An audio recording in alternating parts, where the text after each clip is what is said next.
Is it a coincidence that 600 out of 720 questions are a clean match? Is it a coincidence that another NEET question paper has been leaked? And that is why we feel that the state government in Rajasthan must now go deeper into the controversy and probe whether there was a political link, whether there were people within the administration, whether there were people within the government that allowed this leak to happen in the first place. And not just that, investigators have also found a document containing over 400 questions. Now, this document was being circulated for days before the examination. Investigators have found that 100 questions from biology, chemistry especially showed striking similarities to those that later appeared in the 2026 NEET UG paper. And that is why Republic TV will be investigating this story all through the day today as one of our focus stories, as one of our investigative stories on the NEET paper leak, which impacts almost 7 million students each year. Now, this is what we know so far. The Rajasthan government has said that the guest paper was being sold for up to 5 lakh rupees. This is the paper in which 600 of 720 questions matched, and that the guest paper reached students 2 days before the examination. And some estimates, in fact, even the Rajasthan police has gone on record to say that in some estimates 140 questions match, but now there are consolidated reports that confirm that 600 out of 720 questions were a clean match. And if yes, this is one of India's biggest controversies that affects millions of students, and we here at Republic TV will be following the story very closely in the days to come. All right, viewers, now let's move on to another top development. Now, UTI, a mutual fund, is making a powerful debut at Comic-Con Mumbai by becoming one of the first mutual fund companies in India to create an immersive on-ground experience at a pop culture convention, Shivangi. That's right. Now, the initiative aims to make investing more relatable through storytelling, experiential activities, and interactive engagement while promoting financial literacy and responsible wealth creation in a fun and culturally relevant format. Take a look.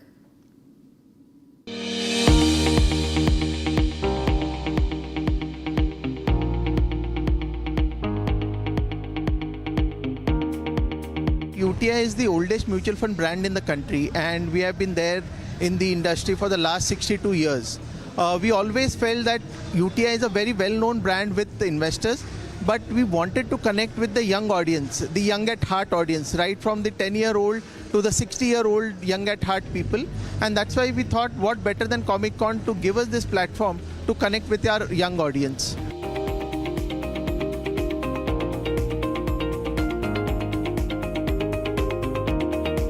Comic can connect to the young audience in a very different and very evocative manner. That's why we thought that this is a very good thing, and I thank the Amar Chitrakatha team to give us the kind of platform to connect with the young audience.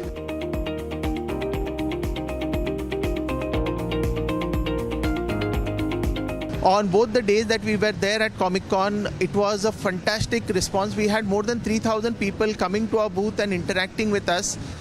They played our games, they spoke to us, they wanted to understand more about mutual funds, and this was, I think, for UTI as well as for the mutual fund industry, this was a step in the right direction.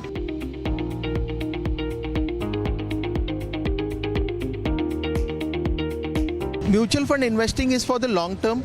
The time in the market is more important than timing the market. We want investors to look at mutual funds as a way to grow their wealth and to grow their investments.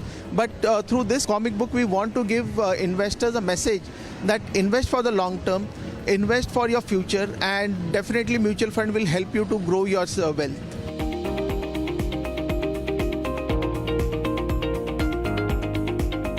UTI is the pioneer in the mutual fund industry. We want to be the leaders and the pioneers in this kind of initiatives also. And we want to communicate and interact with our audiences at different levels. And I think Comic-Con gives a fantastic response and audience to us. We would definitely want to do such kind of initiatives going forward also.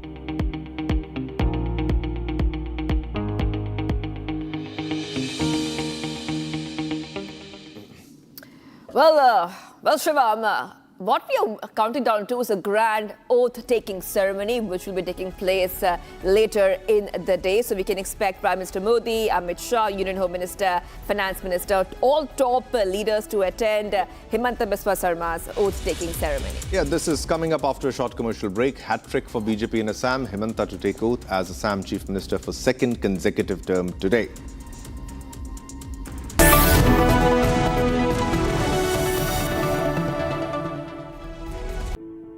In the India Today Best Universities Survey, India's #1 ranked universities in various streams are JNU Delhi, Amity University, AIIMS Delhi, IIT Delhi and National Law School Bengaluru. कोई global organisation नहीं है, it's a terror machine. अगर हम terrorist होते तो terrorist हमें क्यों मारते? आरएसएस ने बाबरी मस्जिद तोड़ी और आरएसएस वायलेंट है। वो तब गिरा जब इस देश के बहुसंख्यक समाज का विश्वास टूट गया। आप लोगों ने तो देश चलाने का दावा किया है, लेकिन आप लोगों का ना कोई हिसाब है ना कोई किताब। ये चोट निशान छोड़ेगी। आर प्योर सूजी पास्ता उबालो मिलाओ और खाओ 8 मिनट में तैयार। क्या टेस्ट है सबका राजा R pure masala.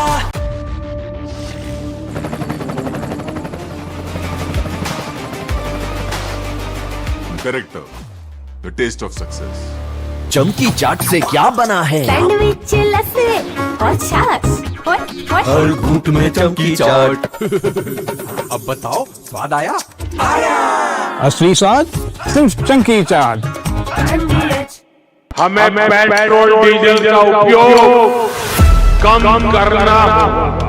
Prime Minister Narendra Modi recently issued a strong warning to the nation, asking citizens to save fuel, avoid unnecessary travel and even work from home if possible. This urgent appeal comes because global tensions are creating a massive energy crisis that directly threatens India. India currently imports up to 90% of the crude oil it needs to survive, and more than half of that oil comes from the Middle East. But the country is currently facing a massive challenges due to the blockade caused by the US-Iran conflict.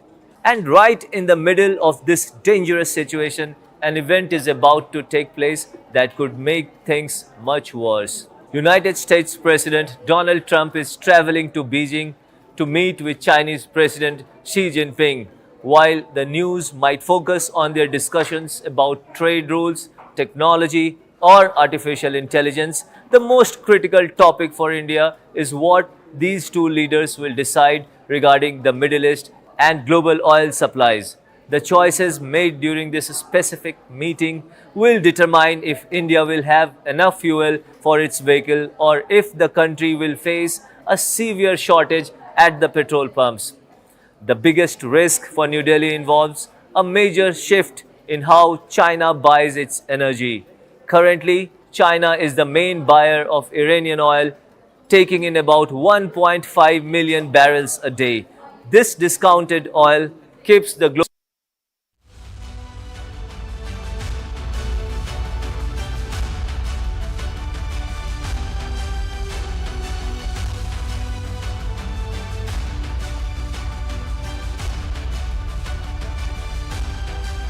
ये सब आप इसलिए कर रहे हैं ना sir, ताकि आप अपने आरएसएस को बचा सके। वैसे भी आप आरएसएस के बोपोई तो हैं। आरएसएस का सच है मेरी थीसिस, जो सालों से छुपाया गया है। But I am going to unmask the truth. Class अब शुरू होगी, because the professor is here. ये जो भी हो रहा है, ये injustice, ये conspiracies, ये manipulation, अगर आप इसको terrorism नहीं कहेंगे, तो फिर किसको कहेंगे? ये है मेरा आखिरी सवाल. This is my last question to you. थोड़े में ज्यादा स्वाद, यही तो है इसकी खास बात। वाओ मामा, क्या स्वाद है? अरे मेरे राजा, AU करंट अकाउंट के साथ मिलता है free UPI QR overdraft facility और एक ही ऐप से बैंक के सारे काम। AU सोच बदलो और बैंक भी। चमकी चाट से क्या बना है? सैंडविच लस्सी और छाछ। हर घूंट में चमकी चाट। ड्राई फ्रूट और दही बड़े। चमकी चाट से स्वाद बढ़े। असली स्वाद सिर्फ चमकी चाट। अरे ये डिबेट बाहर की सोच है विकी। डिबेट यानी विवाद। भारत विवाद नहीं, संवाद यानी कंस्ट्रक्टिव डिस्कशन, इसमें भरोसा रखता है। सच नरेट नहीं करना होता, नरेटिव को सच बनाना होता है। जब भी भगवे के ओर कोई कालिक दिखता है तो उसी स्याही से इतिहास लिखा जाता है।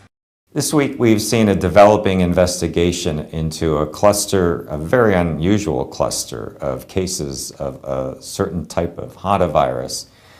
What we do know is that the Andes virus, in previous outbreaks, there has been instances of human-to-human transmission, mainly among close contacts, either providing clinical care or people who have had close physical contact.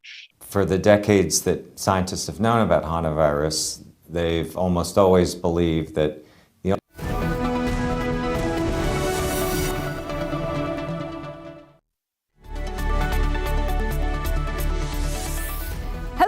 A very good morning. We are live this morning. I am Shivangi Shukla getting you the latest, and with me I have my colleague Shivam. We are waiting for that grand oath-taking ceremony of Himanta Biswa Sarma. It was a big win for the BJP in Assam.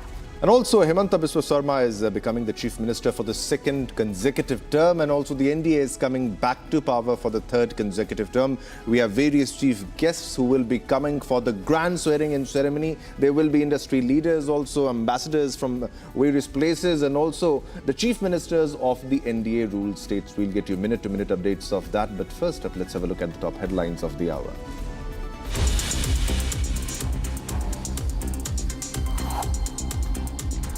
TMC leader and former minister in Mamata's last cabinet, Sujit Bose, arrested in recruitment scam. Hat-trick for BJP in Assam. Himanta to take oath as Assam CM for second consecutive term today.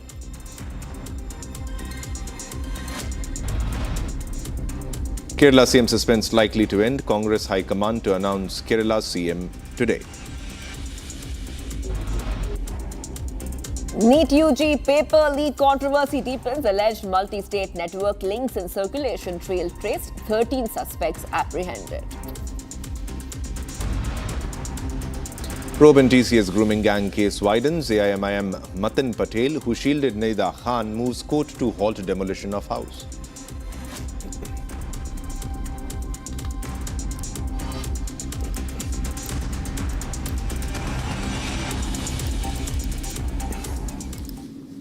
All right, well, 10 weeks into West Asia conflict. So, Shivam, right now we're talking about what is happening in the West Asia conflict. The latest is that the US President Trump has made a stark remark that is once again raising so many questions over the durability of the ceasefire between Washington and Tehran, calling the ceasefire on life support. Now, Trump signaled that the truce remains extremely fragile, even as both sides continue to trade demands over Strait of Hormuz, Iran's nuclear program, and compensation for war damage. Now, with shipping lanes, oil markets and regional stability still at stake, concerns are mounting over what comes next. Now, global energy prices are soaring and fears of an energy crisis are looming large. With no end to the war in sight, the focus remains on the fighting and the volatile relations between Iran and the US. Here's a full report on everything we know so far.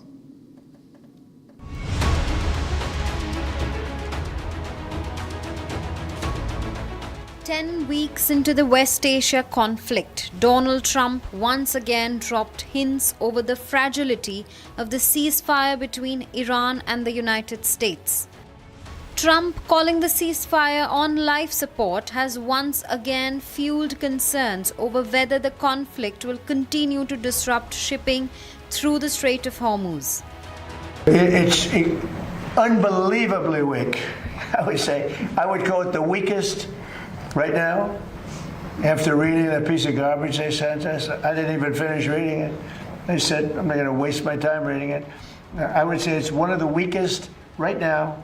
It's on life support. They understand. These are all medical people. Dr. Oz, life support is not a good thing. Do you agree? Bad prognostic. I would say the ceasefire is on massive life support, where the doctor walks in and says, sir, your loved one has approximately a 1% chance of living.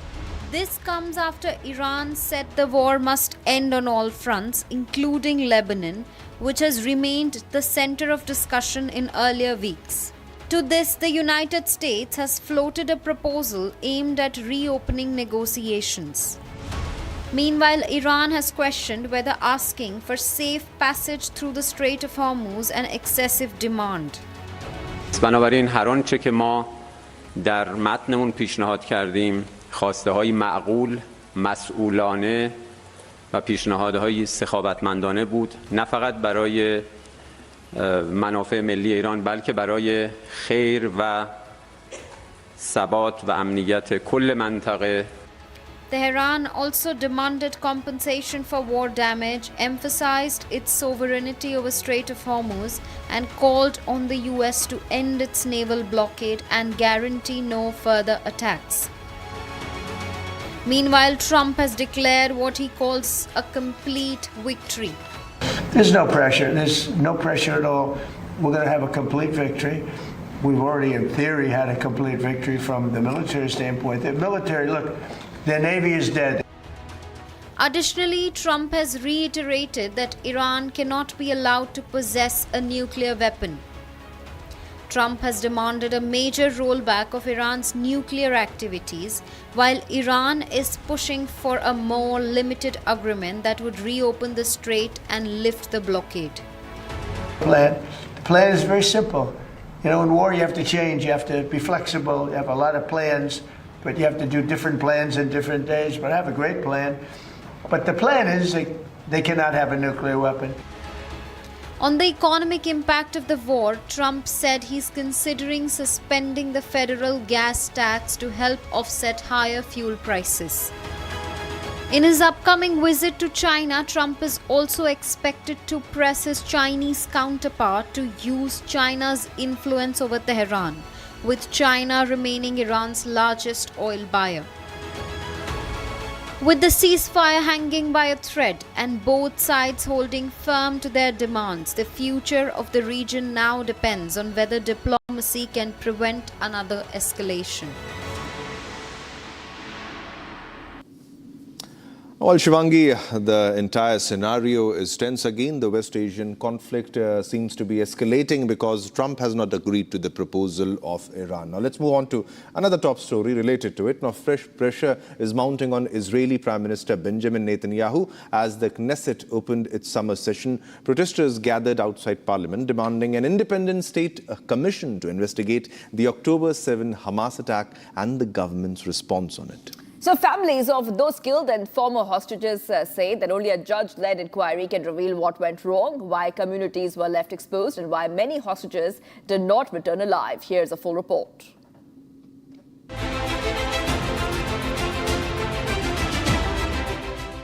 Protesters gathered outside the Knesset as Israel's parliament opens its summer session. The demonstrators demanded an independent state commission to investigate the October 7 Hamas attack.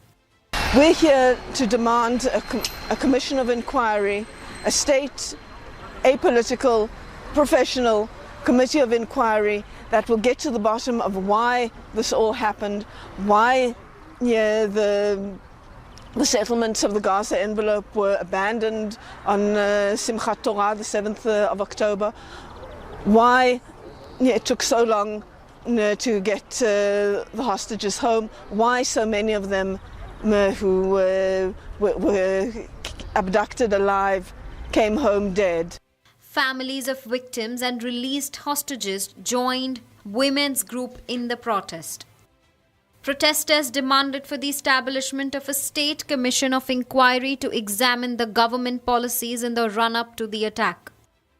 They are also demanding accountability over delays in bringing hostages home. This is something that should have happened 2 years ago, and better late than never. We very strongly hope that in the upcoming elections, a new government will be formed, and that one of its first acts will be to establish a commission of inquiry.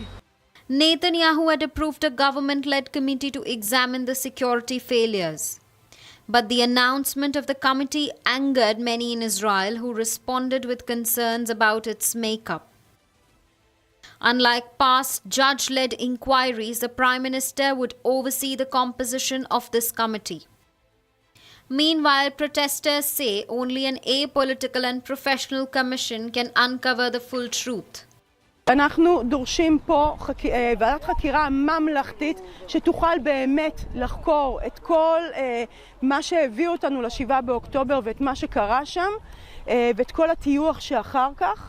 כי בעצם מה שהם עושים מאז כבר 2.5 משתיקים, מטייחים, משקרים, עושים הכל, זורקים אחריות מעצמם, הכל כדי לשכוח, כדי לזרוק את האחריות מעצמם. With pressure mounting on Netanyahu, families of victims insist that accountability for October 7 can no longer be delayed. All right, viewers, now let's move on to another top story. A major international health operation is underway after multiple passengers aboard the expedition cruise ship MV Hondias tested positive for Hanta virus. Now, Spanish authorities say 22 passengers and crew are being evacuated from the Canary Islands aboard a Dutch aircraft, while the remaining passengers will stay on the vessel as it returns to the Netherlands. That's right. So, cases have been confirmed in French and American passengers, prompting monitoring, quarantines and coordinated action by health authorities across many countries. Here's a full report. Take a look.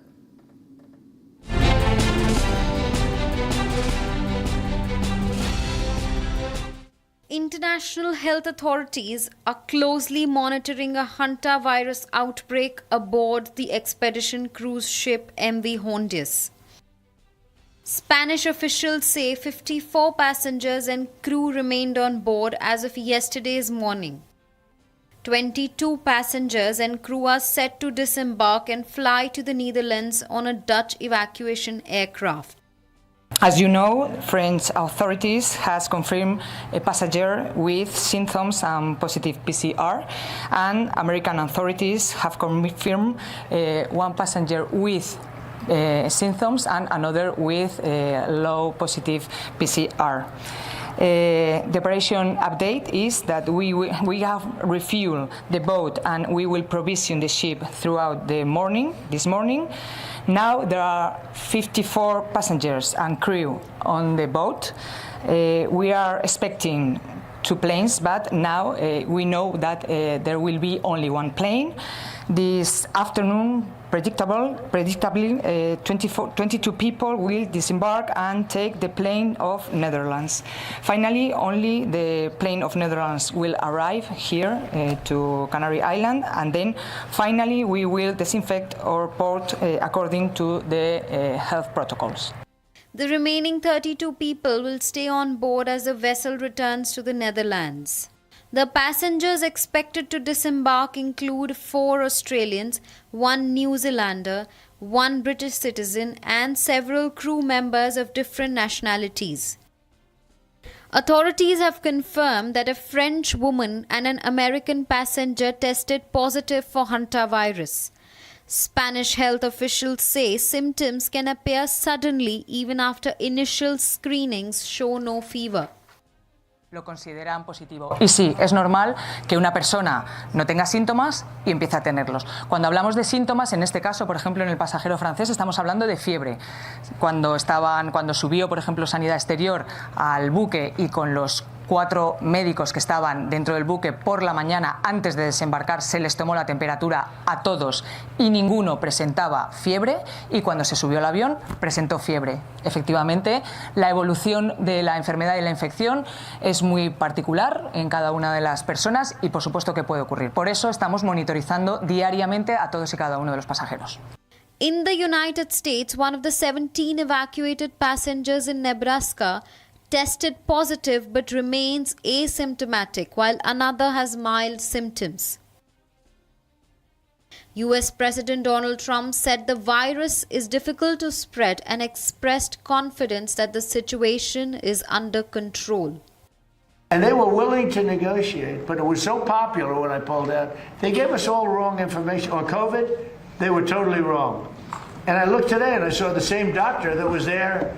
He's a good politician. I don't know how the hell he kept his job, but he was there telling us about this. Now, the one thing with this one is that it's much harder to catch.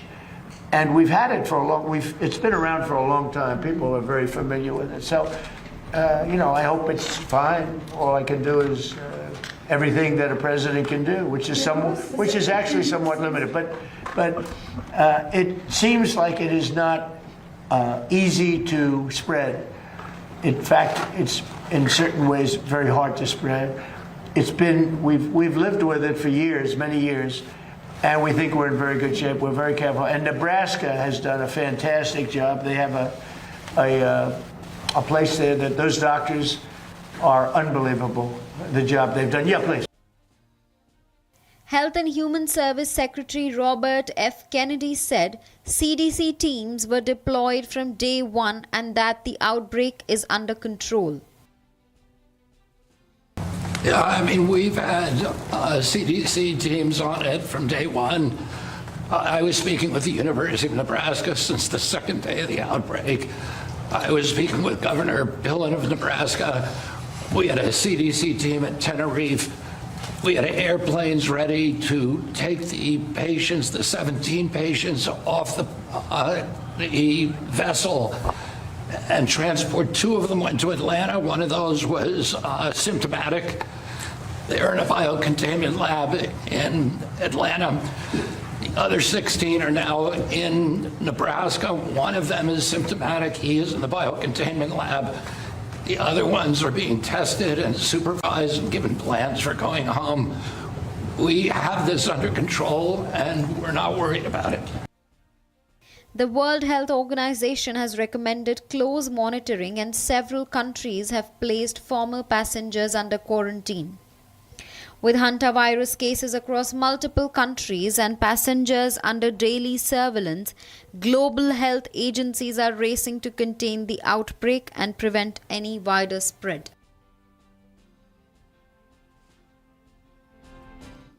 So Shivangi, the international medical authorities, health authorities are closely monitoring the situation when it comes to the Hanta virus. And now let's move on and get you all the top other stories in next wraps.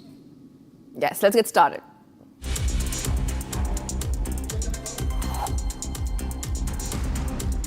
Ukrainian President Volodymyr Zelensky hosted German Defense Minister Boris Pistorius in Kyiv. Zelensky praised Germany's continued support for Ukraine's air defense systems. Now, both sides discussed expanding joint weapons production. Pistorius said he remains unconvinced by Russia's willingness to seek peace. He also stated that Putin can end the war immediately by agreeing to unconditional talks. 2 major wildfires in South Florida have scorched thousands of acres. A larger blaze has burned nearly 5,600 acres and is 30% contained. Another 300-acre fire is burning near Homestead in Miami-Dade County. National Guard is assisting state and local firefighters. No serious injuries or property damage have been reported so far. 6 people were found dead inside a shipping container in Laredo, Texas. Authorities believe the victims likely died from heat stroke. Now, the deceased are thought to be migrants from Mexico and Honduras. Now, autopsies and identification efforts are currently underway. Investigators are probing whether the deaths are linked to human smuggling. Doctors in Paris have activated isolation protocols amid the Hanta virus outbreak. Negative pressure rooms and full protective gear are being used. A French woman who tested positive remains in stable condition in intensive care. 4 other French passengers tested negative but remain in isolation. Health officials say strict monitoring is in place to prevent further spread.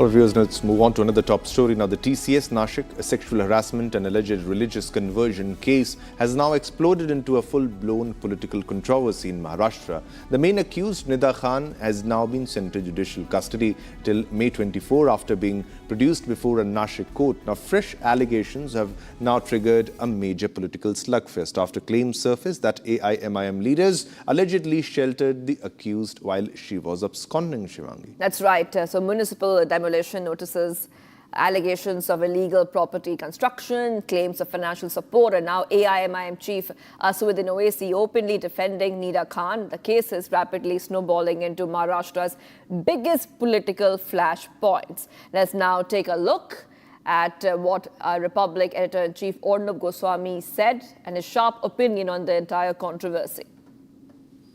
Now, my first comment today is about what's going on in Kerala. First of all, it's really sad that the Congress party has made a national spectacle of its infighting. Imagine a party almost out of power everywhere.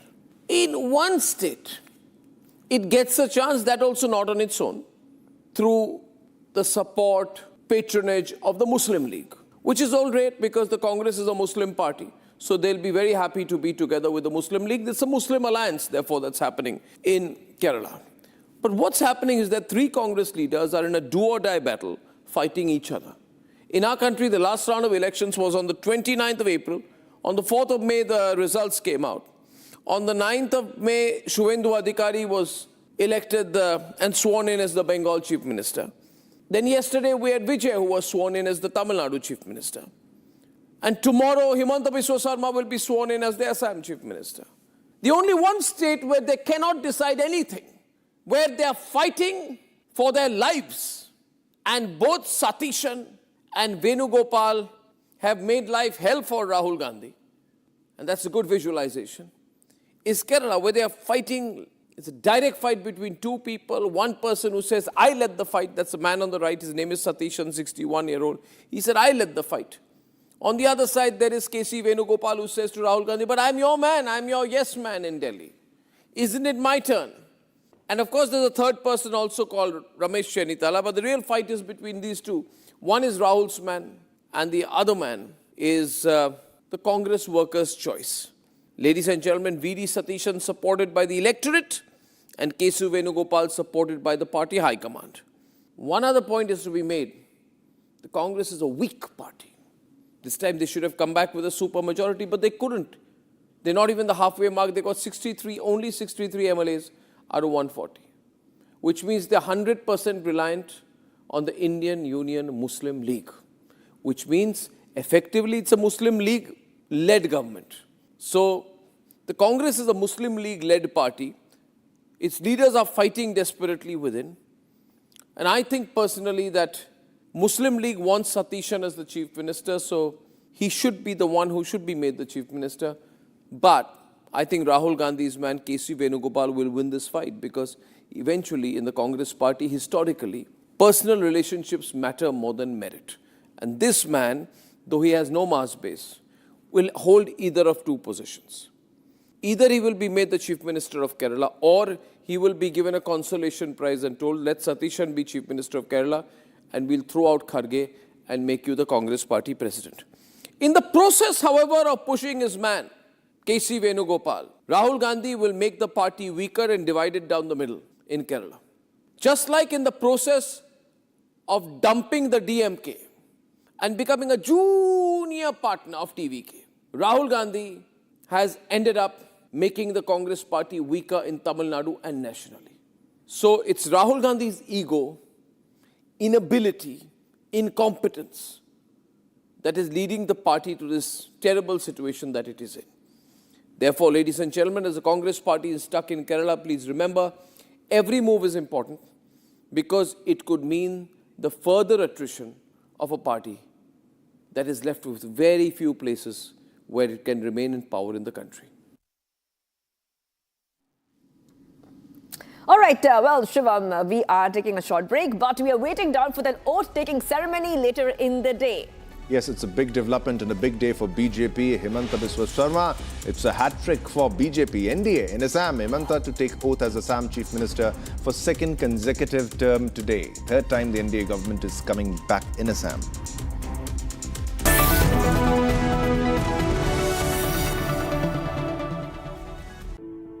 In the India Today Best Universities Survey, India's #1 ranked universities in various streams are JNU Delhi, Amity University, AIIMS Delhi, IIT Delhi and National Law School Bengaluru. कोई global organisation नहीं है, it's a terror machine. अगर हम terrorist होते तो terrorist हमें क्यों मारते? आरएसएस ने बाबरी मस्जिद तोड़ी और आरएसएस वायलेंट है। Just say it! वो तब गिरा जब इस देश के बहुसंख्यक समाज का विश्वास टूट गया। आप लोगों ने तो देश चलाने का दावा किया है, लेकिन आप लोगों का ना कोई हिसाब है ना कोई किताब। ये चोट निशान छोड़ेगी।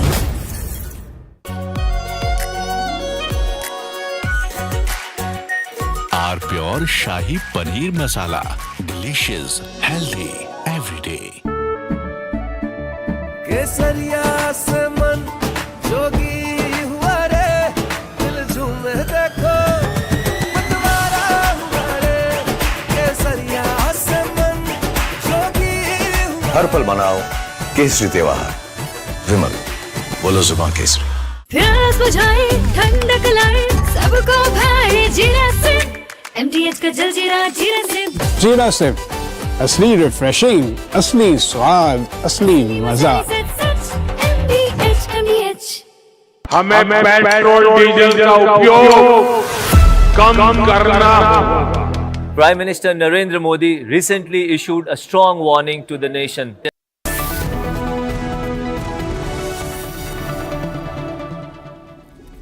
Welcome back, viewers. We are live this morning, and the much-awaited trailer of upcoming Hindi film Aakhri Sawal was launched in the presence of the cast and crew, starring Sanjay Dutt. The film explored significant chapters of Indian history and has created a big buzz among cinema lovers. Yes, Shivangi, now directed by Abhijit Mohan Warang, the movie is slated for theatrical release on May 15, 2026. Watch this report.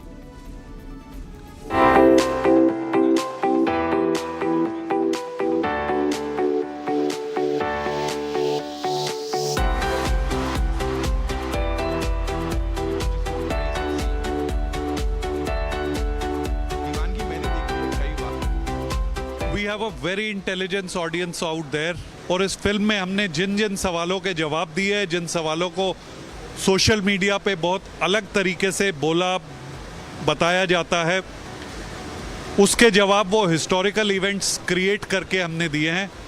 वो उन जवाबों को देखें और अपनी क्षमता, अपनी intelligence के अनुसार अपना ओपिनियन फॉर्म करें। इस फिल्म में हम केवल तथ्य दिखा रहे हैं which are taken from historical events.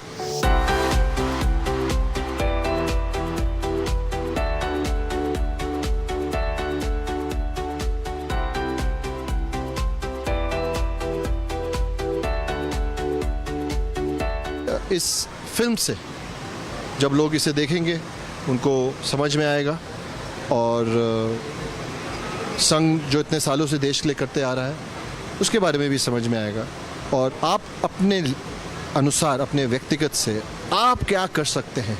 How can you be a स्वयं सेवक for Bharat, how can you be the custodian of your country. ये सवाल मैं अपने आप से रोज़ पूछता हूँ। आशा करता हूँ, उम्मीद करता हूँ कि आखिरी सवाल देखने के बाद आप में भी और अपने देश के प्रति, हमारे भारत के प्रति भाव बढ़े।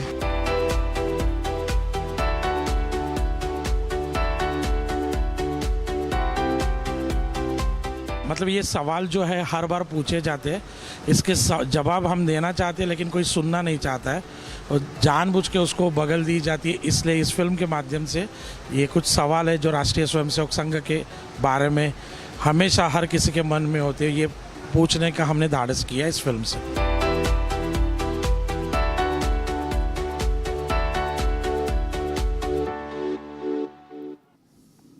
So viewers, we are taking a short break, but we're counting down to that grand oath-taking ceremony where Prime Minister Modi will be attending Himanta Biswa Sarma's oath-taking ceremony.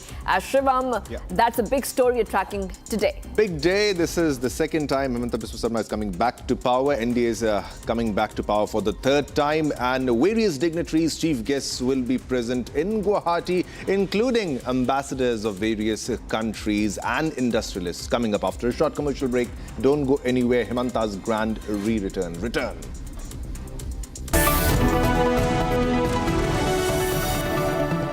ये सब आप इसलिए कर रहे हैं ना सर, ताकि आप अपने आरएसएस को बचा सके। वैसे भी आप आरएसएस के बोपोई तो है। आरएसएस का सच है मेरी थीसिस, जो सालों से छुपाया गया है।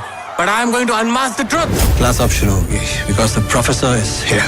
ये जो भी हो रहा है, ये injustice, ये conspiracies, ये manipulation, अगर आप इसको terrorism नहीं कहेंगे तो फिर किसको कहेंगे? ये है मेरा आखिरी सवाल. This is my last question to you. Pure सूजी पास्ता उबालो मिलाओ और खाओ 8 मिनट में तैयार। क्या टेस्ट है सबका राजा hardware masala. AU savings account में मिलते हैं amazing benefits, paperless banking and higher interest, वो भी हर महीने। Money money money money every month. सोच बदलो और बैंक भी। चमकी चाट से क्या बना है? आलू चाट या फ्रूट चाट, स्वाद बनाए चमकी चाट। क्या बात है? स्वादिष्ट पकोड़े और फरसान, अरे चमकी चाट है इसकी जान। असली स्वाद सिर्फ चंकी चाट। रानी, इस घर में कुछ है जो टूटता नहीं। ये पिलर कभी नहीं टूटेगा। रुंगटा स्टील TMT से बना।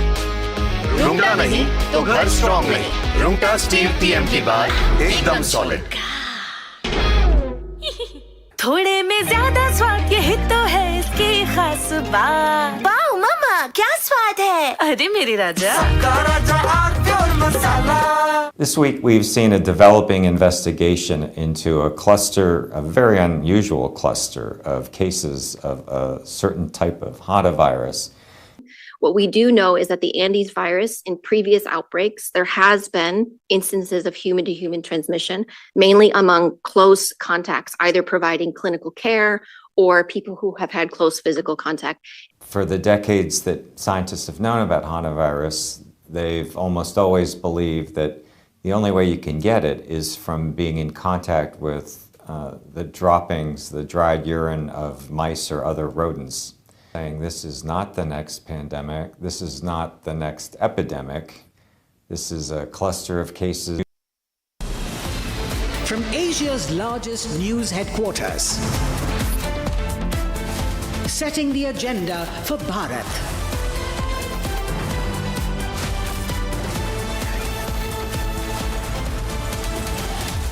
You're watching Republic.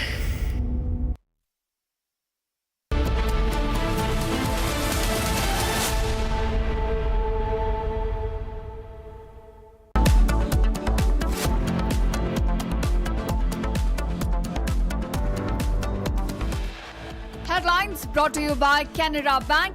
Together we can.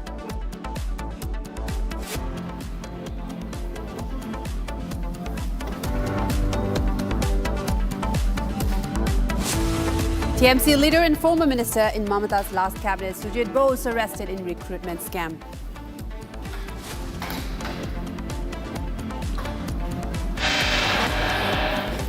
Hat-trick for BJP in Assam, Himanta to take oath as Assam Chief Minister for second consecutive term today.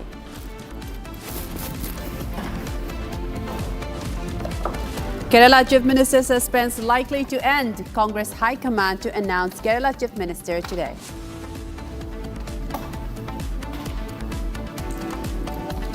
NEET UG 2026 paper leak controversy deepens. Alleged multi-state network links and circulation trail traced. 13 suspects apprehended.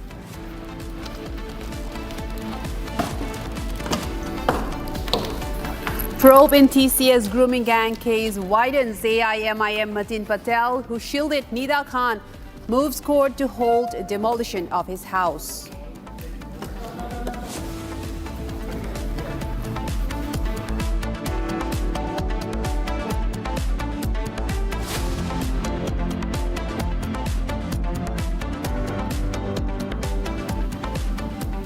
Very good morning, viewers. You're watching Republic. I'm Chongtham Amrita, and let's begin with a major story developing today as a CBI has taken over the case of the student rights PA's killing case. And this is a big update now we are getting into this case, as the state government, who has been probing the case, has now handed over the case to the CBI and recommended a CBI probe, in fact, in the murder of Suvendu Adhikari's personal assistant, Chandranath Rat. The case is being presently probed by the West Bengal CID, and now the CBI is taking over the case starting today. So far, the CID have arrested 3 accused with connection to the case and have been produced before the court. There was a bit of a altercation last evening when that happened. And now, in the latest update, the Bengal government has handed over the case to the CBI.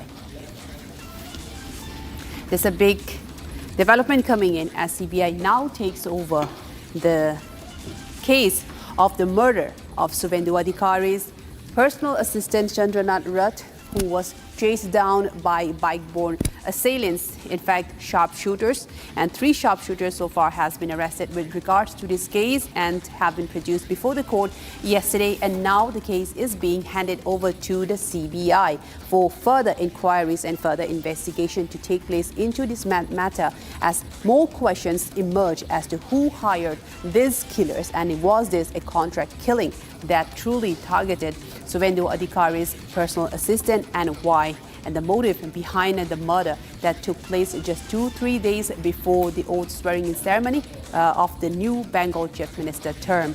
And this is as post-poll violence escalated in West Bengal after election results were announced. And now we are getting this latest update that the CBI will be taking over the case today, as the state government has recommended a CBI probe in the murder of Suvendu Adhikari's personal assistant. And so far the case has been probed by the West Bengal CID. So far 3 people have been arrested in connection to this case.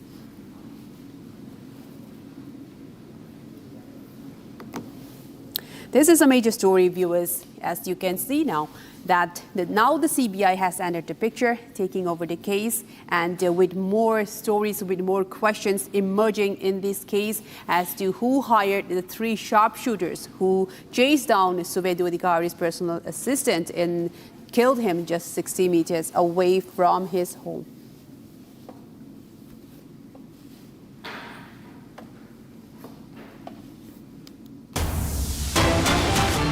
Now, viewers, we are getting another breaking news coming in at this moment. Tamil Nadu Chief Minister C. Joseph Vijay has ordered the closure of 717 government-run Tasmac liquor retail outlets located within a 500-meter radius of places of worship, educational institutions and bus stations within 2 weeks. This is one of his first action that he has taken as the Chief Minister of Tamil Nadu, and now he has banned, in fact, gave an order to remove all of the liquor shops that is situated within 500 meters of around educational institutions, religious places of worship and bus stations, and this will be carried out within 2 weeks. Tamil Nadu Chief Minister C. Joseph Vijay, first action as Chief Minister, ordered closure of, in fact, 717 government-run liquor retail outlets, Tasmac liquor retail outlets, which are located within a 500-meter radius of places of worship, educational institutions and bus stations as well, and will be carried out within 2 weeks. And an anti-liquor stance and anti-liquor policy, and also as a big action after becoming the Chief Minister of Tamil Nadu. I'm now joined by my colleague Sharda to give us more details in this story. Sharda, very good morning to you, and thank you for joining us on this broadcast. We are now getting Chief Minister C. Vijay's first line of action to crack down on the government-run liquor retail outlets. What was the main reason behind this action, as he has ordered a closure of almost 700 plus government-run liquor outlets within 500 meters of certain places of worship and educational institutions? Sharda. Well, Amrita, after becoming the Chief Minister, Vijay did shine 3 important natures after what is promised in the manifesto. Now, he's ordered a closure of 700 Tasmac, which is placed near schools, colleges and temples. This was also one of the promises that he has made before becoming the Chief Minister, said that if his party comes to power, he will be closing down Tasmacs that are running without a proper license, and also said especially the ones that are running near schools, colleges and temples will be closed to make sure that there is no disturbance for the public. Meanwhile, he'll also be taking over the 750 new police stations that will be formed to make sure the women's safety. So likely in the next 2 days, multiple law and order issues that Tamil Nadu being facing, Vijay will be addressing that, and the first one out of it is the liquor, the trouble that's going on in the state. He's also promised for a drug-free state. In that case, he'll also be implementing a special task force to make sure there is no drug menace in the state. Thank you so much for your input, Sharda. We will get back to you very shortly as we track the story. Now, viewers, let's move on to another story, as 13 people have been apprehended so far in the NEET paper leak controversy, a probe that began after over 100 questions in the actual exam were strikingly similar to those in a practice question bank. Though NTA says that the probe is underway, this is not an isolated incident. The exam that lakhs of medical students prepare for has been marred with such controversies even in the past, raising serious questions of credibility. Watch this report for more details. NEET के exams को लेके जो तरह तरह की भ्रांतियां हैं उसमें मैं आपको बताऊं, एक गैस पेपर है। गैस पेपर में करीब 410 क्वेश्चंस हैं। उन 410 क्वेश्चंस में से तकरीबन 120 क्वेश्चन केमिस्ट्री में आए हुए बताए जाते हैं। वो गैस पेपर इन लोगों के बीच में, इन बच्चों के बीच में आज से नहीं, वो काफ़ी एग्ज़ाम के करीब 15 दिन पहले, महीना भर पहले तक उनके पास में ये आ रखा था।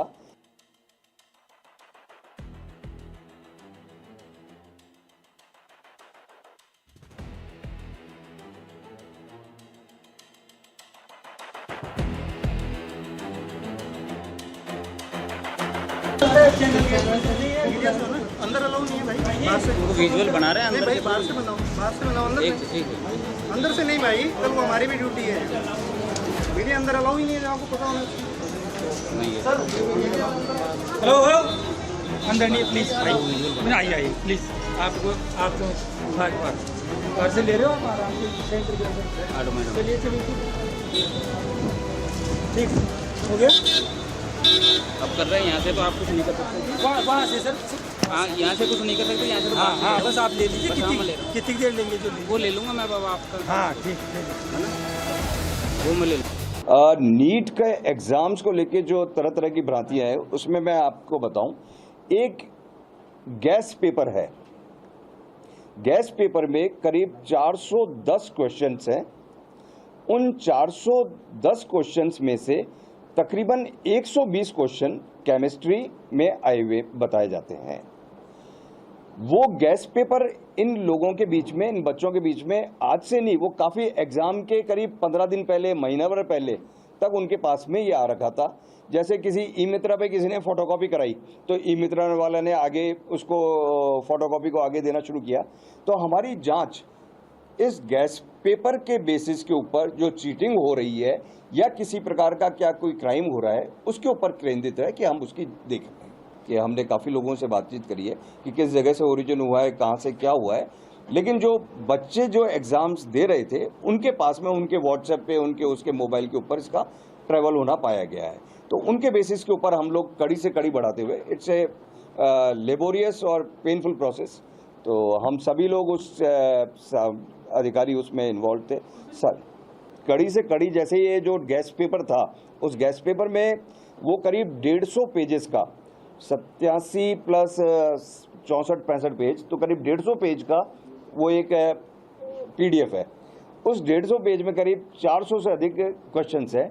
उसमें से 120 के करीब क्वेश्चंस बताया जाता है कि आए हैं। वो क्वेश्चंस कौन से कहाँ पे है, कौन सा किधर है, तो एक एक चीज़ को चेक करना।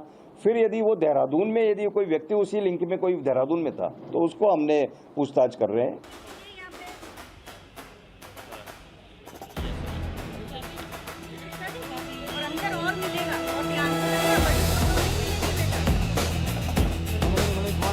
बाइट लेंगे इनकी, बोलर लेंगे अपन पुराना है। हाँ, लेकिन मेन चीज कि यदि इससे बच्चों के साथ में चीटिंग भी हो रही है तो उसको भी चेक करना है, ताकि भविष्य में इस प्रकार से बच्चों के साथ में कोई चीटिंग नहीं हो सके। और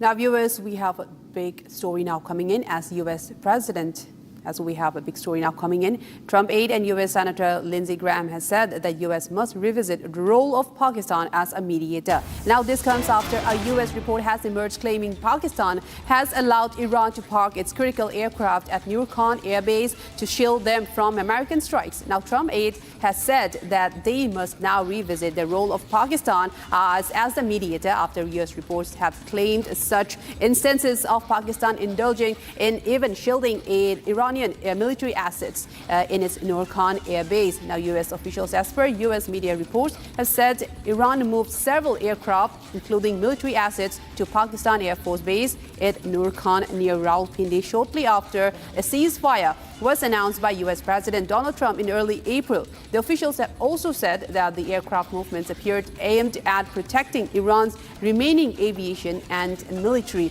assets from potential American strikes as regional tensions have escalated, even as U.S. President Donald Trump had claimed to state on record many times that several military assets of both land, air and sea have been destroyed. The Iranian military assets have been destroyed.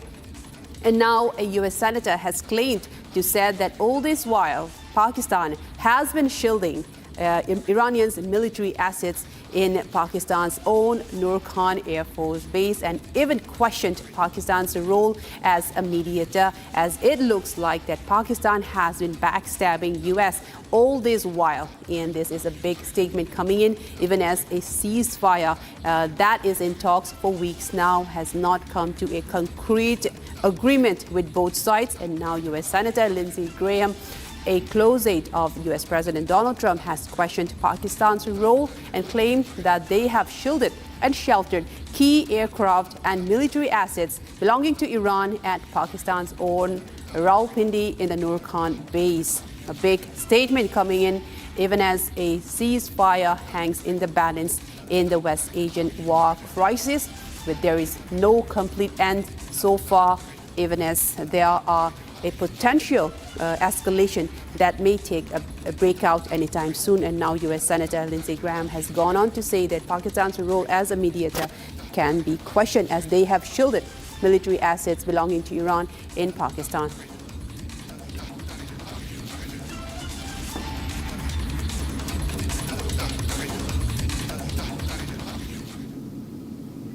Now, viewers, moving on to another story. The TCS Nasik sexual harassment and alleged religious conversion case has now exploded into a full-blown political controversy in Maharashtra. The main accused, Nida Khan, has now been sent to judicial custody till May 24 after being produced before a Nasik court. Fresh allegations have now triggered a major political slugfest after claims surfaced that AIMIM leaders allegedly sheltered the accused while she was absconding. Municipal demolition notices, allegations of illegal property construction, and claims of financial support, and now AIMIM Chief Asauddin Owaisi openly defending Nida Khan. The case is now rapidly snowballing into one of the biggest political flashpoints in Maharashtra. Let's take a look at Republic Editor-in-Chief Arnab Goswami's sharp opinion on the entire controversy.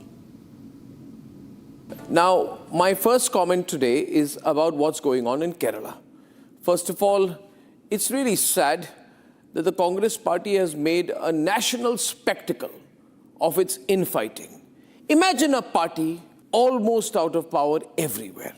In one state, it gets a chance, that also not on its own, through the support, patronage of the Muslim League, which is all right because the Congress is a Muslim party. So they'll be very happy to be together with the Muslim League. There's a Muslim alliance, therefore, that's happening in Kerala. But what's happening is that three Congress leaders are in a do-or-die battle fighting each other. In our country, the last round of elections was on the 29th of April. On the 4th of May, the results came out. On the 9th of May, Shuvendu Adhikari was elected and sworn in as the Bengal Chief Minister.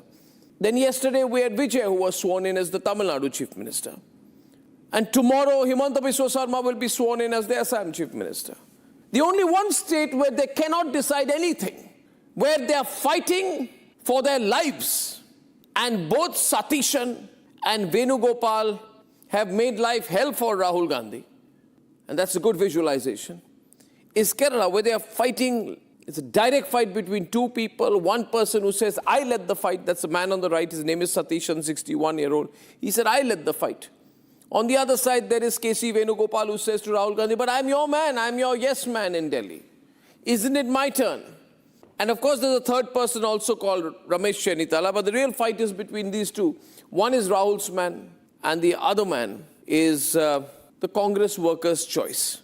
Ladies and gentlemen, V.D. Satishan supported by the electorate and K.C. Venugopal supported by the party high command. One other point is to be made. The Congress is a weak party. This time they should have come back with a super majority, but they couldn't. They're not even the halfway mark. They got only 63 MLAs out of 140, which means they're 100% reliant on the Indian Union Muslim League, which means effectively it's a Muslim League-led government. So the Congress is a Muslim League-led party. Its leaders are fighting desperately within. And I think personally that Muslim League wants Satishan as the chief minister, so he should be the one who should be made the chief minister.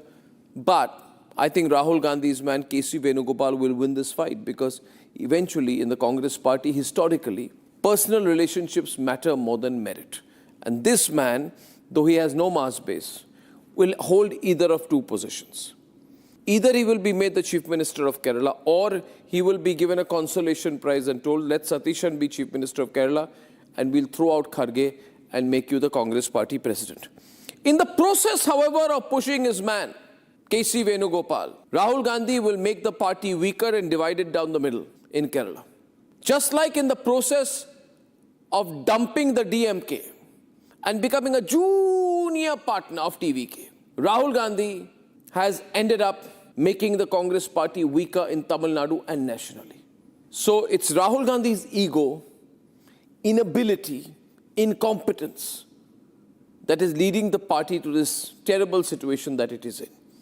Therefore, ladies and gentlemen, as the Congress party is stuck in Kerala, please remember, every move is important because it could mean the further attrition of a party that is left with very few places where it can remain in power in the country.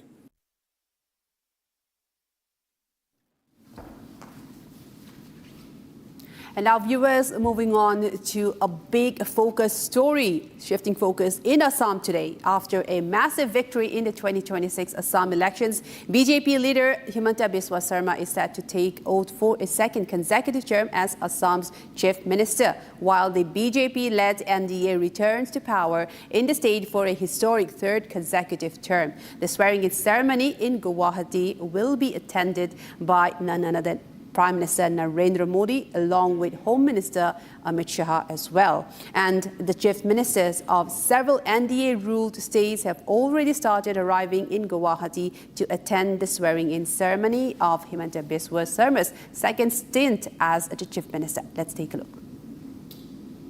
Bharat Mata Ki! BJP's Himanta Biswa Sarma's oath-taking ceremony will mark the formal beginning of NDA's third consecutive term in Assam.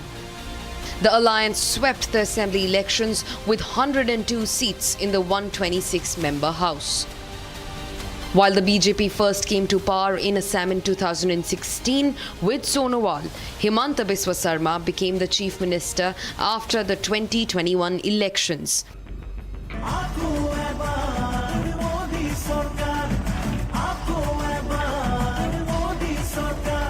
Now, after leading the 2026 campaign himself, Himanta is returning for a second consecutive term as Assam's chief minister. The ceremony in Guwahati is expected to witness the presence of Prime Minister Modi, Home Minister Amit Shah, BJP President JP Nadda, amongst others. Politically, the event is being seen as a major show of strength for the BJP in the northeast, where Assam remains the BJP's most important stronghold. Himanta Biswa Sarma says that the next phase of governance will be focused on implementing the manifesto promises. आज देखिए कल समारोह हो जाने दीजिए हम लोग पहला कैबिनेट करूंगा हमारा मैनिफेस्टो जनता का सामने है मैनिफेस्टो इम्प्लीमेंट करना ही हमारा सबसे एक जो लक्ष्य होगा वही हमारा सबसे प्राथमिक लक्ष्य होगा Among the critical promises made were the creation of 2 lakh government jobs, free education for higher studies in government colleges, and expansion of welfare schemes. The NDA also addressed sensitive issues such as the Uniform Civil Code and anti-infiltration measures. These themes became central to the NDA campaign, with Himanta positioning himself as an administrator for these issues. For the BJP, Himanta's oath-taking is not just about forming the government for a 3rd consecutive time. It is about consolidating a decade of dominance in Assam while also implementing the promises which shaped their 2026 election campaign.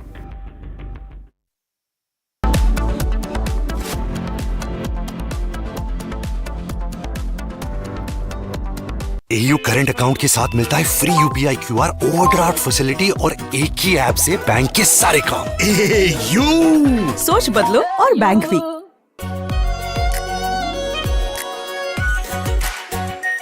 Are pure shahi paneer masala, delicious, healthy everyday. अरे ये debate बाहर की सोच है Vicky. Debate यानी विवाद, भारत विवाद नहीं, संवाद यानी कंस्ट्रक्टिव डिस्कशन, इसमें भरोसा रखता है।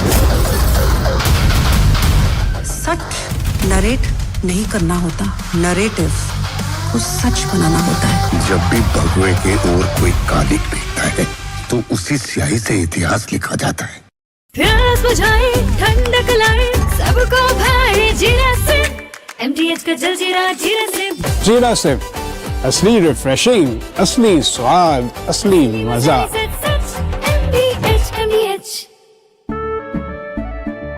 केसरिया से मन जोगी हुआ रे, दिल झूमे देखो मतवारा हुआ रे। केसरिया से मन जोगी हुआ। हर पल मनाओ केसरी त्योहार। विमल बोलो जुबान केसरी। आर प्योर सूजी पास्ता, उबालो मिलाओ और खाओ, 8 मिनट में तैयार। क्या टेस्ट है सबका राजा आर प्योर मसाला। हमें पेट्रोल डीजल का उपयोग कम करना होगा। Prime Minister Narendra Modi recently issued a strong warning to the nation, asking citizens to save fuel, avoid unnecessary travel, and even work from home if possible. This urgent appeal comes because global tensions are creating a massive energy crisis that directly threatens India. India currently imports up to 90% of the crude oil it needs to survive, and more than half of that oil comes from the Middle East. But the country is currently facing a massive challenges due to the blockade caused by the US-Iran conflict. And right in the middle of this dangerous situation, an event is about to take place that could make things much worse. United States President Donald Trump is traveling to Beijing to meet with Chinese President Xi Jinping. While the news might focus on their discussions about trade rules, technology, or artificial intelligence, the most critical topic for India is what these two leaders will decide.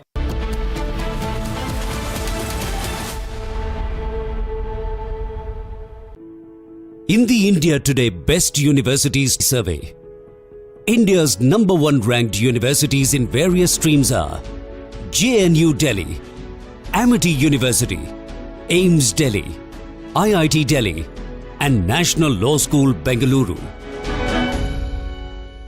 अरे ये debate बाहर की सोच है Vicky. Debate यानी विवाद, भारत विवाद नहीं, संवाद यानी कंस्ट्रक्टिव डिस्कशन, इसमें भरोसा रखता है। सच नरेट नहीं करना होता, नरेटिव को सच बनाना होता है। जब भी भगवे के ओर कोई कालिक फेंकता है तो उसी स्याही से इतिहास लिखा जाता है।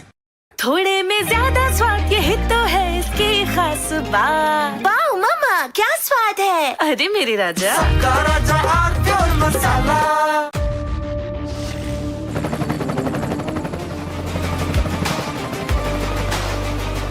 Character, the taste of success. चमकी चाट से क्या बना है? सैंडविच, लस्सी और छाछ। हर घूंट में चमकी चाट। अब बताओ स्वाद आया? आया।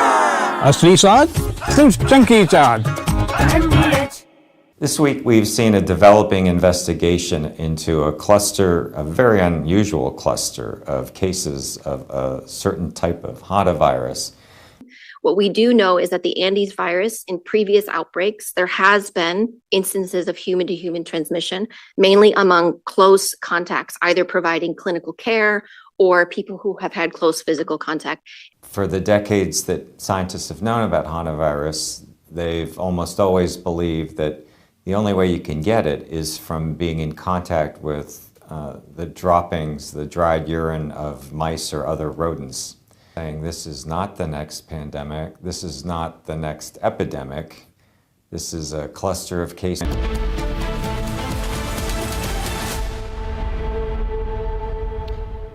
Hello viewers, we're live and breaking big news coming in. AIADMK has now split into two viewers. AIADMK officially breaks into two. CV Shanmugam announces that SP Velumani being the Legislative Assembly leader, C. Vijay Bhaskar as the whip. Huge updates coming in here. On Republic TV, all is not well in the AIADMK. Republic is the first to break it, that AIADMK is also extending their support to the TVK. This is a huge update coming in here on Republic TV, because we are learning that after the split, we will see that many of these AIADMK MLAs are inclined to support Vijay's TVK-led government, which would also increase the assembly strength to about 156 seats ahead of the floor test. Big updates coming in here on Republic TV. It is official. Velumani replaces EPS as a party leader. Big Republic scoop. AIADMK breaks into two. Huge update coming in here, Republic TV, because let's tell you exactly what happened. It was a very poor show for the AIADMK. They have just 47 seats. A big drop in votes share to 21.21%, and then there were a lot of calls for EPS to resign. Post that, viewers, now we're getting a huge update. There was a clear split in the party. Many MLAs wanted a change in leadership, and as the biggest updates coming in here, Republic is the first to break in and tell you that AIADMK has split into two, and they are planning, these MLAs who have split are planning to support TVK during the floor test. I want to go straight across to my colleague who's joining us, Shardha. Shardha, this is huge coming in. Big Republic scoop. Big split within the AIADMK. Shivangi, 5 days back, we first broke telling that the AIADMK's separate section rebel factor wanted to support TVK's Vijay, while he was struggling to get the party's majority from the left parties. But however, the AIADMK party leadership, Edappadi K. Palaniswamy, made it clear that there will be no support given to the TVK. The announcement came after 2 days planning in resorts in Pondicherry, where the AIADMK resorted to resort politics, later said they will not be helping Vijay in forming the government. Later, the party leaders were disheartened and not agreeing to what Edappadi said. The majority number of the party leaders, the MLAs out of the 47, 30 wanted to support TVK. And yesterday we saw 17 gave a letter to the speaker, the pro-term speaker of the TVK, saying that it would be Edappadi who will be the Legislative Assembly leader. Meanwhile, 30 other AIADMK leaders said it will be SP Velumani. Now, today morning, CV Shanmugam's factor, which has been conducting talks for the last 4 days, that saying that they want to be extending support to the TVK, has now officially announced that the 30 MLAs of the AIADMK would like to extend their support to TVK's Vijay and would like to be along with the TVK party. This is whether an alliance or not is something we'll know in the coming days, because the TVK and the AIADMK is yet to have official talks on the alliance.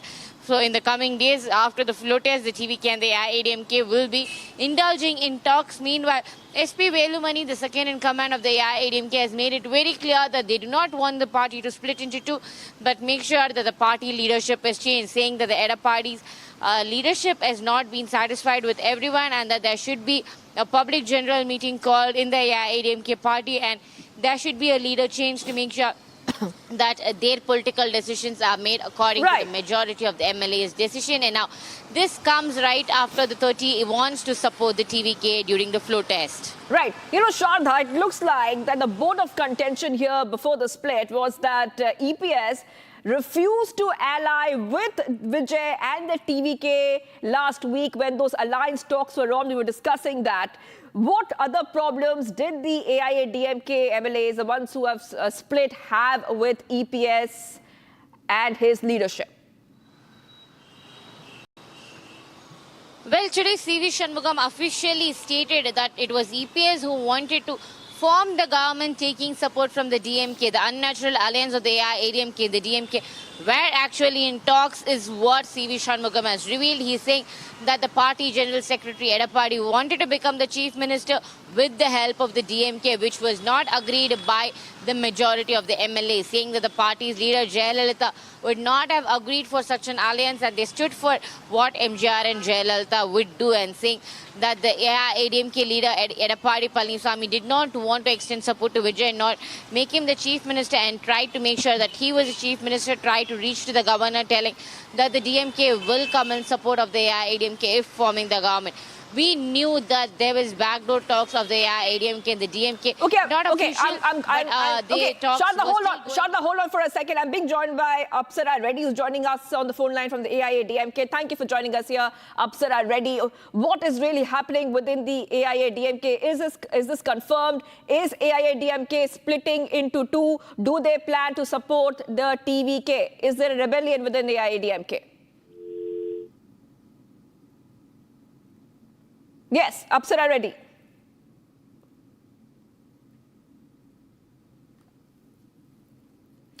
Apsara Reddy, can you please can you hear us? Am I okay? We will go. We'll try to get some reactions. We'll try to get some reactions from the AIADMK viewers. It's a huge Republic scoop that we have got. Possibility of 30 MLAs with Vilumani emerging with the TVK. So there's a big update coming in. It's a possibility that these MLAs will be supporting Vijay during the floor test, which will happen very soon in Tamil Nadu. Okay, let's go straight across to my colleague Shardha. Shardha, we will try to get some reactions from Apsara Reddy, AIADMK. We'll try to, of course, go back. But earlier, the AIADMK had absolutely dismissed any talk or any report of rebellion, saying all is well. All is well, but that doesn't seem so. Okay, we're being joined by Salem Dharni Dharan from the DMK. Thank you for joining us here. Dharni Dharan, leader from the DMK. Thank you for joining us. Could you just tell us a little bit more about what exactly is happening within the AIADMK? There's a huge split there. The MLAs are not happy with the leadership of EPS. They wanted to ally with Vijay, but EPS did not want that. Big updates coming in here. Your first reaction?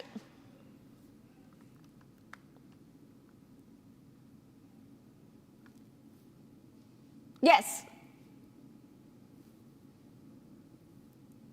Okay, we will try to get some more reactions. Okay, it looks like this is a very big scoop, Shardha. So, of course, we're waiting for some official reactions to come in from these leaders themselves. Remember, Republic has broken this news first. AIADMK has will be extending support to TVK during the floor test. I want to go back to my colleague, Sharadha, remember earlier that the AIADMK had dismissed all these rumors, they call them rumors, baseless reports that there's a rebellion, that there's a split. But right now, we can tell our viewers, and we are breaking it here, that yes, the AIADMK has split into two, and 30 MLAs would be backing Vijay. Well, very true, Shubhangi. The 30 MLAs are now gave the Pro-Tem Speaker the letter telling that the SP Velumani will the Legislative Party Assembly leader, and C. Vijay Bhaskar will be the party whip, and the 30 MLAs are ready to extend their support to TVK during the floor test. Meanwhile, 17 of them yesterday still continue with Edappadi, saying that he'll be the party leadership and the State Legislative Assembly. Now these 30 MLAs are giving a call for the party public general meet to be conducted, saying that Edappadi should step down as the leader and a new leader should be selected. Also making it very clear that they are in no intention of splitting the party into two, but are requesting for the party leadership to be changed to make better decisions, as the majority of the MLAs. I think we have Apsara Reddy back with us. Apsara Reddy, can you hear us? Yes, I can hear you. I can hear you All right. loud and clear. Well, thank you. Thank you for joining us here. Now, this is a big Republic scoop. AIADMK has broken into two. This is what we are breaking. There is a lot of MLAs not too happy with the leadership of EPS. Is this what is happening right now in the AIADMK? We have to understand the legalities and the technical part of it. I think the party, the two-leaf symbol, and the General Council resolution that the EPS sir is the General Secretary remains. I don't think there's any bylaw that's been changed so that these people can defect and split the AIADMK. When you talk about the AIADMK as a party, it remains with Mr. Edapadi K. Palanichami because he's the custodian of the two-leaf symbol. The Election Commission and even the Supreme Court recognizes him as the General Secretary of the party. So there's no change in that status. There are a few people who are disgruntled, who are making a certain political move. It's up to them to take it forward and see how the legal challenges are going to be for the party. At the moment, if you ask me as an official spokesperson of the AIADMK, our General Secretary and leader remains Mr. Edapadi K. Palanichami.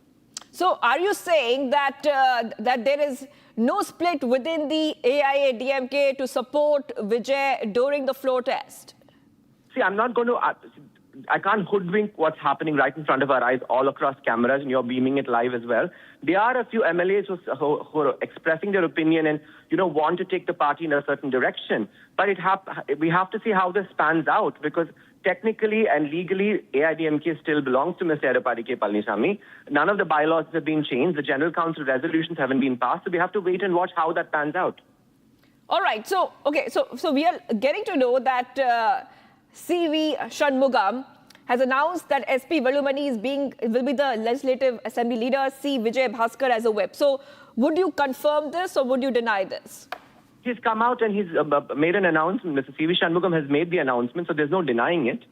It's happening. It's all across TV. It's the live visuals coming on TV on Tamil channels as well that he's announced it. That is the move that they are taking. But if you talk about AIADMK splitting, I'm being very technical in legalities, purely in legal terms. I don't think the AIADMK has gone into two bits, because I think the General Secretary remains Mr. Edapadi K. Palanichami. The two-leaf symbol remains with Mr. Edapadi K. Palanichami. The General Council is the ultimate deciding body. So if they have a General Council meeting with about 2,500 members, and if they sign off on whatever Mr. CV Shanmugam is saying, then that comes true. Okay, so you're saying, okay, within the AIADMK, of course, now we see that some MLAs do want to support Vijay. Now, we understand that EPS was not too keen on supporting Vijay, the TVK, when those alliance talks were happening. Could that be the reason that the new official announcements have come? We don't know what Mr. Edapadi K. Palanichami's idea is on supporting TVK or not. And I don't think at this stage, where Mr. Vijay has already formed his government, there's an overwhelming majority for him. There's a lot of momentum pro-TVK. I don't think Vijay is at the mercy of any other party at the moment. He's formed the government and he's quite confident of running it. I think yesterday he made a visit to most leaders' houses. So I don't think Vijay is at the mercy of any decision-making on AIADMK's part anymore. I think he's quite strong, on a strong footing as the Chief Minister of Tamil Nadu with an overwhelming majority. I don't think that discussion is relevant anymore about whether AIADMK needs to support him or not. All right. Okay. Okay, thank you, Absar Reddy. We will be, of course, coming back to you once we get a little bit more clarity on what exactly is happening there. But I want to go across to Pulla Rao, political analyst. Thank you for joining us here, Pulla Rao. Now, we were just speaking to the AIADMK spokesperson there. They are not openly denying these reports either. They are, but there's still a lot of question mark about what is happening within the AIADMK. Have they really split into two? Is EPS being sidelined? Not getting straight answers from the AIADMK on that, but your first analysis of the evolving situation that we are seeing. With due respect to whatever the AIADMK spokesman has said, one, just now on TV visuals, you will see a leader, Piyush Shanmugam, and others of AIADMK saying we are going to support Vijay. Our party was formed to be against the DMK. We cannot align with DMK. They're right before the TV screens. Let's accept it that a big portion of the AIADMK legislature party means the MLAs, out of the 55 or so that there are there, the correct number, one or two display that way, 2/3 are obviously going to support Vijay. There is a good political reason for that. The ADMK has been out of power from 2021.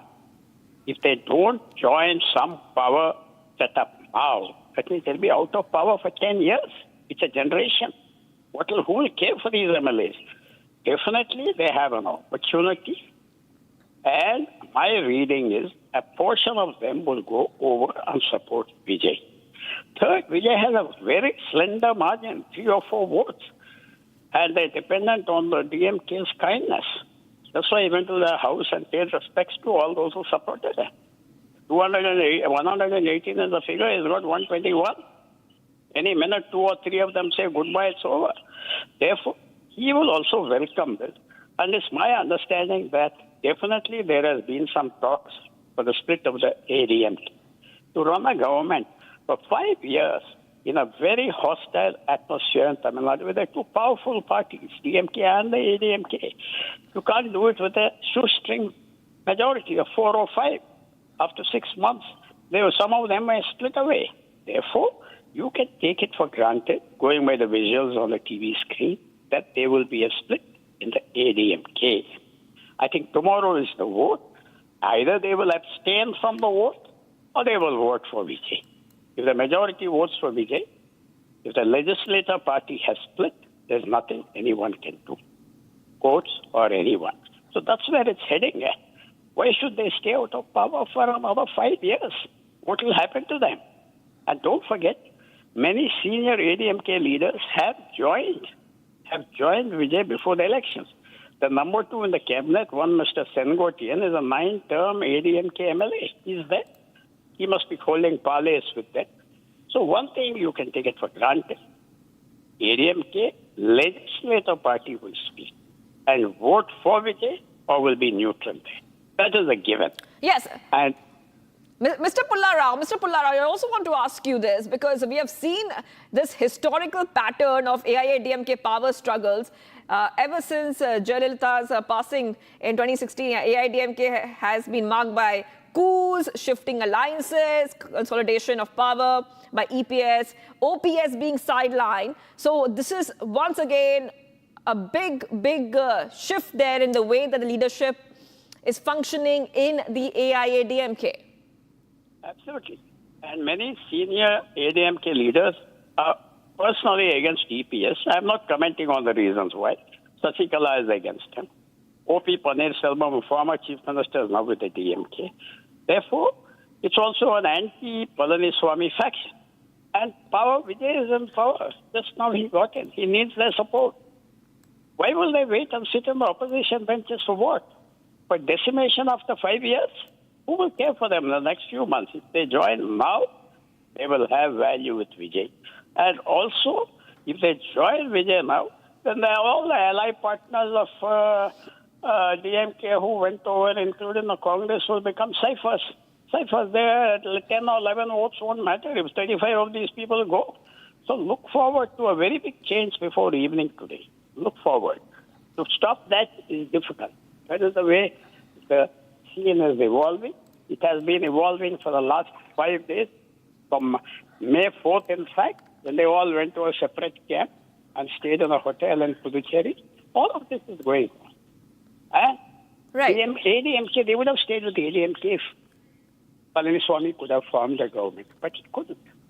So they will go with power wherever it is. All right. Thank you, Mr. Pullarao, political analyst, joining us here. Okay, we're getting some reactions coming in. Let's go and play them up. People mandate. We wholeheartedly congratulate, first of all, we congratulate Chief Minister Thiru Vijay, and wholeheartedly we as a AIADMK party and AIADMK legislative party support and extend our support to the TVK government headed by Chief Minister. Respect the people mandate. We wholeheartedly congratulate, first of all, we congratulate Chief Minister Thiru Vijay, and wholeheartedly we as a AIADMK party and AIADMK legislative party support and extend our support to the TVK, government headed by Chief Minister.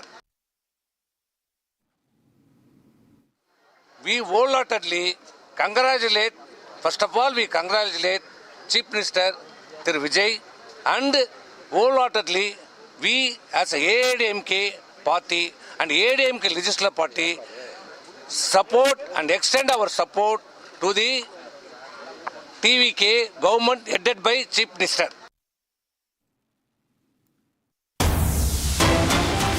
All right, getting some big updates coming in. Viewers on Republic TV. Now we're learning that Congress will be boycotting Himanta Biswa Sarma swearing-in ceremony. While leaders start arriving in Guwahati, Congress is boycotting the oath-taking ceremony. Big updates coming in here on Republic TV. Now remember that Himanta Biswa Sarma will be sworn in.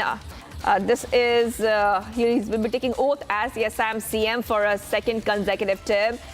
Later on, around 11:40 a.m. in Guwahati. So we are counting down to that. But it looks like the Congress is boycotting Himanta's oath-taking ceremony. In that oath-taking ceremony, we can expect top leaders to be there. Prime Minister Modi, Union Home Minister Amit Shah, Defence Minister Rajnath Singh, Finance Minister Nirmala Sitharaman, many others, and many CMs and deputy CMs are scheduled to attend the grand event, which will be taking place later on in the day. But according to the latest coming in, the Congress planning to boycott Himanta's oath-taking ceremony. All right, pictures coming in. So there are some pictures coming in on Republic TV.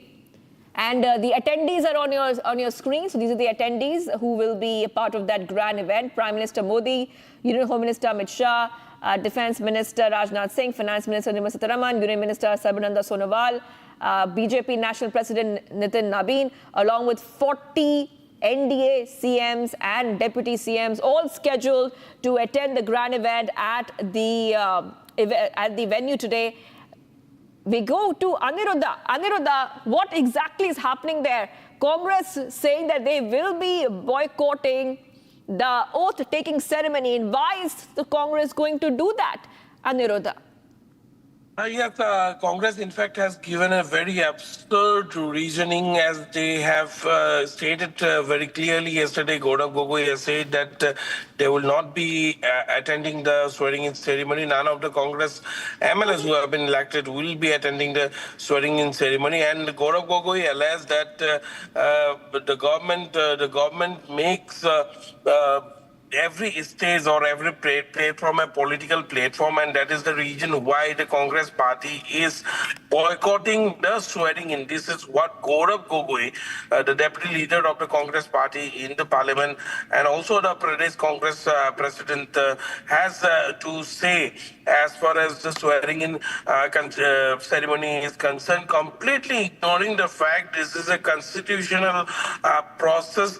This is something which has been enshrined in the Constitution. This has also exposed the Congress's double standard. They talk about safeguarding the Constitution. They talk about, upholding the principles of the Constitution. But they, by boycotting the swearing-in ceremony in Assam today, the Congress party has self-exposed themselves. And particularly for Gaurav Gogoi, this loss has been very personal. There have been increasing demand within the Congress party also, including many top leaders of the Congress party in Assam, demanding his resignation. But he is completely unmoved by the fact that he has lost this election, and not just this election. In fact, under his leadership, this was the first election in Assam, but he had been the face of the Congress party in the state. And we have also seen how in the last Lok Sabha elections also Congress merely managed to get only 3 seats in Assam out of 14. And now, as his leadership has been tested once again in the state in the last assembly elections, and one of the most miserable performance of the Congress party was witnessed in Assam. Even after... Well, thank you, Aniruddha, for getting us all those details. And thank you, Aniruddha. The Congress has got its worst performance this time around, winning only 19 of the 126 assembly seats. And they say they will be boycotting the oath-taking ceremony of Himanta Biswa Sarma. Taking a short break. Do not go anywhere. We will be right back. We'll continue to be live and breaking here.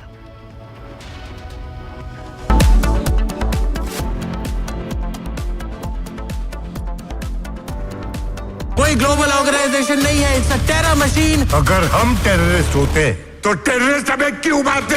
RSS ने बाबरी मस्जिद तोड़ी और RSS violent है। Just say it! वो तब गिरा जब इस देश के बहुसंख्यक समाज का विश्वास टूट गया। आप लोगों ने तो देश चलाने का दावा किया है, लेकिन आप लोगों का ना कोई हिसाब है ना कोई किताब।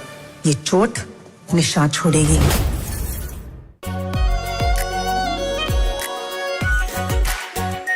Are pure shahi paneer masala, delicious, healthy everyday. केसरिया से मन जोगी हुआ रे, दिल झूमे देखो मतवारा हुआ रे। केसरिया से मन जोगी हुआ। हर पल मनाओ केसरी त्योहार। विमल, बोलो जुबान केसरी। प्यास बुझाए, ठंडक लाए, सबको भाए जीरा से। MTH का जलजीरा जीरा से। जीरा से असली रिफ्रेशिंग, असली स्वाद, असली मजा।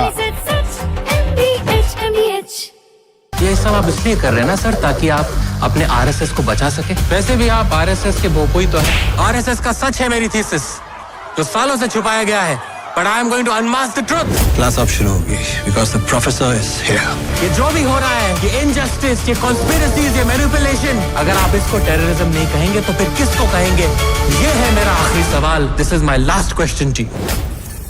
हमें पेट्रोल डीजल का उपयोग कम करना होगा। Prime Minister Narendra Modi recently issued a strong warning to the nation, asking citizens to save fuel, avoid unnecessary travel, and even work from home if possible. This urgent appeal comes because global tensions are creating a massive energy crisis that directly threatens India. India currently imports up to 90% of the crude oil it needs to survive, and more than half of that oil comes from the Middle East. But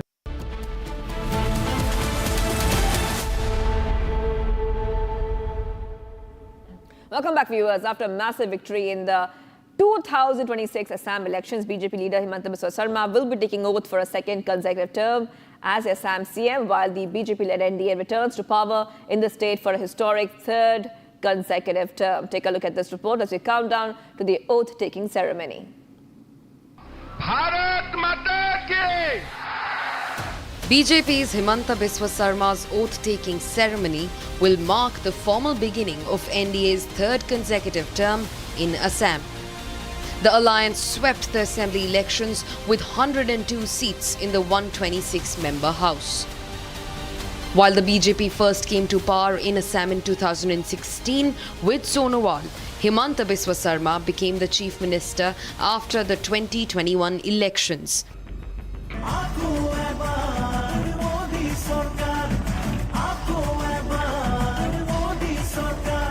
Now, after leading the 2026 campaign himself, Himanta is returning for a second consecutive term as Assam's Chief Minister. The ceremony in Guwahati is expected to witness the presence of Prime Minister Modi, Home Minister Amit Shah, BJP President JP Nada, amongst others. Politically, the event is being seen as a major show of strength for the BJP in the northeast, where Assam remains the BJP's most important stronghold. Himanta Biswa Sarma says that the next phase of governance will be focused on implementing the manifesto promises. आज देखिए, कल समारोह हो जाने दीजिए, हम लोग पहला कैबिनेट करूंगा। हमारा मैनिफेस्टो जनता का सामने है। मैनिफेस्टो इम्प्लीमेंट करना ही हमारा सबसे एक जो लक्ष्य होगा, वही हमारा सबसे प्राथमिक लक्ष्य होगा। Among the critical promises made were the creation of 2 lakh government jobs, free education for higher studies in government colleges, and expansion of welfare schemes. The NDA also addressed sensitive issues such as the Uniform Civil Code and anti-infiltration measures. These themes became central to the NDA campaign, with Himanta positioning himself as an administrator for these issues. For the BJP, Himanta's oath-taking is not just about forming the government for a third consecutive time. It is about consolidating a decade of dominance in Assam while also implementing the promises which shaped their 2026 election campaign. All right, viewers, taking a short break. Do not go anywhere. Probe in the TCS grooming gang case widens. AIADMK Martin Patel, who shielded Nida Khan, moves court to hold demolition of house.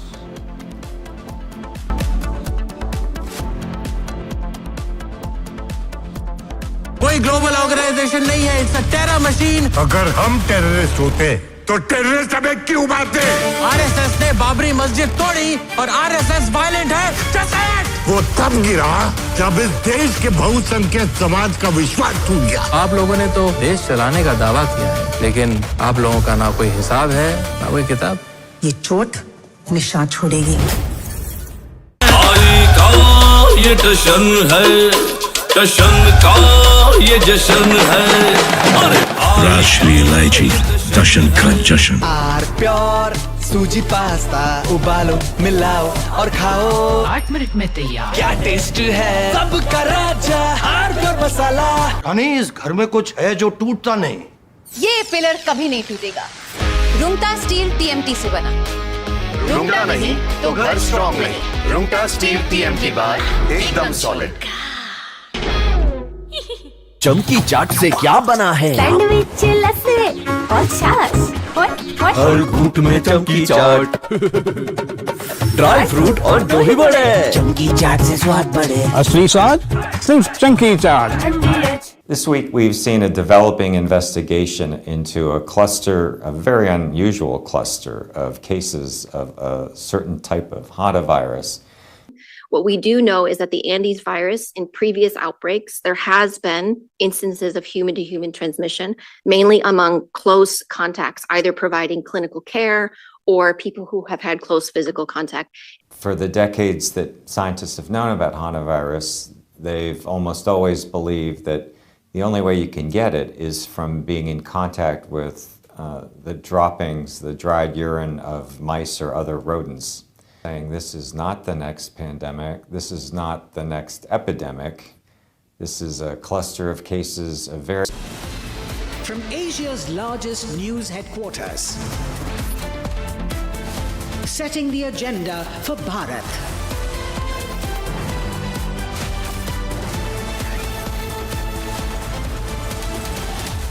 You're watching Republic.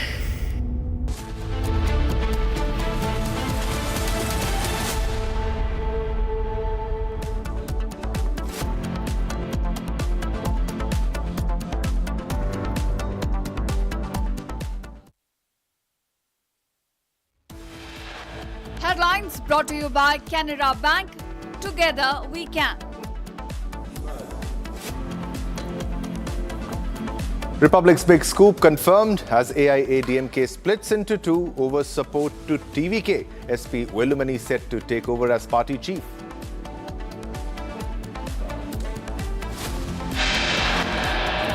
Seven-member CBI SIT team headed by a DIG rank officer set to take over the probe into the murder of Shuvendu's PA, Chandranath Rat. And it is hat-trick for BJP in Assam. Himanta to take oath as Assam Chief Minister for second consecutive term today at 11:40.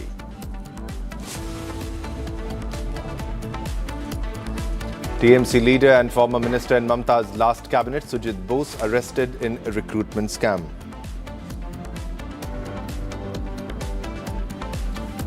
The Kerala CM suspense likely to end today. Congress High Command to announce Kerala CM today.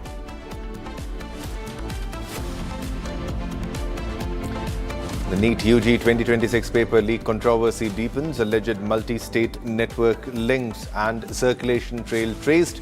13 suspects apprehended. A fresh report suggests that Pak helped Iran hide its military aircraft from US strikes. Trump's aide says Pak's role as mediator needs to be re-examined.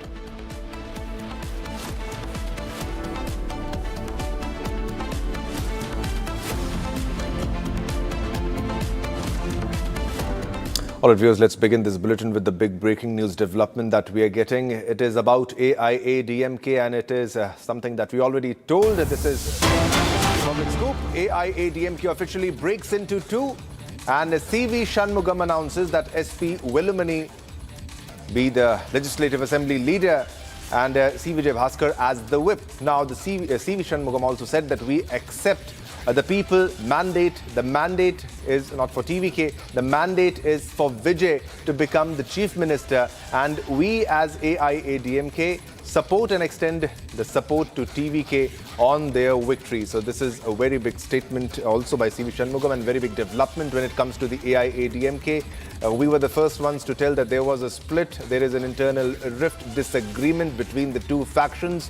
One faction of SP Velumani and the other faction of Edapadi, that is EPS. And only 17 MLAs are backing EPS and 30 MLAs are with Velumani. And they want to go along with TVK. They want to give support to TVK, that is Vijay's party, Thalapathy Vijay's party, which has the successful mandate now. And Sharda is live with us for more details on the story. Sharda, we already told that this is supposed to happen. This will be happening and it happened. More details on what's happening with AIADMK. Sharda. Well, Shivam, 5 days back when he first informed that actually has a rebel factor, and then the AIADMK leaders later unanimously stated that there will be no support extended to TVK. But again, now 3 days back, there were meetings continuously held, and now officially, CV Shanmugam's factor of the AIADMK has announced that they will be extending their support to TVK. Vijay is saying that the mandate is for Vijay to become the Chief Minister. Today in the press meet, he also revealed that EP's idea was to become the Chief Minister, taking the support of the DMK. But however, 30 of the 47 MLAs was not up for it and then stated that Vijay should be the Chief Minister and are ready to extend their support. Meanwhile, officially the AIADMK, the factors of the parties split into two, whereas one is supporting the TVK, whereas one is still with Edapadi K. Palniswamy on whatever his decision is. This right now will be taken legally, and the party will be having a general meeting to decide whether they will be continuing under the leadership of EPS, whether there will be a leadership change. But one thing that they are very clear is about SP Velumani not wanting this party to split into two. So the decisions will be made accordingly in the next few days. Today, we had assembly sessions going on, whereas Edapadis and 17 MLAs are already present. CV Shanmugam and his factor are yet to arrive, but the speakers have already been decided. It's likely that they will be given space to talk on the floor, and the CV Shanmugam's factor of the AIADMK will be officially announcing in the assembly floor that they are supporting Vijay and the TVK to take power and to form the governance in the state of Tamil Nadu. The floor test is all set to happen tomorrow. So now Vijay already has 120, 112 from TVK plus Congress Alliance, and the rest are the external support given by the left parties, which are in alliance with the DMK leader, NK Stalin. So now we have to wait as to what the next stance of the AIADMK will be. Yeah, definitely. It's a better option. It's a better choice even for TVK to go into an alliance with the AIADMK. But what do you think will be the future of AIADMK? Because they have more than 2/3 of the MLAs who are backing now SP Velumani, the as per CV Shanmugam also, that faction also. Do you think that it will really be the end for EPS faction after this?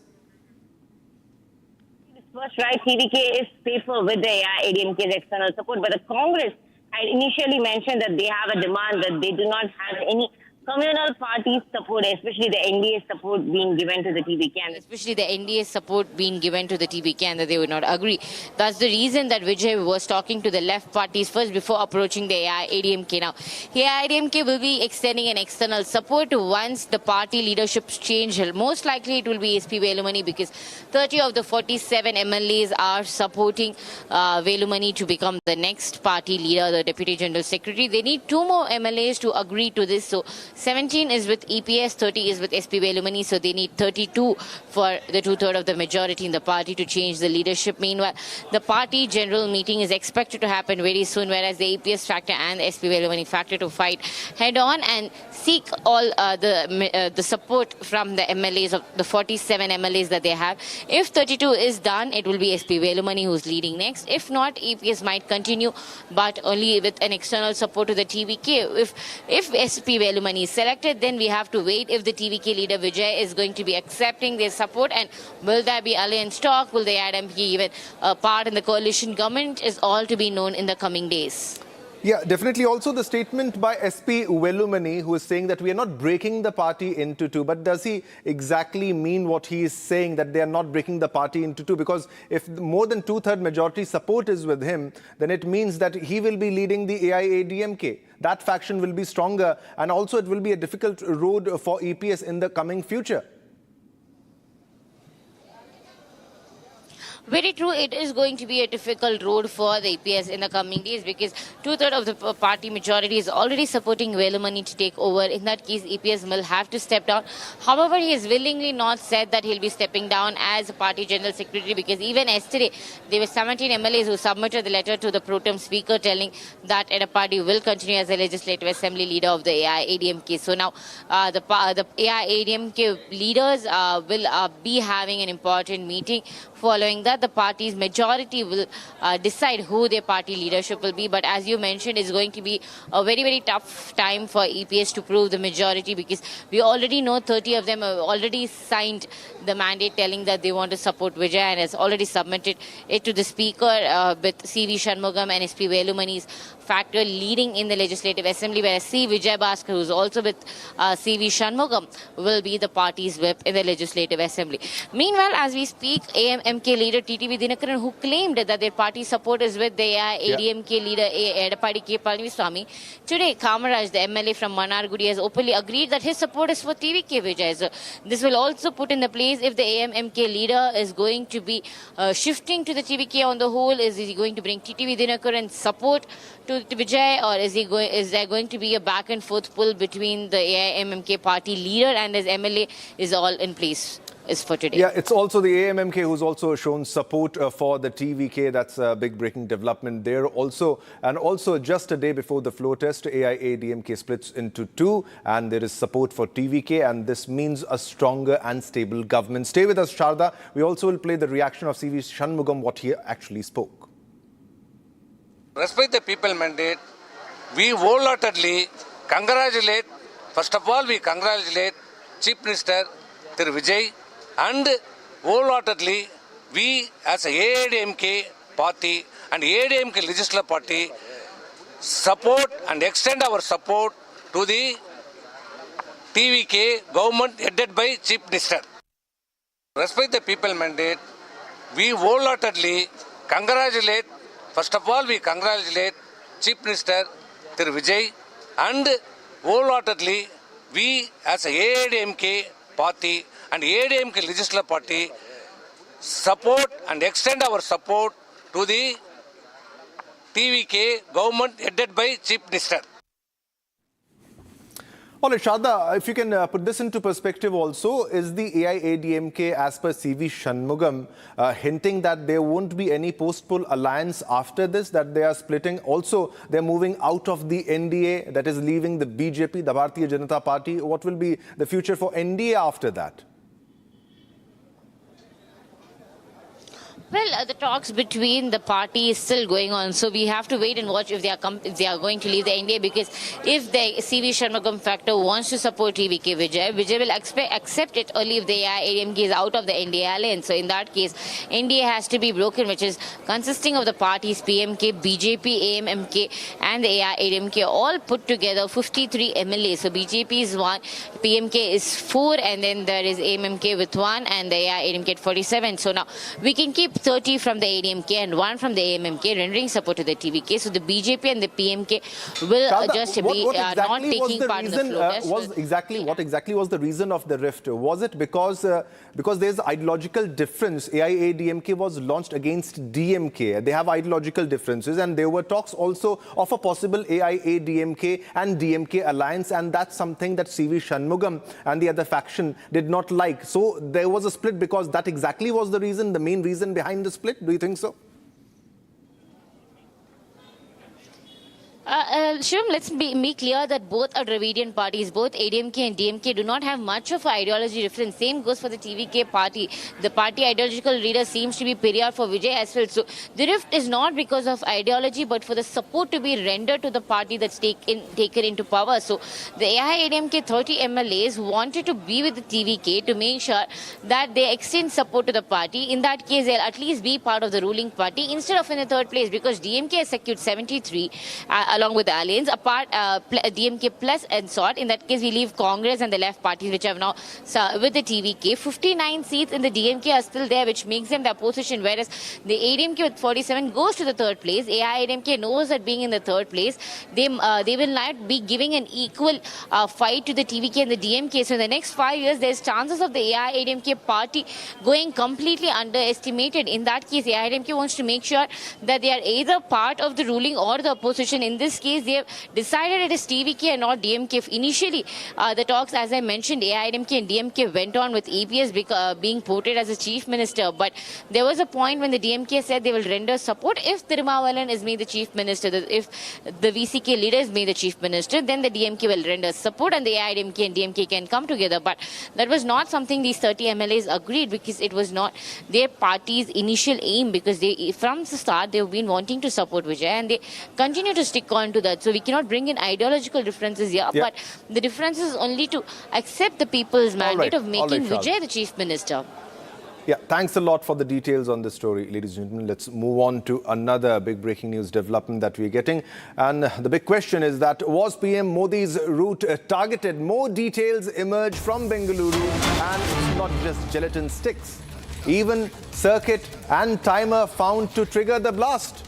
And this is a very big revelation. First on Republic, on your television screens, ladies and gentlemen, there is a big, huge conspiracy angle that is being probed over discovery of the gelatin sticks. Police is tight-lipped on recovery of circuit, the wires and the time. A big development coming in right now. Big twist in Kagalipura gelatin stick case. There's a major explosion bid which has been foiled, and police action prevented the disaster. As per the intel they received, the massive conspiracy angle was suspected here in the gelatin sticks recovery case near Kagalipura ahead of PM Narendra Modi's event, because these were found after an intel was given by a man who was arrested, and because it was exactly on the supposed Prime Minister Narendra Modi's route. So it's quite sensitive. Sources indicated that not just gelatin sticks but circuits required for triggering a blast have also been recovered in this case. Now, preliminary investigation suggests preparations were allegedly underway to fix timer and date settings for a possible explosion.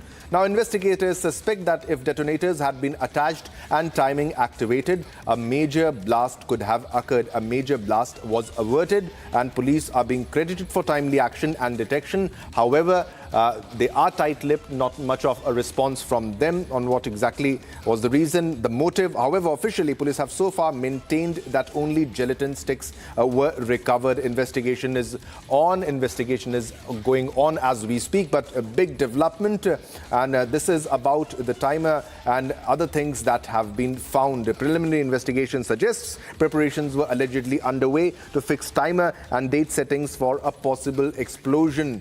That means it's not just the gelatin sticks that were recovered, not just that, but also there was a recovery of circuit, wires and timer. And in this way, ladies and gentlemen, an explosion can be planned, it can be timed, and it can occur, it can happen when there is a VIP movement. So who exactly is behind this entire scenario? Who is exactly behind this planning of the blast, of the possible blast that could have taken place while Prime Minister Narendra Modi was there? And he was there traveling through that route. Now, this is a major explosion bid which was foiled, and this action by police has prevented disaster. But also the big question is, why is the police tight-lipped? Why are not more details coming out? And especially also this big revelation that you can only see on Republic, that there are other things also, the recovery of circuit and also wires and timer. And so it's not just the gelatin sticks. Now, there is a conspiracy angle being probed over the discovery of the gelatin sticks. And police is still tight-lipped on recovery of circuit, wires and the timer. big development coming in. Was PM Modi's route targeted? Was this an attempt to attack Prime Minister Narendra Modi? More details are emerging from Bengaluru, and it's not just the gelatin sticks, the explosives which are used for various purposes. Now, even circuit was there, and even a timer has also been found to trigger the blast. That's the big question mark. Was it a deliberate plan to attack the convoy? Was it a deliberate plan by some group? That needs to be investigated, because this recovery was done based on an intel, based on a phone call, and this time the recovery was huge. There was a big recovery of gelatin sticks, and now conspiracy angle is being probed over the discovery of gelatin sticks, and the police seems to be tight-lipped on the recovery of circuit, wires and a timer. Gelatin sticks which were found on Prime Minister Narendra Modi's route. Big development here.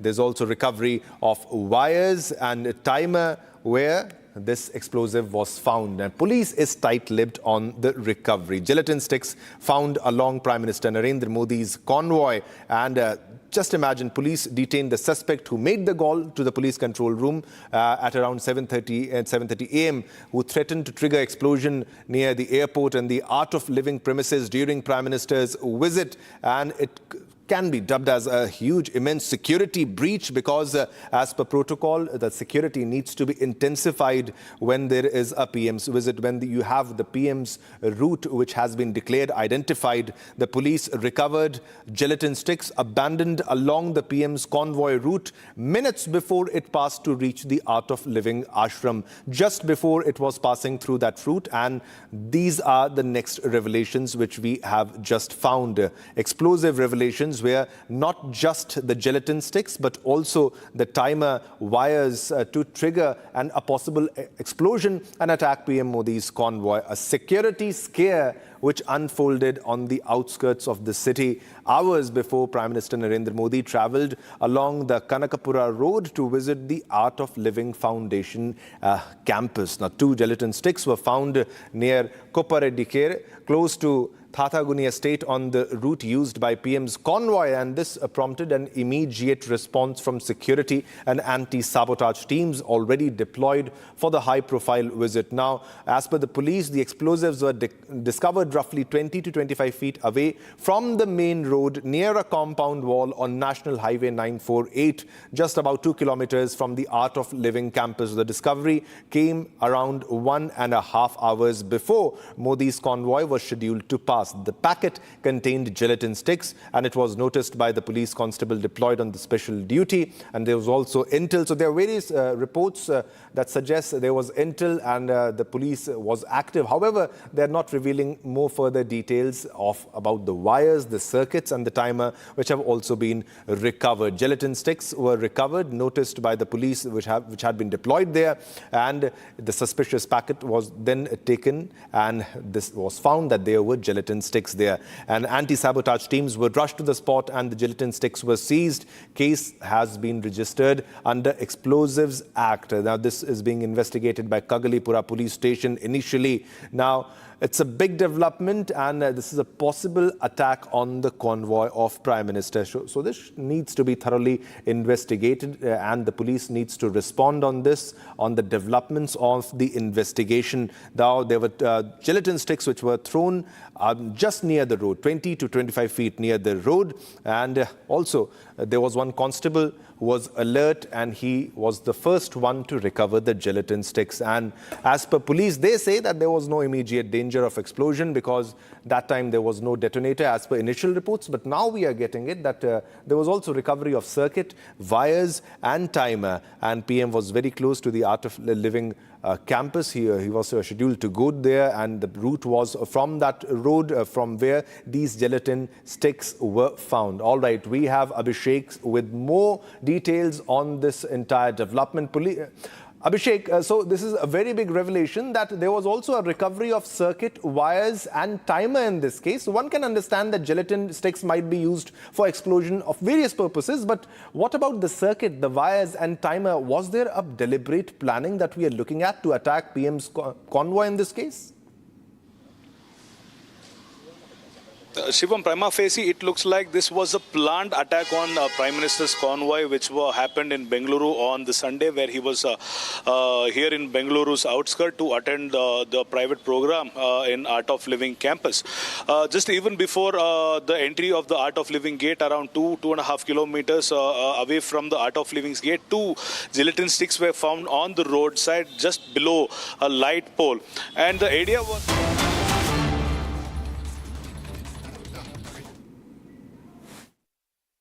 குறிப்பிடக்கூடாது என்பது மரபு இருக்கின்ற காரணத்தினாலே நான் பெயரை குறிப்பிடவில்லை. ஆகவே அனைத்து இந்திய அண்ணா திராவிட முன்னேற்ற கழகத்தின் சார்பாக சட்டப்பேரவை தலைவராக பொறுப்பேற்றுள்ள தங்களுக்கும் சட்டப்பேரவை துணைத் தலைவராக பொறுப்பேற்றுள்ள அவர்களுக்கும் இதயபூர்வமான நல்வாழ்த்துக்களை இந்த நேரத்தில் தெரிவித்துக் கொள்கின்றேன். இன்றைக்கு ஆளுங்கட்சி எதிர்க்கட்சி என்று பாராமல் இன்றைக்கு தாங்கள் இந்த பக்கமும் அந்த பக்கமும் சாயாமல் நடுநிலையோடு வைக்கும் தராசு போல நீங்கள் என்றும் செயல்பட வேண்டும் என்று அன்போடு இந்த நேரத்தில் கேட்டுக்கொள்கின்றேன். எந்த அளவுக்கு எதிர்க்கட்சிகளுக்கு பேசுவதற்கு வாய்ப்பு கொடுக்கின்றீர்களோ அந்த அளவுக்கு உங்களுடைய அரசு சிறப்பாக செயல்படும். ஏனென்றால் மக்களுடைய பிரச்சனையை எடுத்து வைப்பது எதிர்க்கட்சியினுடைய கடமை. ஆகவே எதிர்க்கட்சியினுடைய கடமை சிறப்பாக செயல்படுவதற்கு அனைத்து எதிர்க்கட்சிகளுக்கும் முழுமையான நேரத்தை ஒதுக்கி கொடுக்க வேண்டும் என்று அன்போடு இந்த நேரத்தில் கேட்டுக்கொள்கின்றேன். நீங்கள் ஏற்கனவே அனைத்து இந்திய அண்ணா திராவிட முன்னேற்ற கழகம் பொன்மனச்சம்மல் புரட்சித் தலைவர் எம்ஜிஆருடைய ஆட்சி காலத்திலே நீங்கள் சட்டமன்ற உறுப்பினராக இருந்து பணியாற்றியவர்கள். மாண்புமிகு அம்மாவுடைய காலத்திலும் சட்டமன்ற பணியாற்றியவர்கள். சட்டமன்ற பேர விதிகள் முழுமையும் நன்றாக தெரிந்தவர்கள். சிறப்பான முறையிலே பேசக்கூடியவர்கள். சிறப்பான முறையிலே அவையை நடத்தக்கூடிய திறமை மிக்கவர்கள். ஆகவே அப்படிப்பட்ட ஒரு அற்புதமான ஒரு நிகழ்த்தக்கூடியவர்களுக்கு ஒரு நல்ல வாய்ப்பை நீங்கள் பெற்றிருக்கிறீர்கள். இந்த புனிதமான ஆசனத்திலே அமர்ந்திருக்கின்றீர்கள். எங்களுக்கு அனைத்து இந்திய அண்ணா திராவிட முன்னேற்ற கழகம் மட்டுமல்ல, அனைத்து எதிர்க்கட்சிகளுக்கும் போதுமான நேரத்தை ஒதுக்கி கொடுத்து மக்களுடைய பிரச்சனையை எடுத்து செல்வதற்கு நீங்கள் நல்ல வாய்ப்பை தர வேண்டும் என்று இந்த நேரத்திலே தெரிவித்து, மாண்புமிகு முதலமைச்சராக பொறுப்பேற்றுள்ள மாண்புமிகு முதலமைச்சர் அவர்களுக்கும் எனக்கு இதயபூர்வமான நல்வாழ்த்துக்களை இந்த நேரத்தில் தெரிவித்துக் கொள்கிறேன். Chief Minister Joseph Vijay, and I extend wishes to his government to carry out the functions of the administration. I congratulate all the newly appointed ministers who have won from the assembly elections. So here we have Edapadi Palaniswamy congratulating all the newly appointed ministers. Up next, the speaker is asking whether Mr. S.P. Velumani of the AIADMK wants to address the assembly.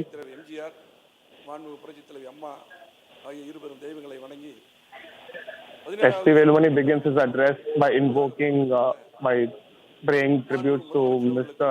MGR and Jayalalitha. மாண்புமிகு புரட்சித்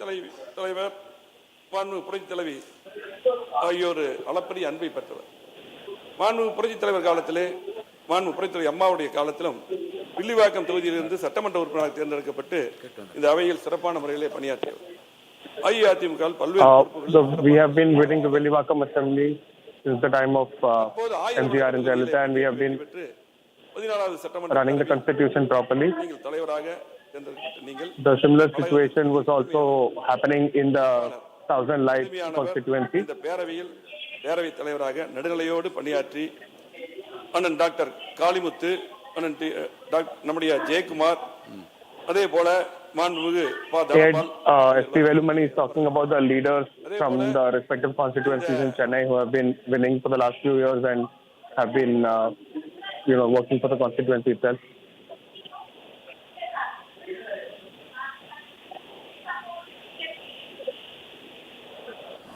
All right, so these are the visuals coming in from Tamil Nadu Assembly, and tomorrow is the floor test, and today the very big development. Republic already told it was Republic's scoop. Republic broke it first that AIADMK wanted to extend support to TVK, and they did, and after that too, after splitting into two. So there are two factions. One is the SP Velumani faction, which holds 30 MLAs. So and they are supporting. They want to go with the TVK and form an alliance with the TVK.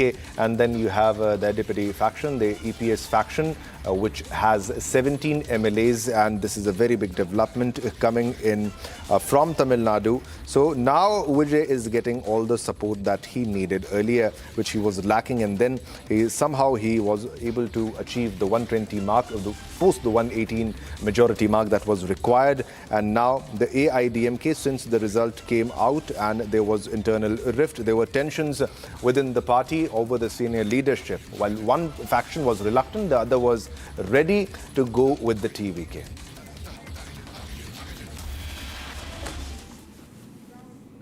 All right, viewers, it's time to slip into a short commercial break, but don't go anywhere. We have a lot more lined up. Just coming after the break, hat-trick for BJP in Assam. Himanta to take oath as Assam Chief Minister for second consecutive term today. We'll get you the live visuals and all the latest updates, minute-to-minute updates after the break.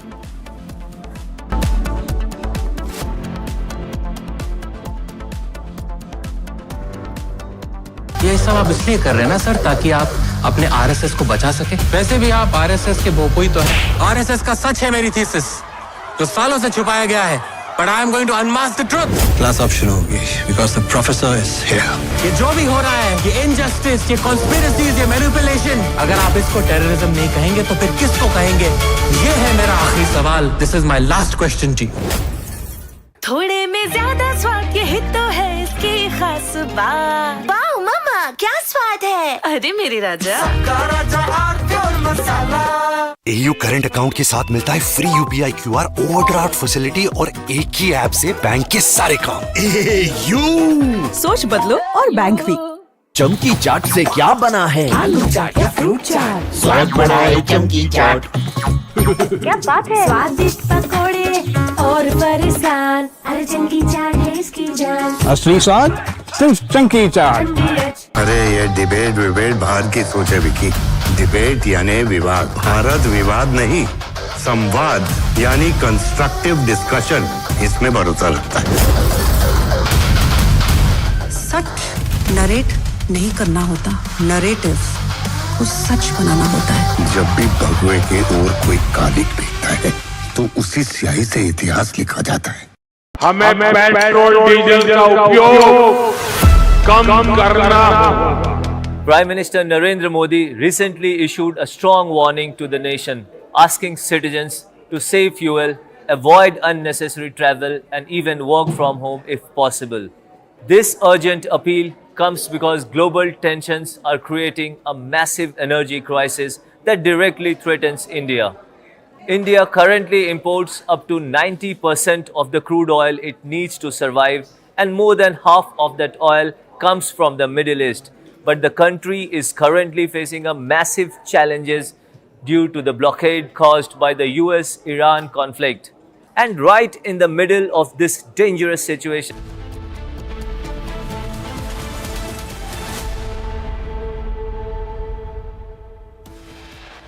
Headlines brought to you by Canara Bank.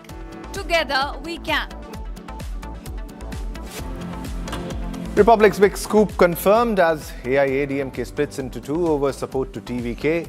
SP Velumani set to take over as party chief. 7-member CBI SIT team headed by DIG rank officer set to take over the probe into the murder of Shuvendu's PA Chandranath Rath.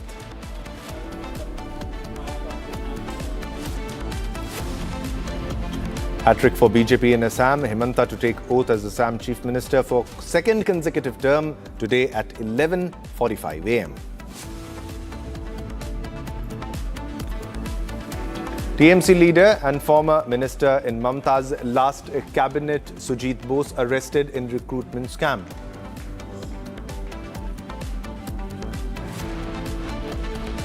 No end to confusion in Congress over Kerala CM face. 9 Kerala leaders in Delhi today to hold talks with Congress High Command.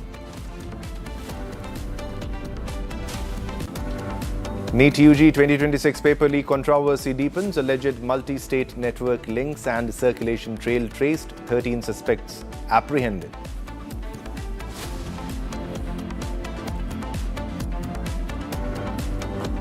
Fresh reports suggest that Pak helped Iran hide its military aircraft from US strikes. Trump's aide says Pak's role as mediator needs to be re-examined.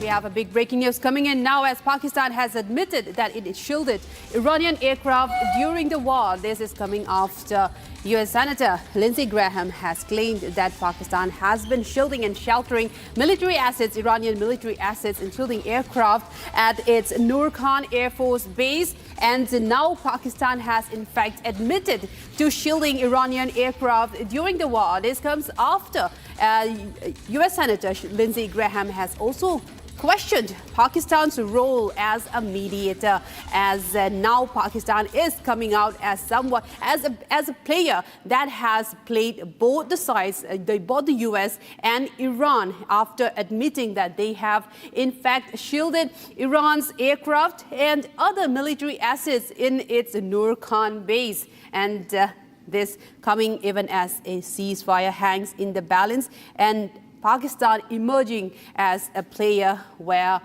they are siding with both US and Iran, and in fact backstabbing United States at this point. They have said that they have in fact harbored Iranian aircraft after much claims of US President Donald Trump saying that the US have decimated all military assets of Iran. Now Pakistan is emerging as the key party where Iran's military assets have been stashed in the Nur Khan base, and now Pakistan has in fact come on to admit that they have shielded Iranian aircraft during the war, backstabbing much to the United States. And the US Senator, a close aide of the US President Donald Trump, has also questioned Pakistan's role as a mediator in this regard.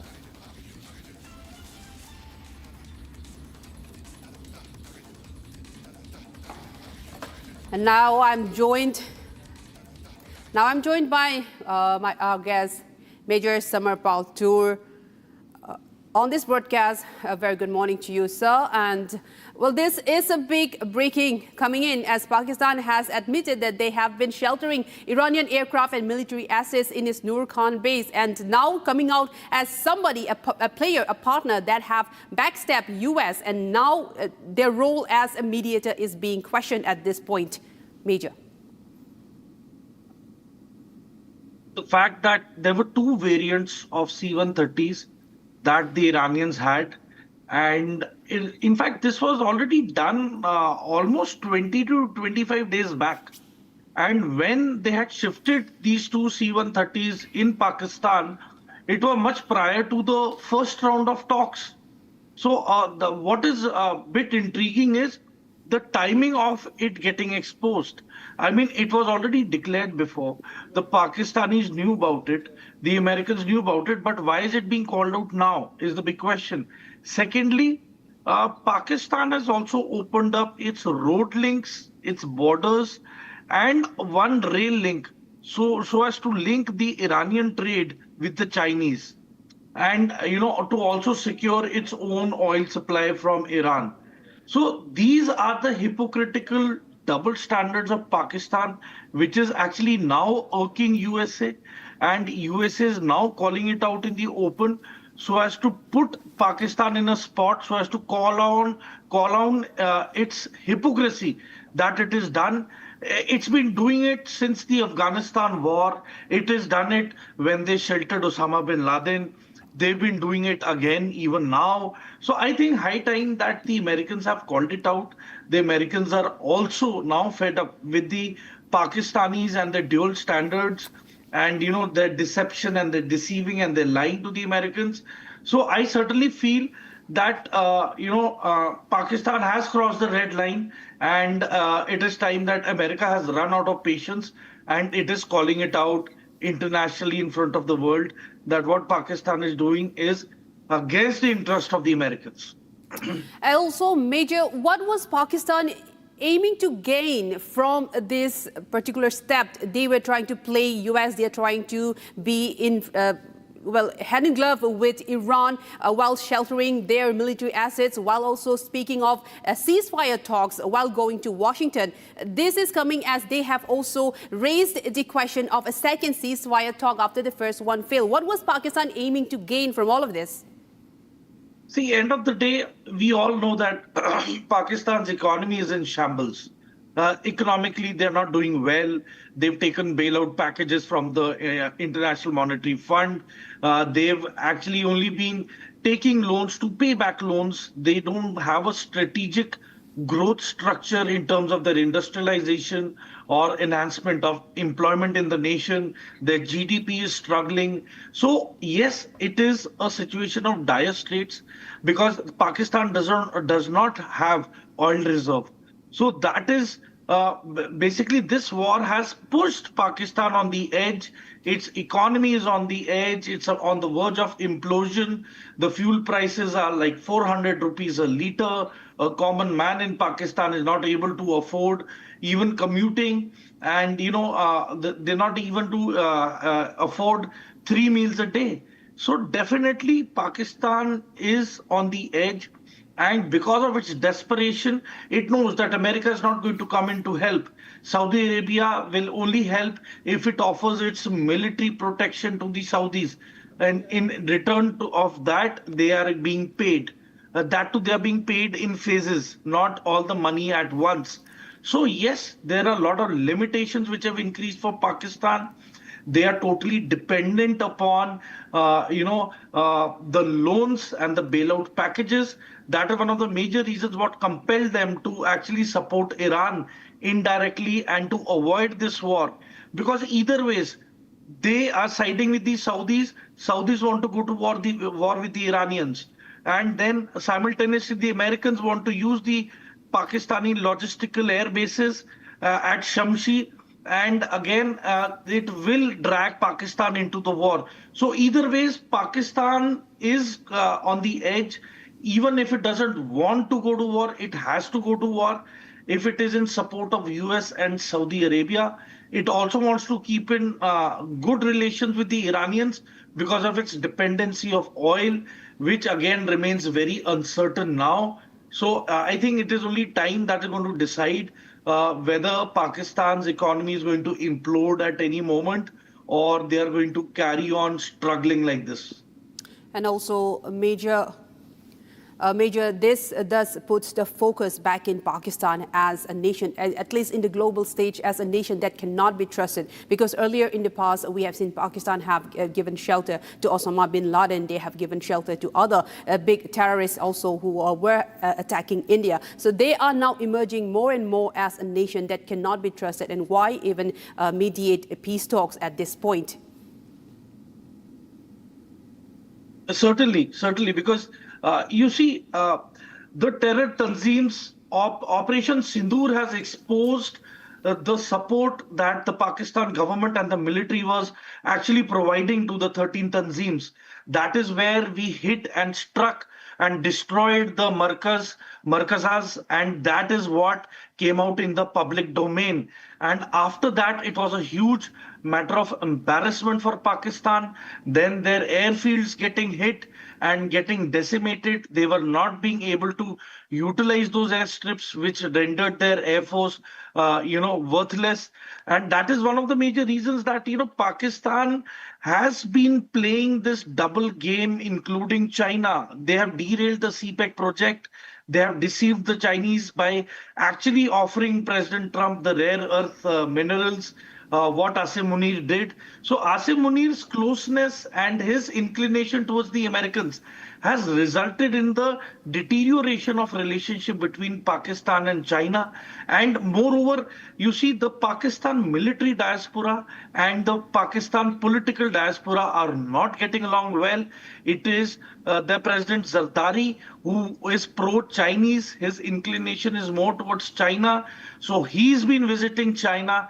He's been trying to keep the economy surviving and going, whereas the Chinese are pressurizing Zardari and the political diaspora as to keep a distance from the Americans and don't let them come into Pakistan, because that reduces the proximity of the Americans against the Chinese. Right.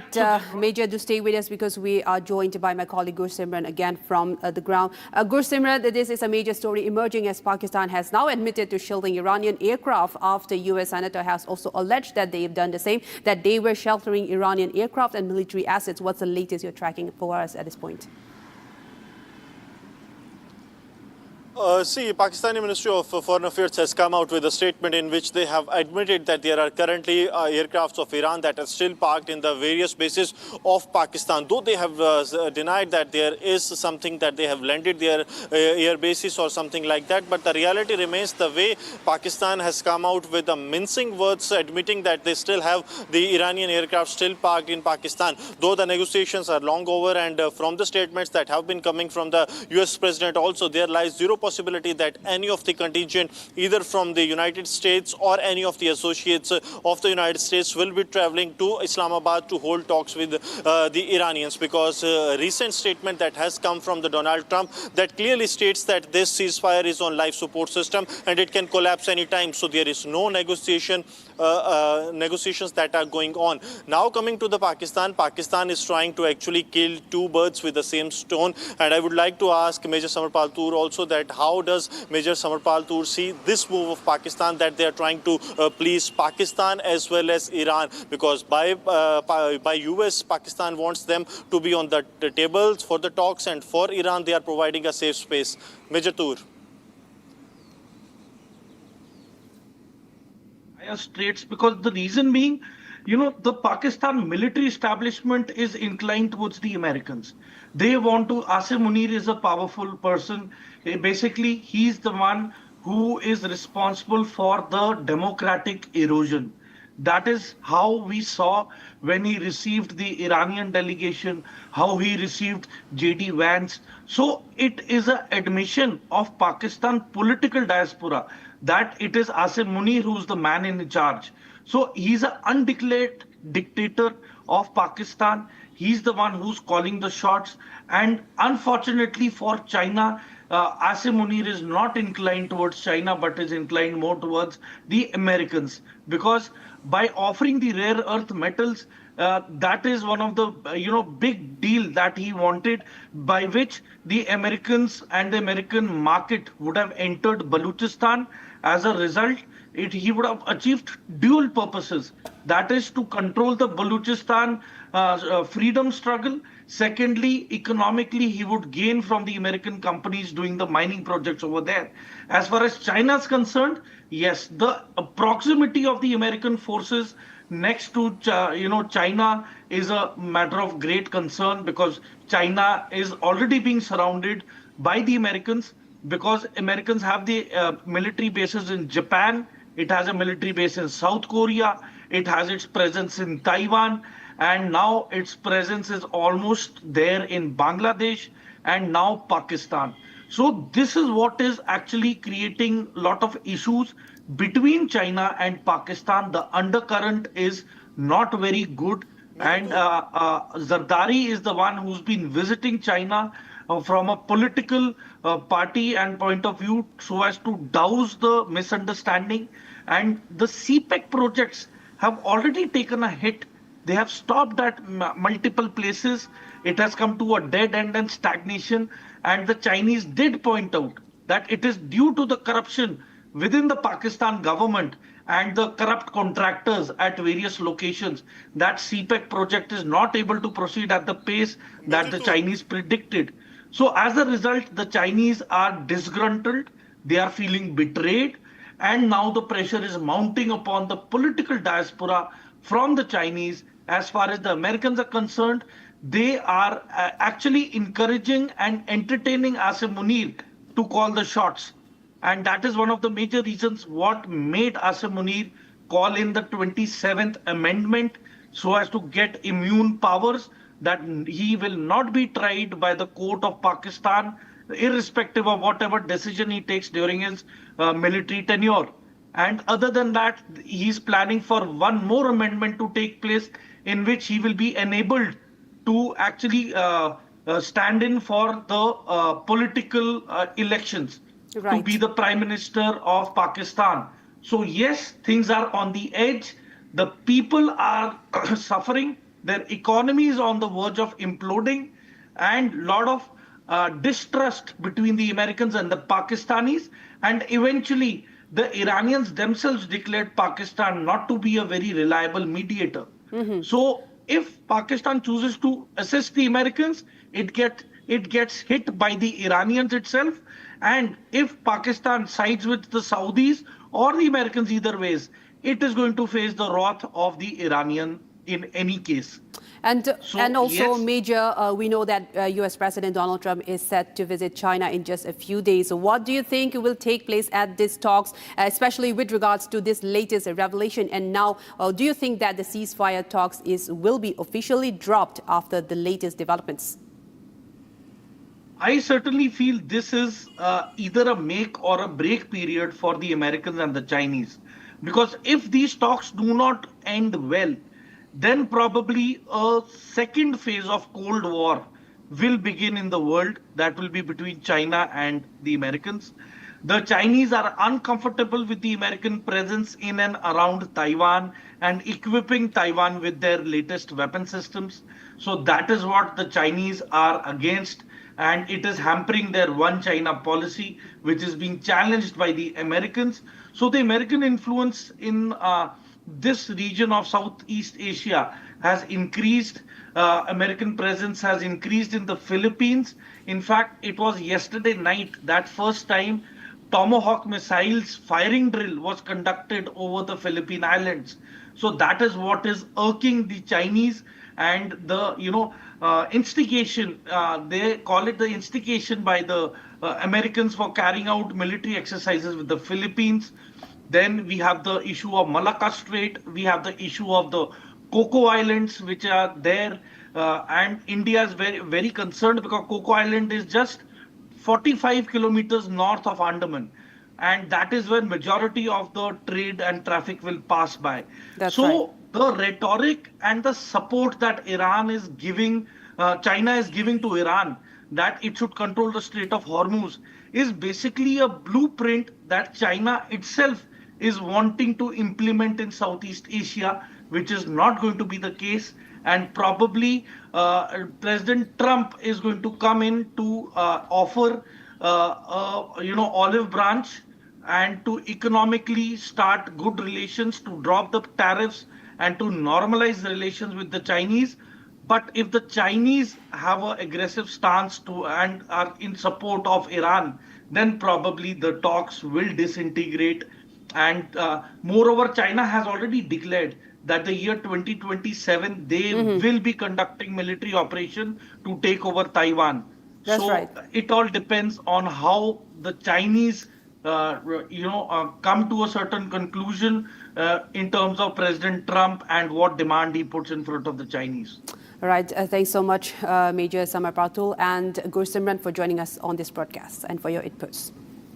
And now, viewers, will move on to another story, a big development in Assam as BJP set coming back for the third time as a hat-trick for BJP in Assam. Himanta Biswa Sarma set to take oath as Assam Chief Minister for the second consecutive term. Today, coming up next.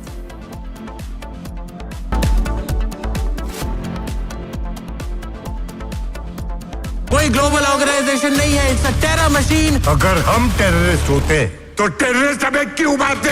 RSS ने बाबरी मस्जिद तोड़ी और RSS violent है। वो तब गिरा जब इस देश के बहुसंख्यक समाज का विश्वास टूट गया। आप लोगों ने तो देश चलाने का दावा किया है, लेकिन आप लोगों का ना कोई हिसाब है, ना कोई किताब। ये चोट निशान छोड़ेगी।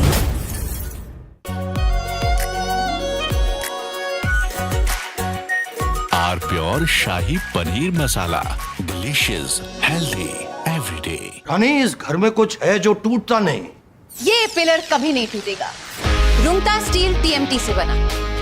रुंगटा नहीं तो घर स्ट्रॉन्ग नहीं। रुंगटा स्टील TMT बार एकदम solid.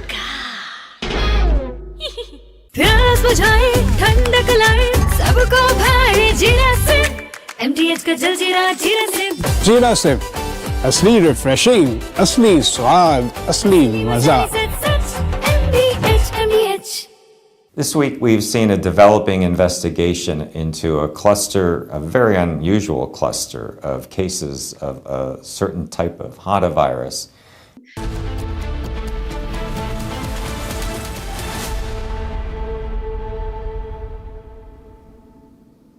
Welcome back, viewers. And we have a big breaking news now coming in from Kerala. Now, the confusion within the Congress party over the Chief Minister of Kerala only seems to be growing each day. It's been over a week now since the election results were declared, and we don't even have a top candidate for the Chief Minister post in Kerala. Now, in the latest development, 9 Kerala leaders have supposed to reach Delhi today to talk on the Chief Minister issue. As many as 6 former KPCC presidents and 3 KPCC working presidents will reach New Delhi today to hold discussions with the High Command to reach a consensus on the Chief Minister. Now, former KPCC Presidents Mullapalli Ramachandran, VM Sudhiran, K. Sudhakaran, MM Hassan, and many others, the key persons who will be reaching Delhi, some of them working presidents, and they will be in talks with the Congress High Command, supposed to reach Delhi very soon to put an end to the Chief Minister controversy that's emerging. Even after a week after the poll have been declared, the Congress party in Kerala is still unable to find a consensus on a particular Chief Minister face. This is now developing as the key leaders of the Kerala Pradesh Congress Committee will now be meeting and holding talks over the Chief Minister issue and to find a consensus and likely to name a Chief Minister today. Now I'm joined by my colleague Shankar from Kerala, who has been tracking this story and have all the details for us. Shankar, we are now getting reports that key leaders of the Congress Committee in Kerala will be holding talks with the High Command. Do we have any details so far? Because it's been a week since the polls have been declared and there has been no consensus. Will this meeting lead to a particular name that will have a consensus of all the party in Kerala? Yes, it has been nearly over a week since the results have been announced, and even after passing a week, the Congress party could not find its Chief Minister candidate. But now there is a crucial meeting taking place in Delhi with as many as 9 senior leaders from Kerala. You know, they include former KPCC presidents K. Sudhakaran, Kadandapalli Ramachandran, and others, K. Sudhakaran and all. And KPCC working president Shafi Parambil, PC Vishnunath, AP Anil Kumar and all will also be joining them in the meeting. But the question is that will the High Command be able to take a decision on the CM post today? Going by the words of senior leaders, it was found that the decision may take 48 hours. So this was stated yesterday. So most probably the decision may come on Wednesday only. But there is a chance that there is a less likely to be the CM post is announced today. The chances are high that the result means the High Command has already taken a decision on the CM post, but the allies and even the senior leaders in Kerala suggested the High Command to consider the ground reality before taking a decision. That is the reason why. Thanks for the inputs, and we will definitely get back to you for more details as we have to take a very short break now, and we will return with more stories lined up for you on the other side coming up next after a very short break. The hat-trick for the BJP in Assam, Himanta Biswa Sarma set to take oath as the Assam Chief Minister for the second consecutive term today, coming up next.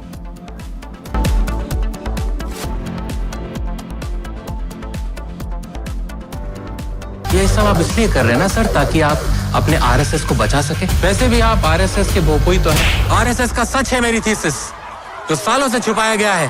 But I am going to unmask the truth. Class अब शुरू होगी because the professor is here. ये जो भी हो रहा है, ये injustice, ये conspiracies, ये manipulation, अगर आप इसको terrorism नहीं कहेंगे तो फिर किसको कहेंगे?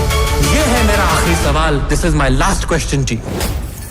आर प्योर सूजी पास्ता उबालो मिलाओ और खाओ 8 मिनट में तैयार। क्या टेस्ट है सबका राजा R pure masala.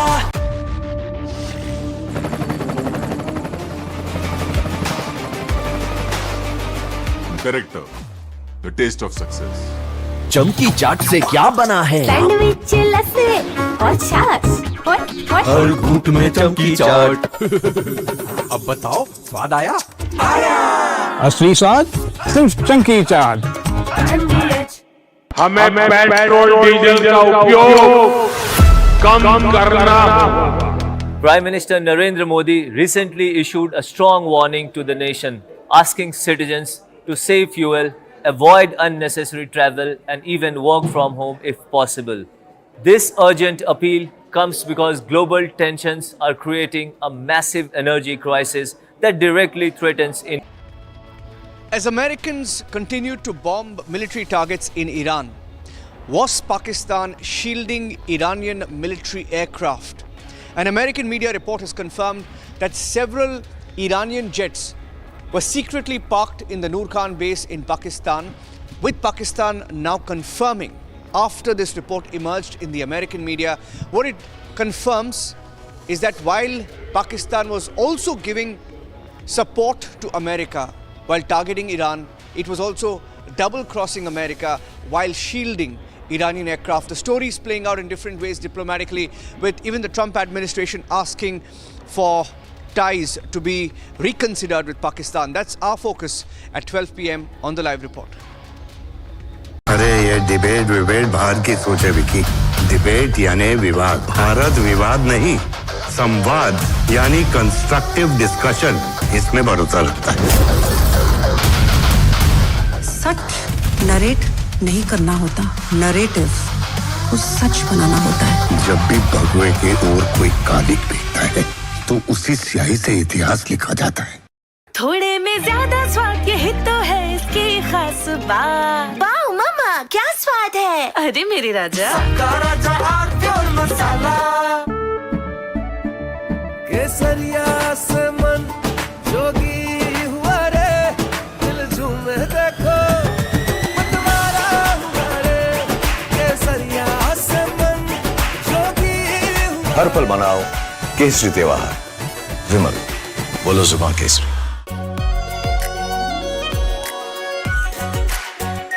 Are pure shahi paneer masala, delicious, healthy every day. This week we've seen a developing investigation into a cluster, a very unusual cluster of cases of a certain type of hantavirus.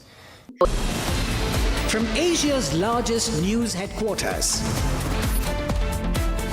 setting the agenda for Bharat.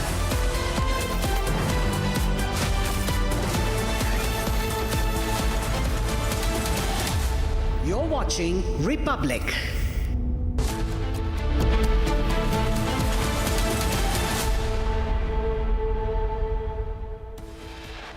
Headlines brought to you by Canara Bank. Together we can.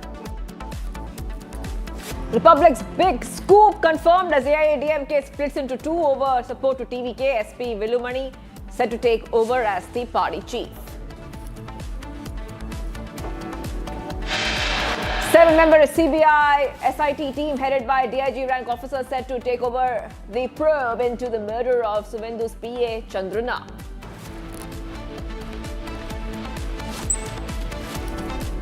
Hat-trick for BJP in Assam. Himanta to take oath as Assam CM for second consecutive term today at 11:45 a.m.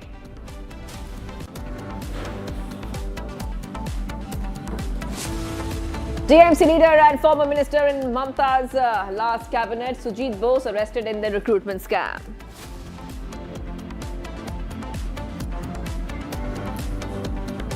No end to confusion in Congress over Kerala CM phase.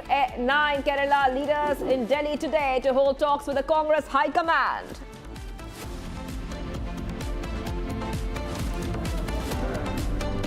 NEET UG paper leak controversy deepens further. Alleged multi-state network links and circulation traced 13 suspects apprehended. And Pakistan's double game has been exposed. Pakistan admits shielding Iranian aircraft, says stationed some aircrafts temporarily.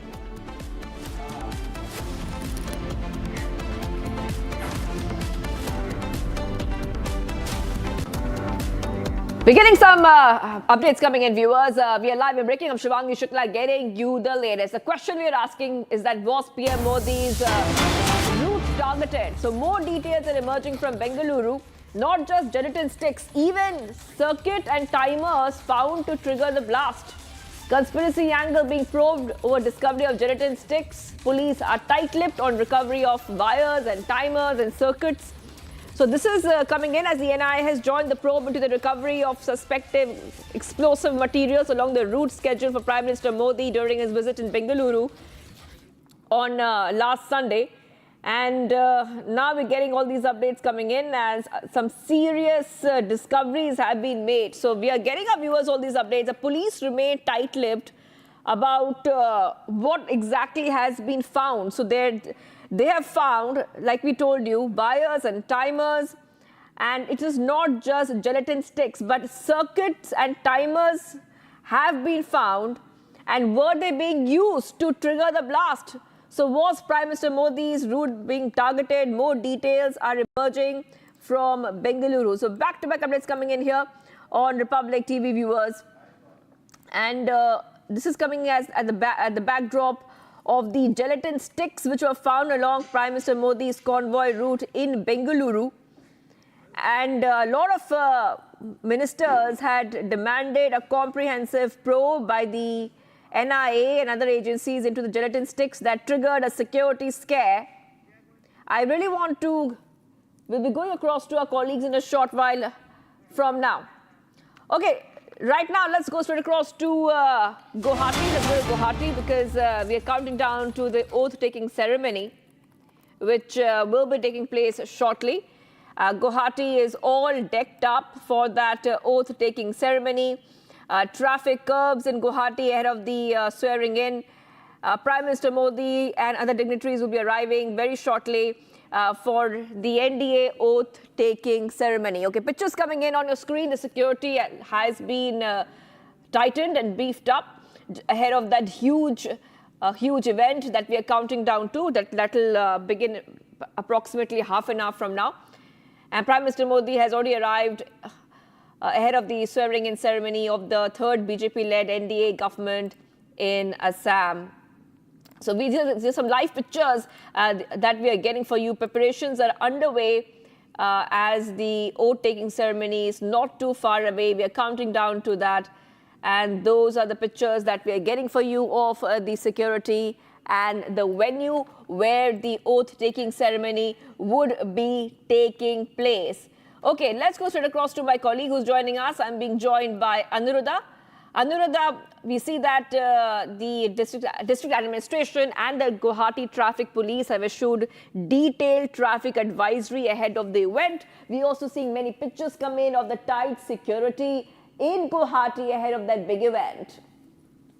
Yes, many VVIP movement is taking place in Guwahati, and that is one reason why special traffic arrangements have been made for the VVIP movement, and we are also getting to know that many top industrialists have already arrived in Guwahati, including Mukesh Ambani and the Adani. And apart from that, 22 chief ministers from different NDA ruled state and the BJP ruled states are also also in Guwahati to attend the oath-taking ceremony.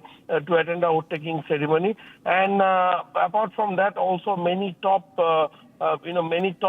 leaders. का ये third time government है असम में और हमारा doctor Himanta Biswa Sharma ji उनका second term इस बार मुख्यमंत्री का शपथ ग्रहण है। तो इस ऐतिहासिक दिन में मुझे भी मौका मिला मंत्री हिसाब से शपथ लेने के लिए। बहुत मन में अच्छा महसूस हो रहा है। ठीक है, ठीक। All right, viewers. So pictures coming in live from Guwahati. We're getting some reactions coming in. So it is a great privilege for me to be a member of Dr. Himanta Biswa's cabinet. So I give my gratitude to my leader, Dr. Himanta Biswa Sarma. At this great moment, I can say this only, that we will try our level best to work for the betterment of our state so that Assam can contribute to the growth and economy of our country.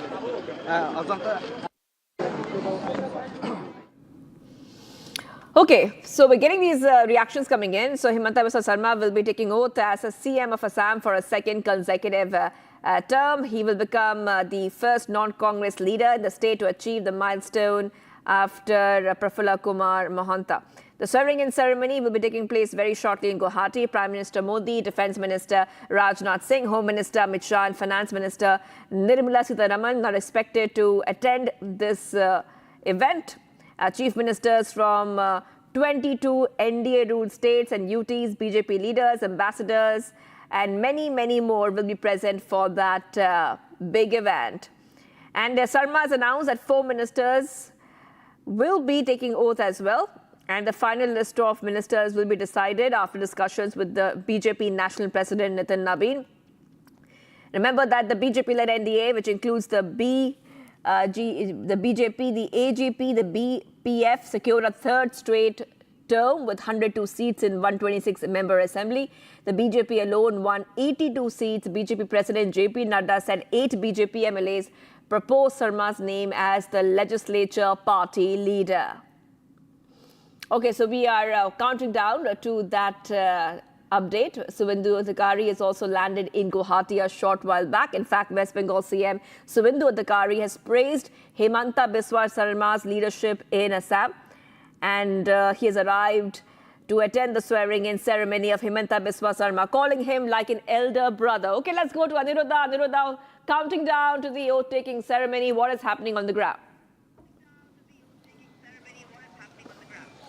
Yes, you can see today at least 1 lakh people are expected to attend this swearing-in ceremony for the third consecutive term. The NDA is forming the government in the state, and it is for the second time that Chief Minister Himanta Biswa Sarma is going to take oath for the office of the Chief Minister. And along with him today, 4 other ministers are also taking oath. Netanyahu, who had been finance minister in the previous government, is taking oath today again. Apart from Netanyahu, we also have Rameshwar Teli, former Union Minister of State for Petroleum, who is also taking oath as a minister in Himanta Biswa Sarma cabinet today. Rameshwar Teli is in fact one of the very senior BJP leader, and for 2 from the alliance partners, Ahom Gana Porikot and the BPF, that is Ahom Gana Porikot's president Atul Bora and BPF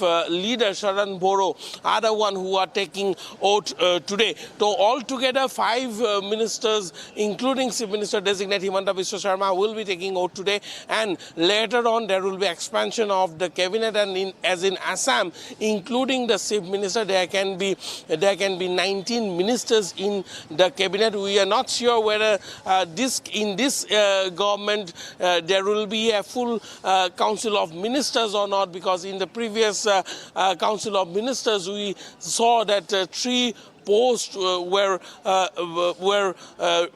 kept vacant. But in this government, it is also expected that the state might witness a full council of ministers, given the fact that the NDA has won 102 seats in this recently held elections. And I'm just দিনটো এটা বিশেষ দিন, ঐতিহাসিক দিন, আৰু গোটেই ভৱিষ্যতৰ দিনবিলাকত সদায় এই দিনটো এটা স্মৰণীয় হৈ থাকিব, যি ঐতিহাসিক।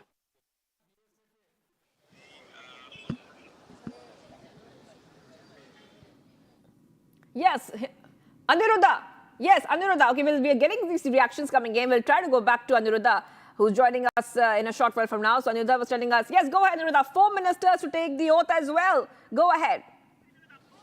Yes, Imangi, as you can see as we speak, we are standing at the entry point of the field where the oath-taking ceremony is taking place, and you can see elaborate security arrangements have been made. This is the way through which the VVIPs and the VIPs will be entering the venue.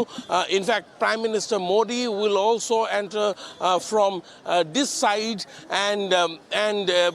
and he will be gracing the oath-taking ceremony as the chief guest today. Apart from Prime Minister, Union Home Minister.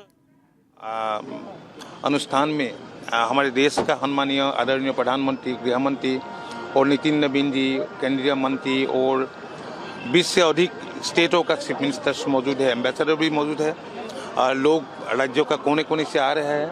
ये हमारे लिए बहुत सौभाग्य की बात है। मैं छवि को बहुत बहुत आभार व्यक्त करता हूँ। आप तीनों बार जब सरकार बनी 2016 से तब से मंत्री रहे हैं, हैट्रिक में हमेशा शामिल रहे हैं। आगे सरकार की प्रायोरिटीज क्या रहेंगी? नहीं, प्रायोरिटीज देखिए, क्योंकि लास्ट 5 इयर्स जिस ढंग से डॉक्टर हिमंत बिस्वा शर्मा ने हमारे गवर्नमेंट ने काम किया है, लोग इसलिए भारी बहुमत दिया है, तो इस बार रिस्पॉन्सिबिलिटी और बढ़ गया है। और इस 5 बार आप देखेंगे, मैं चाहता हूं और मैं जरूर देखूंगा, क्योंकि ये गोल्डन पीरियड होगा असम का लोगों के लिए और देशवासियों के लिए। देख सकते हैं अतुल बोरा ने ये कहा है। Right, okay, taking a short break, viewers. Do not go anywhere. The swearing-in ceremony will begin at 11:45 a.m. We'll be right back. Now, Suvendu Adhikari has also landed in Guwahati. It's a hat-trick for the BJP in Assam. Himanta to take oath as Assam CM for the 2nd consecutive term. In a short while, stay tuned. We'll get you all the live updates from the ground.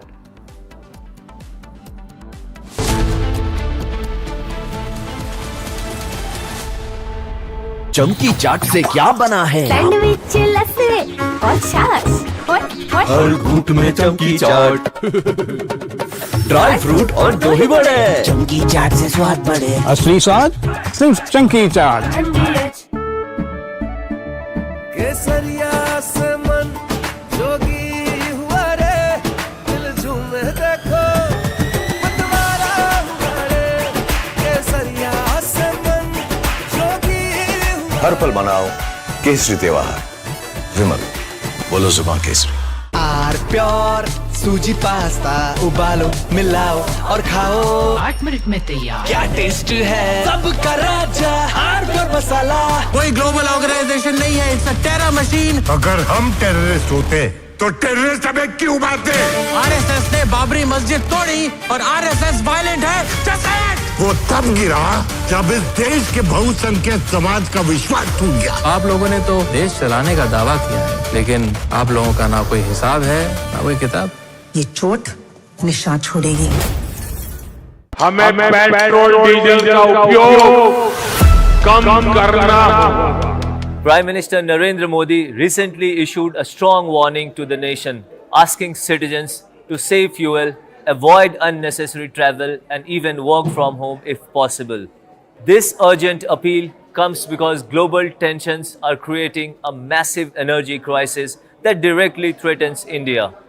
India currently imports up to 90% of the crude oil it needs to survive, and more than half of that oil comes from the Middle East. But the country is currently facing a massive challenge. As Americans continued to bomb military targets in Iran, was Pakistan shielding Iranian military aircraft? An American media report has confirmed that several Iranian jets were secretly parked in the Noor Khan base in Pakistan, with Pakistan now confirming, after this report emerged in the American media, what it confirms is that while Pakistan was also giving support to America while targeting Iran, it was also double-crossing America while shielding Iranian aircraft. The story is playing out in different ways diplomatically, with even the Trump administration asking for ties to be reconsidered with Pakistan. That's our focus at 12 p.m. on the live report. ये सब आप इसलिए कर रहे हैं ना sir, ताकि आप अपने आरएसएस को बचा सके। वैसे भी आप आरएसएस के बोपोई तो हैं। आरएसएस का सच है मेरी थीसिस, जो सालों से छुपाया गया है। But I am going to unmask the truth. Class अब शुरू होगी because the professor is here. ये जो भी हो रहा है, ये injustice, ये conspiracies, ये manipulation, अगर आप इसको terrorism नहीं कहेंगे तो फिर किसको कहेंगे? ये है मेरा आखिरी सवाल. This is my last question to you. प्यास बुझाए, ठंडक लाए, सबको भाए जीरा से MTH का जलजीरा जीरा से. जीरा से असली रिफ्रेशिंग, असली स्वाद, असली मजा. यानी इस घर में कुछ है जो टूटता नहीं. ये पिलर कभी नहीं टूटेगा. रुंगटा स्टील TMT से बना. रुंगटा नहीं तो घर स्ट्रॉन्ग नहीं. रुंगटा स्टील TMT बाद एकदम सॉलिड. थोड़े में ज्यादा स्वाद, यही तो है इसकी खास बात. वाओ मामा, क्या स्वाद है. अरे मेरे राजा. This week we've seen a developing investigation into a cluster, a very unusual cluster of cases of a certain type of Hanta virus.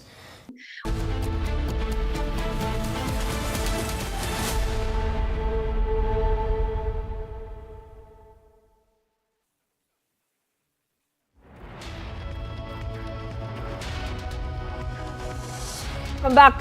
We are getting pictures live from Guwahati. These are live pictures coming in. You can see tight security at the Khanapara venue ahead of the swearing-in ceremony of Himanta Biswa Sarma as the Assam CM. Security arrangements have been tightened, getting some reactions from the ground. दूसरी बार आज मुख्यमंत्री पद का शपथ लेने वाले हैं. हम छत्तीसगढ़ से हैं. हमारे साथ हमारे दोनों डिप्टी सीएम भी हैं, श्री अरुण साव जी और विजय शर्मा जी. छत्तीसगढ़ के 3 करोड़ जनता के तरफ से मुख्यमंत्री जी का बहुत बहुत उनको शुभकामनाएं, उनको बहुत बहुत बधाई.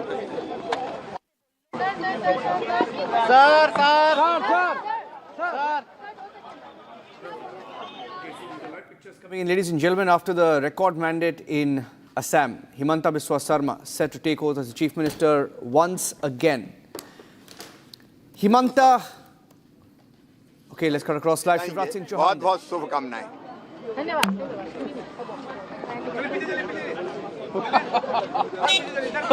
Top leaders of the BJP, NDA reaching Guwahati from different parts of the country. The NDA going to be present here in its full strength to support Himanta Biswa Sarma as the Assam Chief Minister, the incumbent, takes oath once again. खुशी का माहौल है असम में और आज हेमंत बिस्वा शर्मा जी मुख्यमंत्री पद की शपथ ले रहे हैं.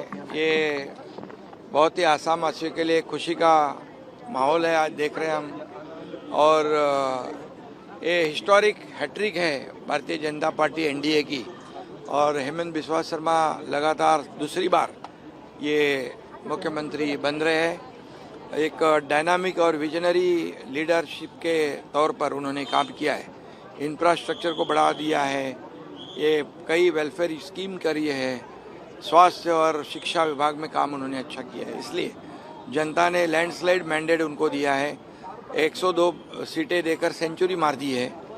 डबल इंजन की सरकार यहाँ काम करेगी. आदरणीय देश के प्रधानमंत्री, यशस्वी प्रधानमंत्री नरेंद्र मोदी जी की जो विजन है, सबका साथ सबका विकास, और इस देश को एक महाशक्ति के रूप में बनाने का जो संकल्प किया है, इस पर लोगों ने भरोसा किया है. और इस पर लोगों ने भरोसा कर कर लैंडस्लाइड मैंडेट दिया हुआ है. केंद्रीय गृह मंत्री अमित भाई की जो रणनीति है, ये चाणक्य नीति जैसे पश्चिम बंगाल में सफल हो गई, वैसे आसाम में भी लैंडस्लाइड विक्ट्री उनके वजह से मिली है.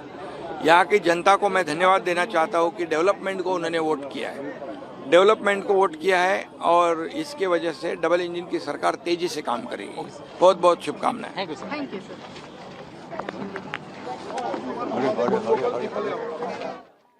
With Himanta Biswa Sarma today, the details are with Republic. Taking oath for a second consecutive term, Himanta Biswa Sarma returning as the NDA scores a hat-trick in Assam. 4 ministers from the BJP, AGP and BPF. Now these are pictures coming in from the Khanapara Veterinary College, where top leaders and dignitaries from the NDA are beginning to arrive, one after the other from the different states. Mayur Bora is joining us. Mayur Bora is a political analyst and he's joining us live on the broadcast. He's joining us from Assam today, this morning. Good morning, Mayurda. And these are pictures from Assam. Big day for Himanta Biswa Sarma, returning as the Chief Minister for a second time, hat-trick for the NDA. This mandate is, this verdict is special, isn't it? This mandate is special for Himanta Biswa Sarma. Mayurda.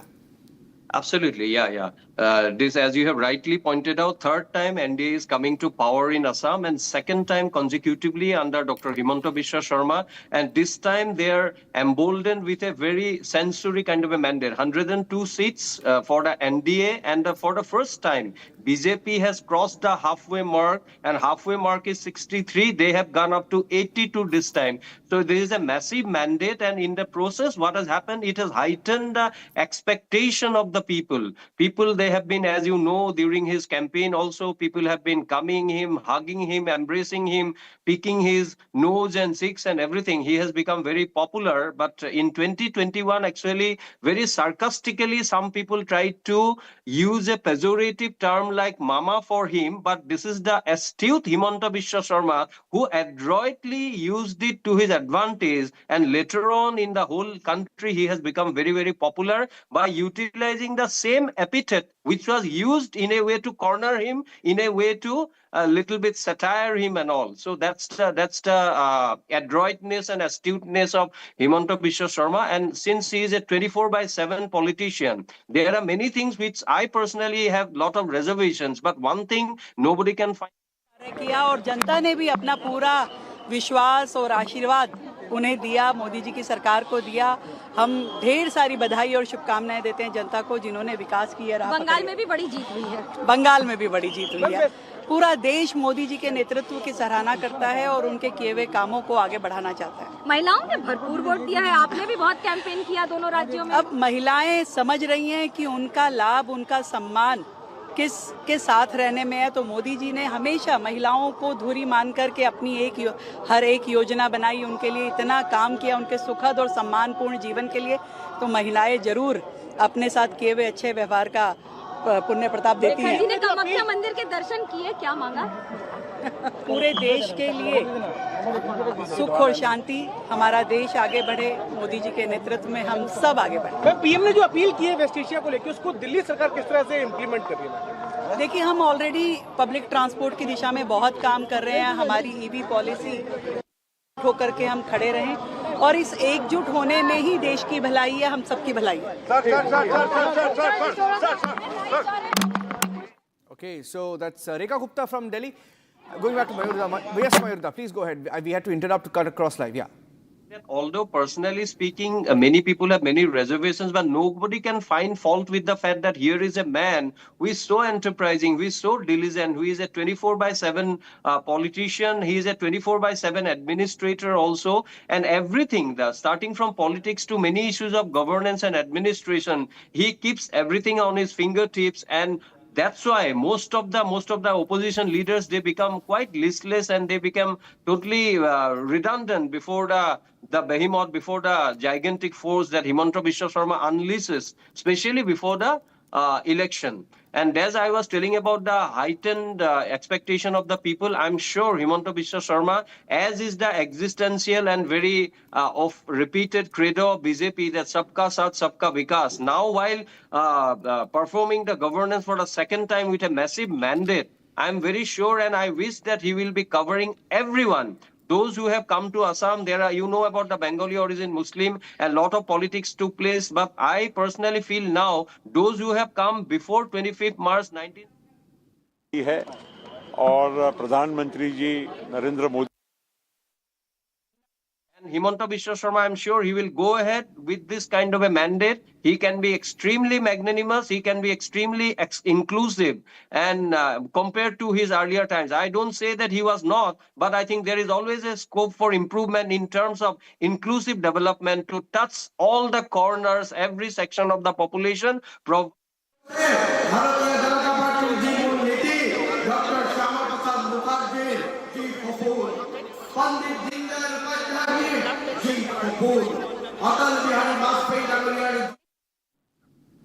Okay, so there is an issue there. Riniki Bhuyan Sharma. Riniki is the wife of the Assam Chief Minister. In fact, she was targeted.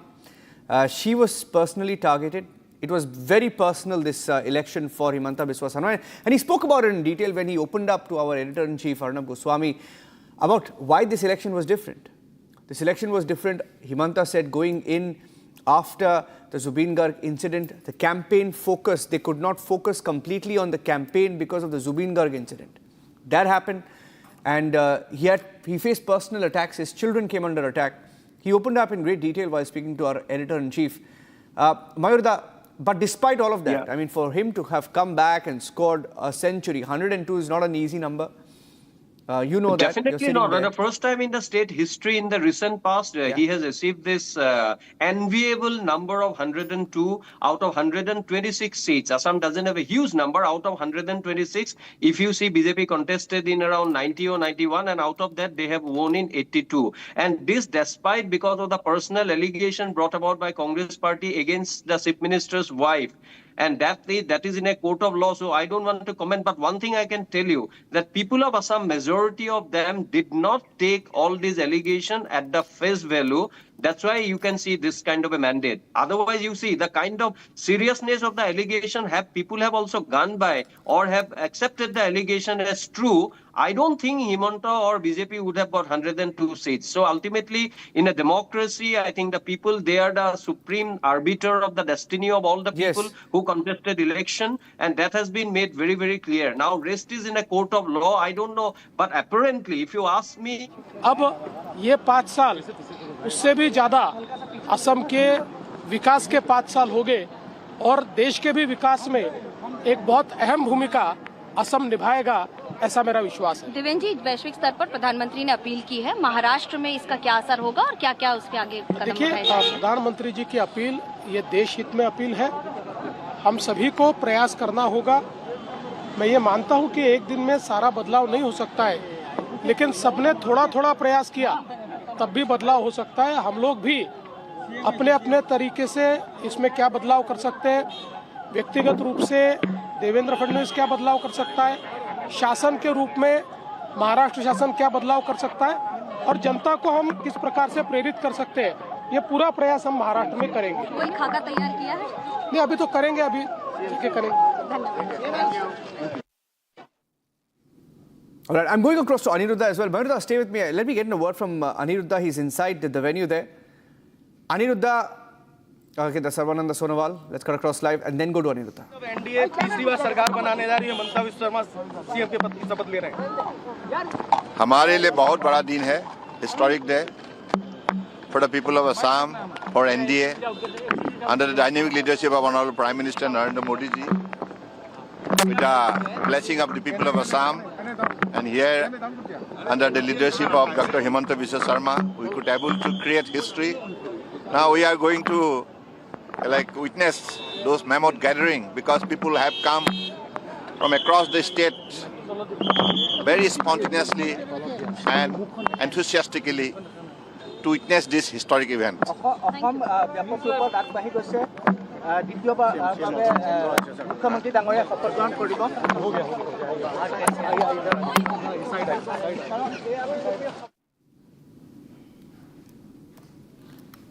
Okay, Aniruddha's live. Aniruddha, over to you. Who all? Okay, just looking at more pictures. So we will keep getting pictures. That's Chandrababu Naidu's son, Nara Lokesh arriving with Ramon Naidu, the Union Civil Aviation Minister. So the NDA leadership in full strength there, arriving at the venue. Let's go back to Aniruddha. He's live. Aniruddha, over to you. Let's stay live with the pictures, Aniruddha, from inside the venue. Yes, Niranjan, just taking you through the pictures from the Khanapara veterinary ground where Himanta Biswa Sarma is all set to take oath as the Chief Minister of the state of Assam for the second consecutive term. In a short while from now, approximately 10 minutes from now, the Himanta Biswa Sarma, Chief Minister designate of Assam, will be taking oath in the presence of Prime Minister Narendra Modi, Union Home Minister Amit Shah, Defense Minister Raksha Mantri Rajnath Singh.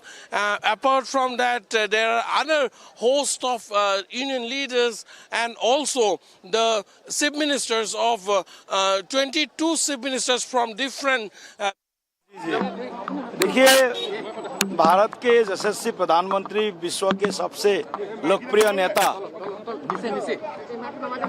Narendra Modi ji का गरिमामय उपस्थिति में कुछ क्षण बाद असम में तीसरी बार के लिए भाजपा नेतृत्व में एनडीए सरकार शपथ लेगी और असम के विकास में जिन्होंने बीते 4 दशकों में करीब बड़ा योगदान सुनिश्चित किया है, ऐसे हमारे दूसरे बार के मुख्यमंत्री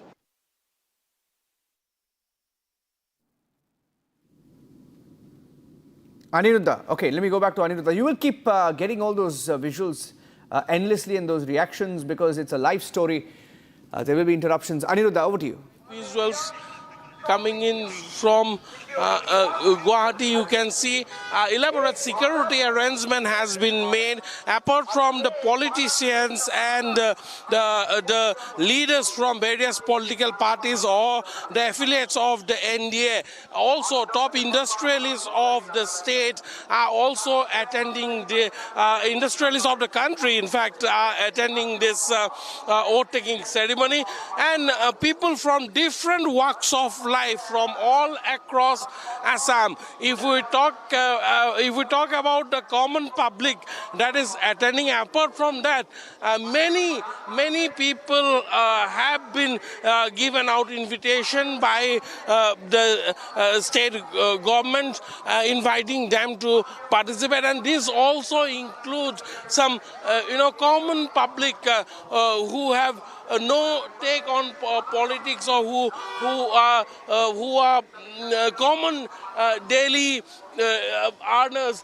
They have been also extended invitation, and over 1 lakh people from various parts of the state are expected to attend this historic moment as NDA sweeps the state with 102 seats. Never before in the history of Assam, even after the peak of Assam agitation in 1985 also, the AGP at that point in time couldn't manage to get single absolute majority. But this time the sweep has been so tremendous that 102 seats have been backed by the NDA and 82 seats have been swept by the Bharatiya Janata Party. But if we talk about allocation of ministry or a council of ministers, there we see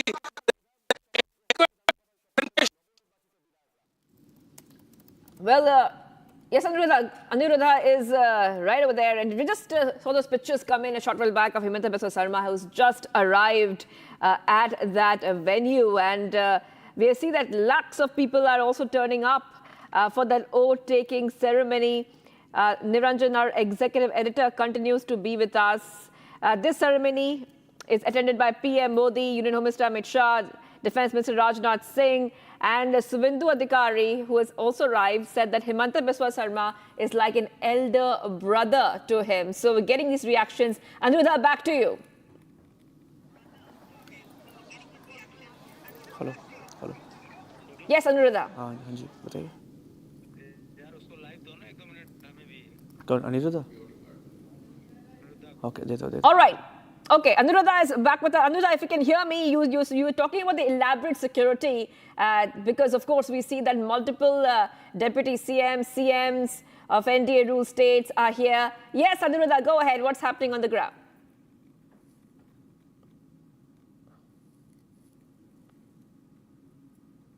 Today, as I was taking you through the visuals of the arrival of the guests to attend the oath-taking ceremony. We also need to point it out that the Congress party, interestingly, has decided to, boycott the swearing-in ceremony today, and in an absolute face-saver that the Gaurav Gogoi is trying to put in. He has alleged that he yesterday gave a soundbite where he said that since the Bharatiya Janata Party makes every event political, so they are not attending. This is an absolute disrespect to the people's mandate. This is an absolute disrespect, that the Congress party is showing to the constitutional arrangements, and they have decided to boycott. But yes, if we talk about the spirit of the common people, the spirit of the common people is very high. They are out here in large number to attend the swearing-in ceremony. Okay. More than 1 lakh people. Aniruddha, you're live on Aniruddha. Hi, this is Niranjan here. You're live on both Republic TV and Republic Bharat. So I request you to give us a commentary in Hindi so that both the viewers of Republic TV and Republic English and Republic Bharat can hear you. And we would love to see you inside because who's there. So why don't we try and go inside the venue? Aniruddha, we'll cut between your visuals and the live pictures from inside. Aniruddha, Hindi में हमारे दर्शक के लिए.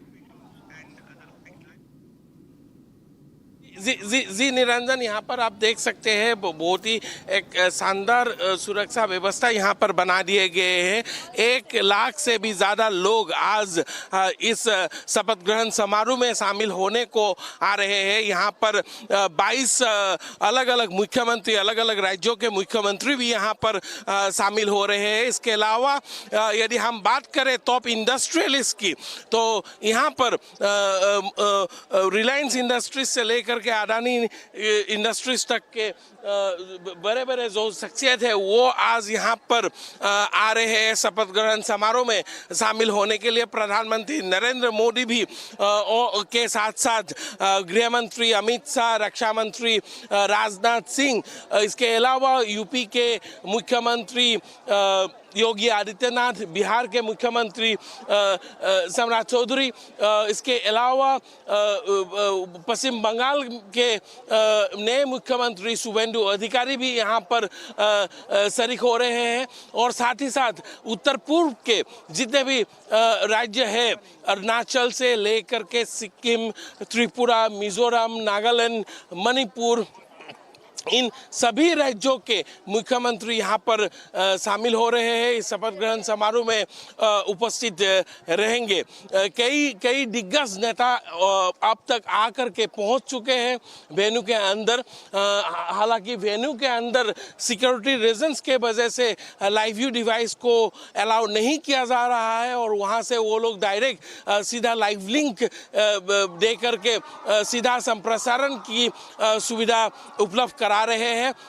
Media को अंदर camera ले जाना तो अलाउ है, लेकिन लाइव व्यू डिवाइस लेकर के वेन्यू के अंदर जाने की परमिशन नहीं दी गई है, क्योंकि प्रधानमंत्री से लेकर के तमाम राज्यों के मुख्यमंत्री, गृह मंत्री यहाँ पर आज उपस्थित है. अब से कुछ ही देर में प्रधानमंत्री नरेंद्र मोदी भी आकर के मंच में उपस्थित होंगे. अब प्रधानमंत्री मंच के बिल्कुल बगल ही एक स्टेट गेस्ट हाउस है, वहाँ पर ही वो ठहरे हुए हैं.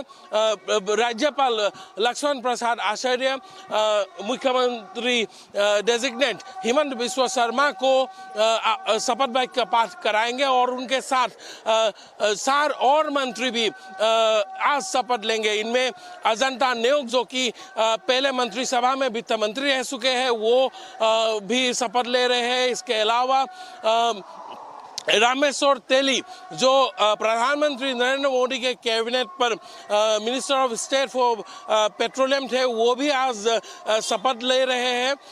इसके अलावा असम गण परिषद के सभापति अध्यक्ष अतुल बोरा और बीपीएफ के नेता शरण बोरो भी आज यहाँ पर मुख्यमंत्री हिमंत बिस्वा शर्मा के साथ शपथ लेंगे। बाद में फिर से नरेंद्र मोदी जिंदाबाद, नरेंद्र मोदी जिंदाबाद, भारत माता के, भारत माता के।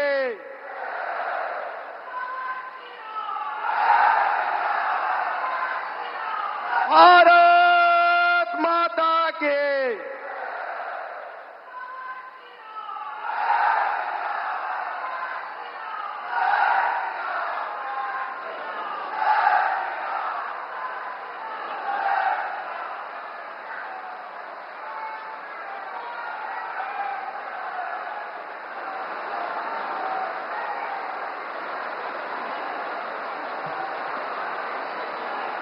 Namaskar and welcome everyone.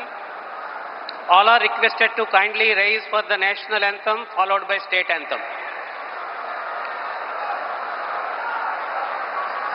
Jana Gana मन अधिनायक जय हे भारत भाग्य विधाता, पंजाब सिंध गुजरात मराठा द्राविड़ उत्कल बंगा, हिमाचल यमुना गंगा उच्चल जलधि तरंगा, तव शुभ नामे जागे, तव शुभ आशीष मांगे, गाहे तव जय गाथा। जन गण मंगल दायक जय हे भारत भाग्य विधाता, जय हे जय हे जय हे जय जय जय जय हे।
Sir, the Chief Minister designate and the Ministers designate are present to take the oaths of office and secrecy. I request your permission to present them.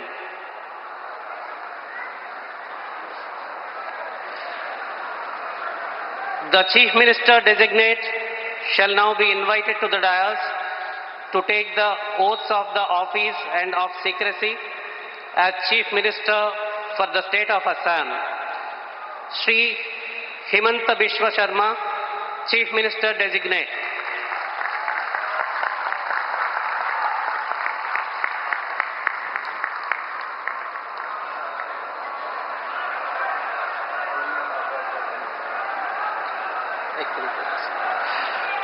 You may be pleased, sir, to administer the oath of office and the oath of secrecy to the Chief Minister designate as invited and presented.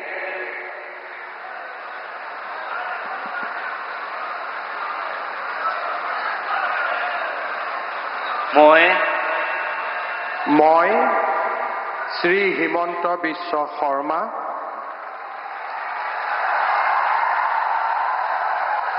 ঈশ্বৰৰ নামত শপত লওঁ যে বিধিৰ দ্বাৰা স্থাপিত ভাৰতৰ সংবিধানৰ প্ৰতি মই প্ৰকৃত বিশ্বাস আৰু আনুগত্য পোষণ কৰিম। মই ভাৰতৰ সাৰ্বভৌমত্ব আৰু অখণ্ডতা অক্ষুণ্ণ ৰাখিম।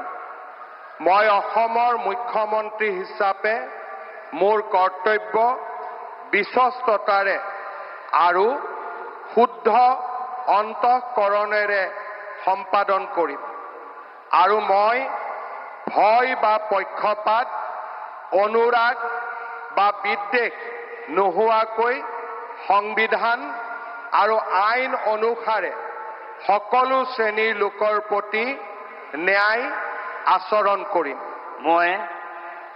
মই শ্ৰী হিমন্ত বিশ্ব শৰ্মা ঈশ্বৰৰ নামত শপত লওঁ যে মই অসমৰ মুখ্যমন্ত্ৰী হিচাপে মোৰ কৰ্তব্যৰ যথাযথ সম্পাদনৰ বাবে আৱশ্যক হোৱাৰ বাহিৰে মই এনে বিষয় যি অসমৰ মুখ্যমন্ত্ৰী হিচাপে মোৰ বিবেচনাৰ বাবে অনা হ'ব বা মোৰ জ্ঞাত হ'ব তেনে বিষয় মই কোনো ব্যক্তি বা ব্যক্তিসকলৰ ওচৰত প্ৰত্যক্ষ বা পৰোক্ষভাৱে অৱগত বা প্ৰকাশ নকৰিম।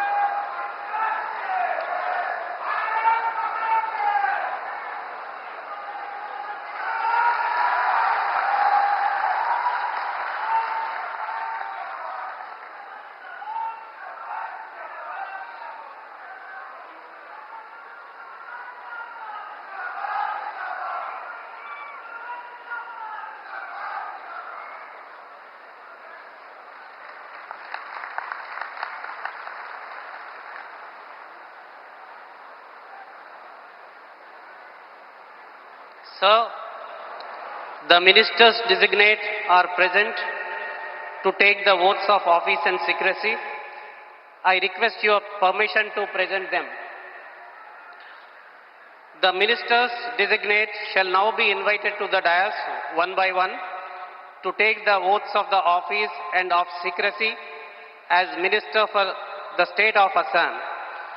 You may be pleased, sir, to administer the oath of office and the oath of secrecy to the ministers designate as invited and presented one by one.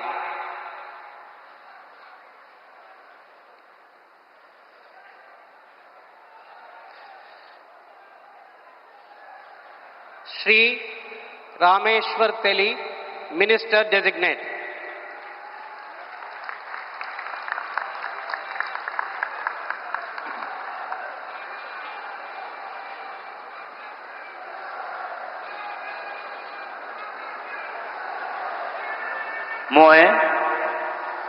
মই ৰামেশ্বৰ তেলী ঈশ্বৰৰ নামত শপত লওঁ যে বিধিৰ দ্বাৰা স্থাপিত ভাৰতৰ সংবিধানৰ প্ৰতি মই প্ৰকৃত বিশ্বাস আৰু অনুগত্য পোষণ কৰিম।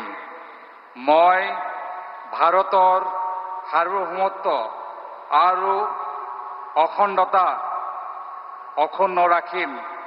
মই অসমৰ এগৰাকী মন্ত্ৰী হিচাপে মোৰ কৰ্তব্য বিশ্বস্ততাৰে আৰু শুদ্ধ অন্তঃকৰণেৰে সম্পাদন কৰিম আৰু মই ভয় বা পক্ষপাত অনুৰাগ বা বিখেদ নোহোৱাকৈ সংবিধানৰ আৰু আইন অনুসাৰে সকলো শ্ৰেণীৰ লোকৰ প্ৰতি ন্যায় আচৰণ কৰিম।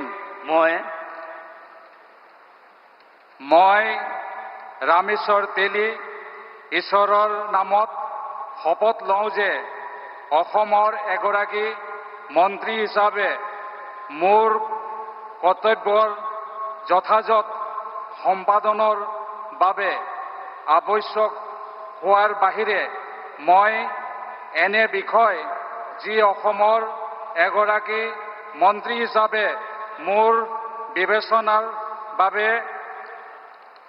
অনা হ'ব বা মোৰ জ্ঞাত হ'ব তেনে বিষয় মই কোনো ব্যক্তি বা ব্যক্তিসমূহৰ ওপৰত প্ৰত্যক্ষ বা পৰোক্ষভাৱে অৱগত বা প্ৰকাশ নকৰিম।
बहुत बधाई आपको।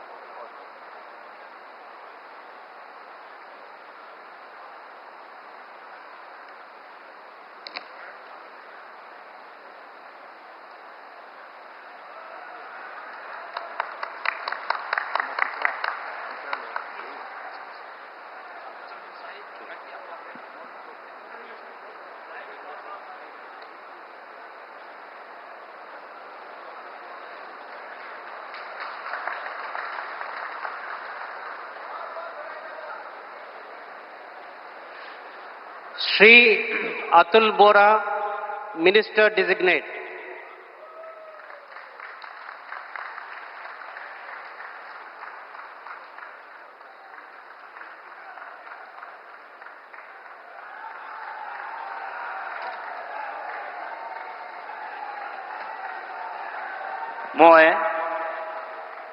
মই শ্ৰী অতুল বৰাই ঈশ্বৰৰ শপত লওঁ যে বিধিৰ দ্বাৰা স্থাপিত ভাৰতৰ সংবিধানৰ প্ৰতি মই প্ৰকৃত বিশ্বাস আৰু আনুগত্য পোষণ কৰিম।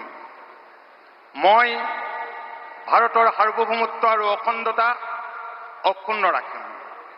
মই অসমৰ এগৰাকী মন্ত্ৰী হিচাপে মোৰ কৰ্তব্য বিশ্বস্ততাৰে আৰু শুদ্ধ অন্তঃকৰণেৰে সম্পাদন কৰিম আৰু মই ভয় বা পক্ষপাত অনুৰাগ বা বিদ্বেষ নোহোৱাকৈ সংবিধান আৰু আইন অনুসৰি সকলো শ্ৰেণীৰ লোকৰ প্ৰতি ন্যায় আচৰণ কৰিম।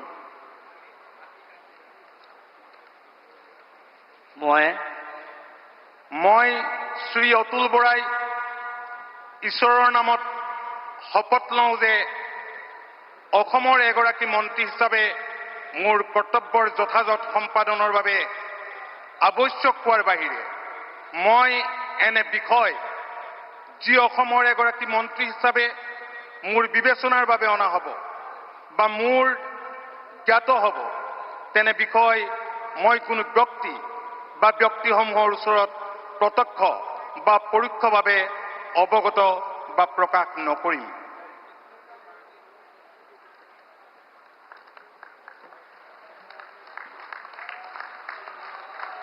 Short signature.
Shri Charan Bodo, Minister Designate.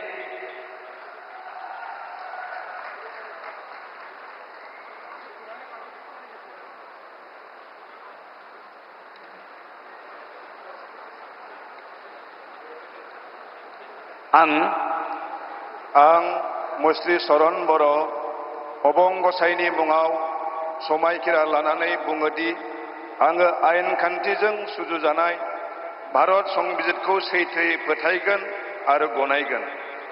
आं भारतनि सार्वभौमत्व आरो खौसेथिखौ रैखा खालामगोन। आं आसाम रायजोनि सासे मन्त्रि महरै फोथायनाय आरो गोगो गोसोयै आंनि मावनो गोनां हाबाफोरखौ गिनाय एबा सोरखौबा अननाय, मोजां मोननाय एबा गिज्रा गोसो लायालासिनो संबिजित आरो खान्थि बायदियै गासैबो थाखोनि सुबुंनि फारसे गाहाम बिसायगोन। आं चरण बर' अबं गसाइनि मुङाव समायखिरा लानानै बुङोदि आसाम रायजोनि सासे मन्त्रि महरै बिबान मावफुंनायाव आंनो मन्त्रि महरै दैथायहरनाय एबा मिथिहोनाय बाथ्राखौ जायखिजाया सुबुं एबा सुबुंफोरनो थोंजोङै एबा खेंसालियै फोरमायनाय एबा मिथिहोनाय नङा।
Srimati Ajanta Niyog, Minister Designate.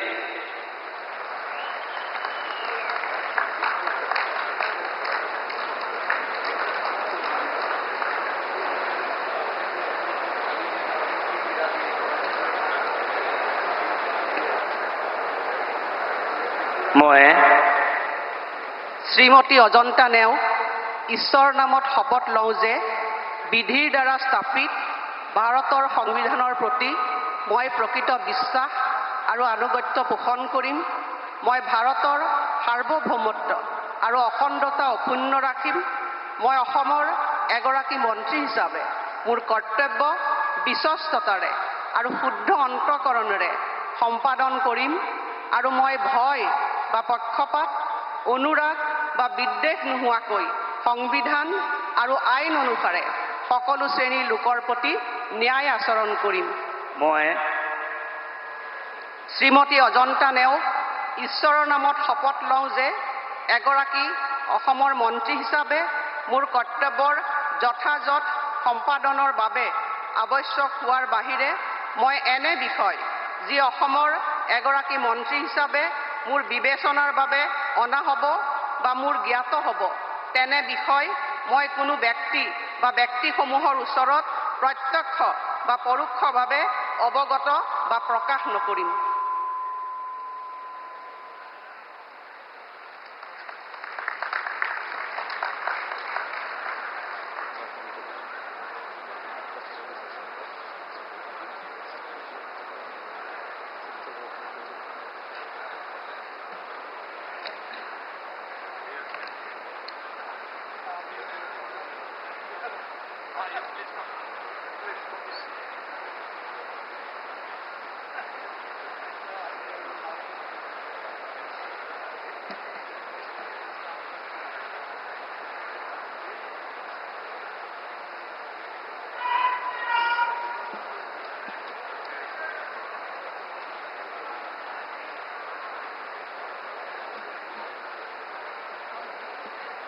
बहुत बहुत बधाई यार, बहुत शुभकामनाएं, बहुत बहुत।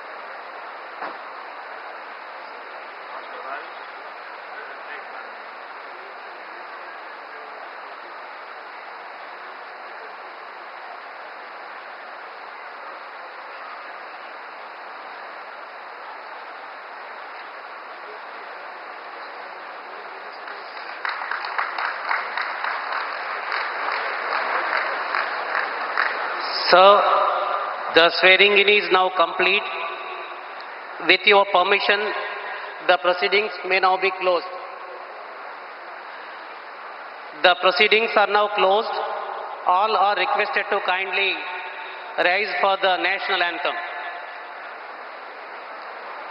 जन गण मन अधिनायक जय हे भारत भाग्य विधाता पंजाब सिंध गुजरात मराठा द्राविड़ उत्कल बंगा विंध्य हिमाचल यमुना गंगा उच्चल जलधि तरंगा तव शुभ नामे जागे तव शुभ आशीष मांगे गाहे तव जय गाथा जन गण मंगल दायक जय हे भारत भाग्य विधाता जय हे जय हे जय हे जय जय जय जय हे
Pictures from the Khanapara area in Guwahati where the oath-taking is on.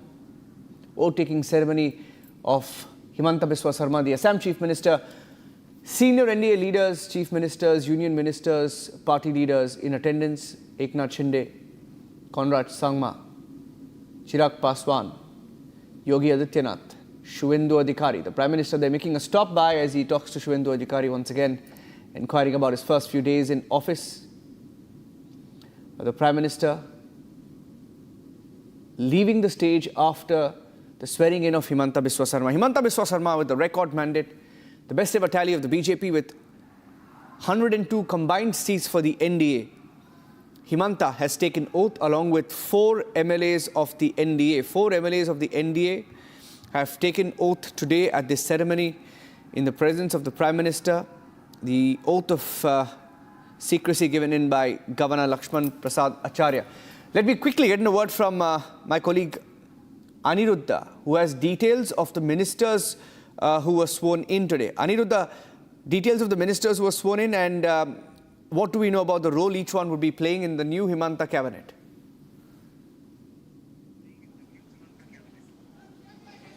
Yes, Niranjan, today along with Chief Minister Himanta Biswa Sarma, 4 others have taken oath as ministers in the Council of Ministers led by Himanta Biswa Sarma. These include Ajanta Neog, Rameshwar Teli of the BJP, Atul Bora of the Assam Gana Parikhad, and Saran Boro of the PF. The expansion of the cabinet will take place within this week. This is we are getting to know.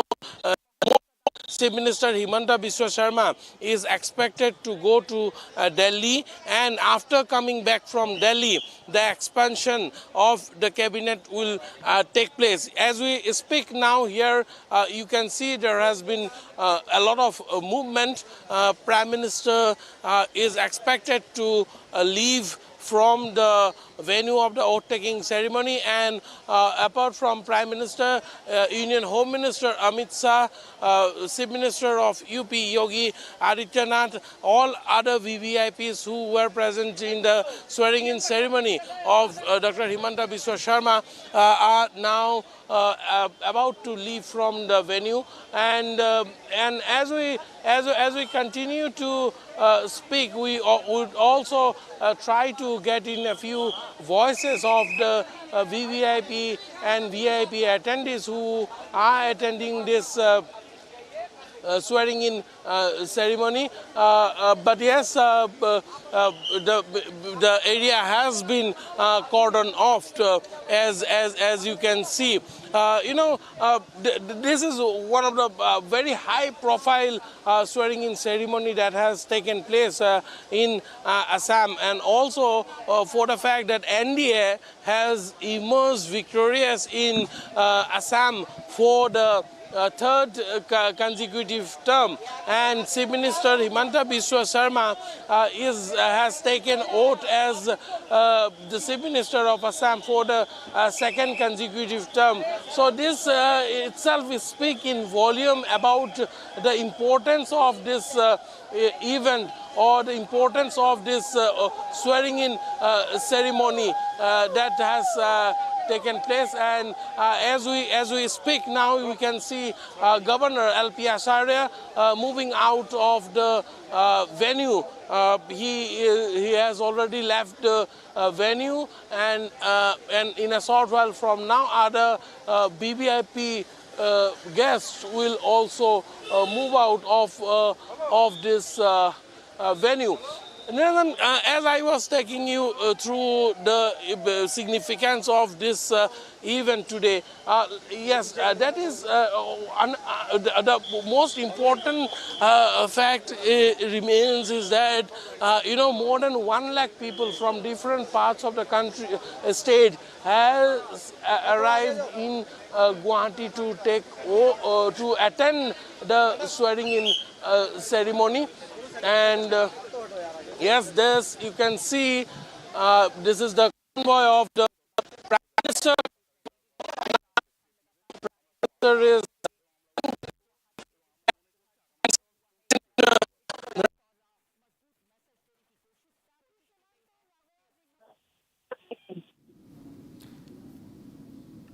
okay. Following the NDA sweep in the Assam Assembly elections, Himanta Biswa Sarma elected the leader of the NDA legislature, and he's taken oath as the Chief Minister of Assam for a second consecutive term after that record number. 102, that's the number on the right of your screens. 102 out of 126 one of the biggest victories for the BJP in sheer scale in Assam. Okay, we have some breaking news coming in, ladies and gentlemen. The next breaking update coming in from the state of Tamil Nadu. Let's cut across that. We have a controversial comment that was made by Udayanidhi Stalin. Udayanidhi Stalin, on the first day of the assembly in Tamil Nadu, has asked for Sanatan Dharma to be eradicated. A comment that he's made in the past. He's targeted Sanatan Dharma, he's targeted Hinduism in the past. He's once again, Udayanidhi Stalin, in his speech today in the Tamil Nadu assembly, has attacked Sanatan Dharma while asking for Sanatan Dharma to be eradicated. I have the soundbite. Let's play that out.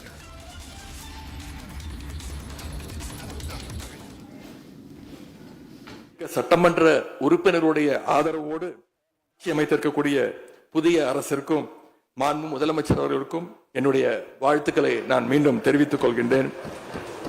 மாண்புமிகு பேரவைத் தலைவர் அவர்களுக்கும் பேரவை துணைத் தலைவர் அவர்களுக்கும் என்னுடைய நன்றி. உங்களுடைய பணிகள் சிறக்கட்டும். மீண்டும் என்னுடைய வாழ்த்துக்களை தெரிவித்துக் கொள்கிறேன்.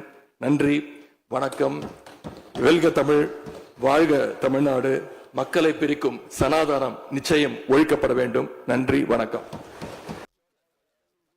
இயக்க சட்டமன்ற உறுப்பினருடைய ஆதரவோடு ஆட்சி அமைத்திருக்கக்கூடிய புதிய அரசிற்கும் மாண்பு முதலமைச்சர் அவர்களுக்கும் என்னுடைய வாழ்த்துக்களை நான் மீண்டும் தெரிவித்துக் கொள்கின்றேன்.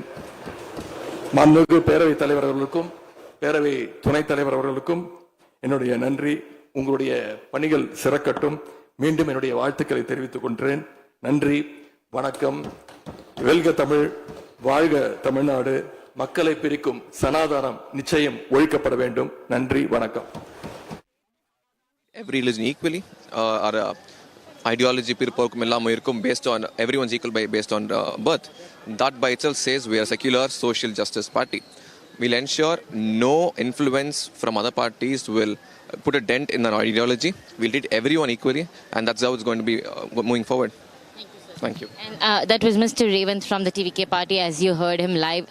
TVK is very sure that they are a secular party. So even after Udayanidhi's statement on saying eradicating Sanatan Dharma, TVK might not likely take it as how the DMK in the last 5 years has been strongly opposing the Hinduism, especially the Sanatan Dharma. And Udayanidhi is once again stirring up the controversy of Sanatan Dharma after 5 years. And it looks like the TVK leaders are very sure of forming the government for all sectors of people, not biased on any religion.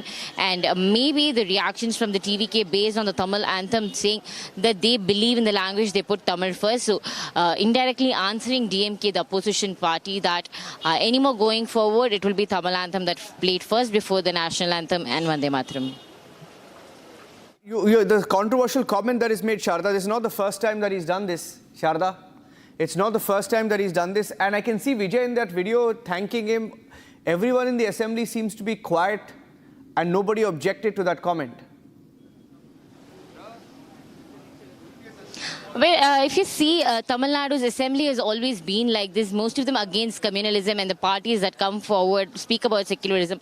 Vijay's TVK's ideology also come from Periyar, who is DMK's ideological leader, who was also the founder of the DMK's ideological party, DK. In that case, Vijay is against communalism, and Congress, which is an alliance party with the TVK, has made it very clear that Vijay cannot agree for any communalism party to come along in alliance with them. So this shows that the TVK leader, Vijay, is also against Sanatan Dharma indirectly, though he has not made any strong comments, just like Udayanidhi has made.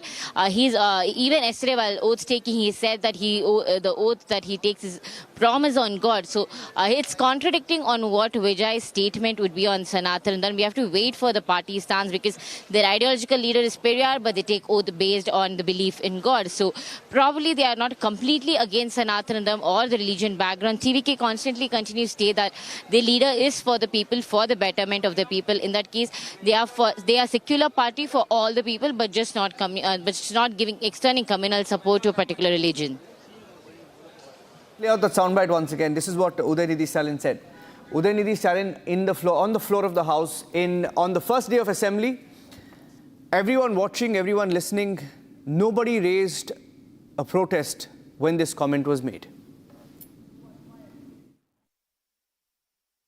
இயக்க சட்டமன்ற உறுப்பினருடைய ஆதரவோடு ஆட்சி அமைத்திருக்கக்கூடிய புதிய அரசிற்கும் மாண்பு முதலமைச்சர் அவர்களுக்கும் என்னுடைய வாழ்த்துக்களை நான் மீண்டும் தெரிவித்துக் கொள்கின்றேன். மாண்புமிகு பேரவைத் தலைவர் அவர்களுக்கும் பேரவை துணைத் தலைவர் அவர்களுக்கும் என்னுடைய நன்றி. உங்களுடைய பணிகள் சிறக்கட்டும். மீண்டும் என்னுடைய வாழ்த்துக்களை தெரிவித்துக் கொள்கிறேன். நன்றி, வணக்கம். வெல்க தமிழ், வாழ்க தமிழ்நாடு. மக்களை பிரிக்கும் சனாதானம் நிச்சயம் ஒழிக்கப்பட வேண்டும். நன்றி, வணக்கம். இயக்க சட்டமன்ற உறுப்பினருடைய ஆதரவோடு ஆட்சி அமைத்திருக்கக்கூடிய புதிய அரசிற்கும் மாண்பு முதலமைச்சர் அவர்களுக்கும் என்னுடைய வாழ்த்துக்களை நான் மீண்டும் தெரிவித்துக் கொள்கின்றேன். மாண்புமிகு பேரவைத் தலைவர் அவர்களுக்கும் பேரவை துணைத் தலைவர் அவர்களுக்கும் என்னுடைய நன்றி. உங்களுடைய பணிகள் சிறக்கட்டும். மீண்டும் என்னுடைய வாழ்த்துக்களை தெரிவித்துக் கொள்கிறேன். நன்றி, வணக்கம். வெல்க தமிழ், வாழ்க தமிழ்நாடு. மக்களை பிரிக்கும் சனாதானம் நிச்சயம் ஒழிக்கப்பட வேண்டும். நன்றி, வணக்கம். Okay, Sharda joining us live. Sharda,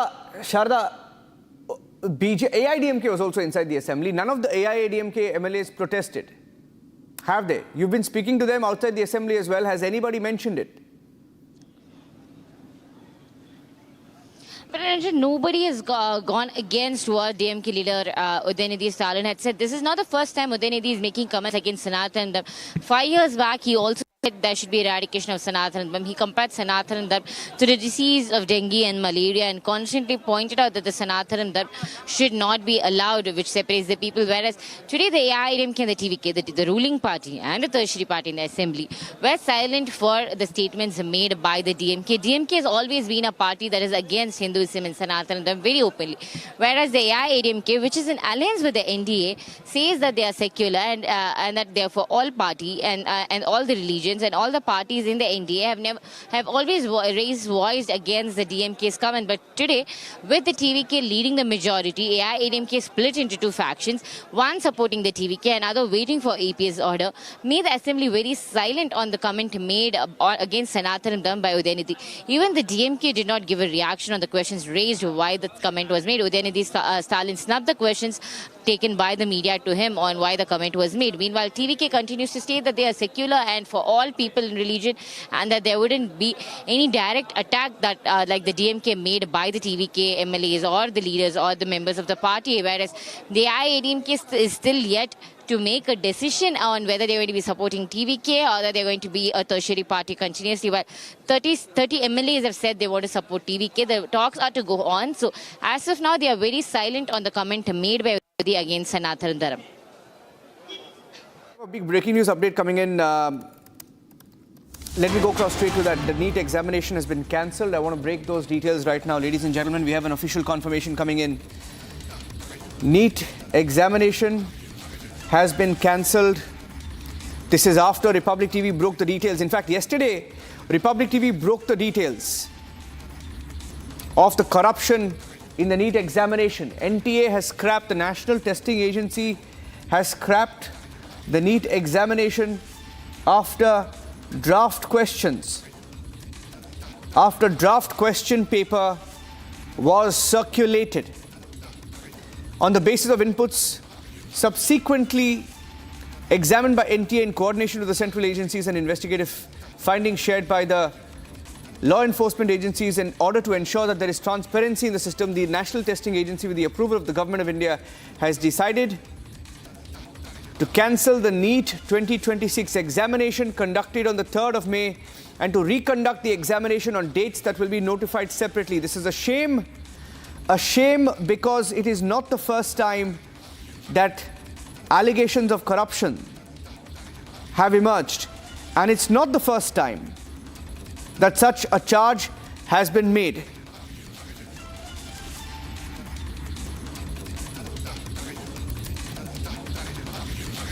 So we'll go across to my colleague Shawan as well. Shawan will be joining us. I also have Shambhavi. Shambhavi is tracking the story in Rajasthan.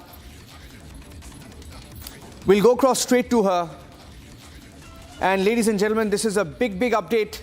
The NTA has cancelled the NEET examination. The NTA has cancelled the NEET examination. We're getting in more details. The story is evolving right now. And this is a day after we brought you details of the corruption. The inputs received by NTA taken together with the findings shared by the law enforcement agencies establishing that the present examination process could not be allowed to stand. The reconducted examination dates, along with the reissued admit card schedule, will be communicated through official channels of the agency in the coming days. The Government of India has further decided to refer the matter to the CBI. The CBI will probe the NEET corruption. Shravan is joining us. Shravan, this is big. Shravan, if you can take us through the details, I mean, this is exactly what we anticipated. Well, in fact, there are questions also being raised in the manner this has been conducted to begin with. Initially, there was no FIR that was even registered, and that is the reason why questions were being raised about Rajasthan government when instructions were essentially not given to the police. In fact, it turns out the SOG, which is basically looking into this entire matter, they say that they have received complaints, they're looking into the matter, they've made certain detentions in this particular case, but as far as arrests are concerned, that hasn't really taken place. Let me just give you a background, Niranjan, as far as what really has happened. Before the examination actually took place, there was a guest paper, a paper that was essentially circulated. It is now being traced back to Kerala. We are given to understand an MBBS student has been identified who had basically sent a questionnaire or a question paper to his father, and this was basically distributed in the PG hostel. And thereafter, several girl students who were basically present in the examination have actually found similarities in the paper that was circulated and the original paper.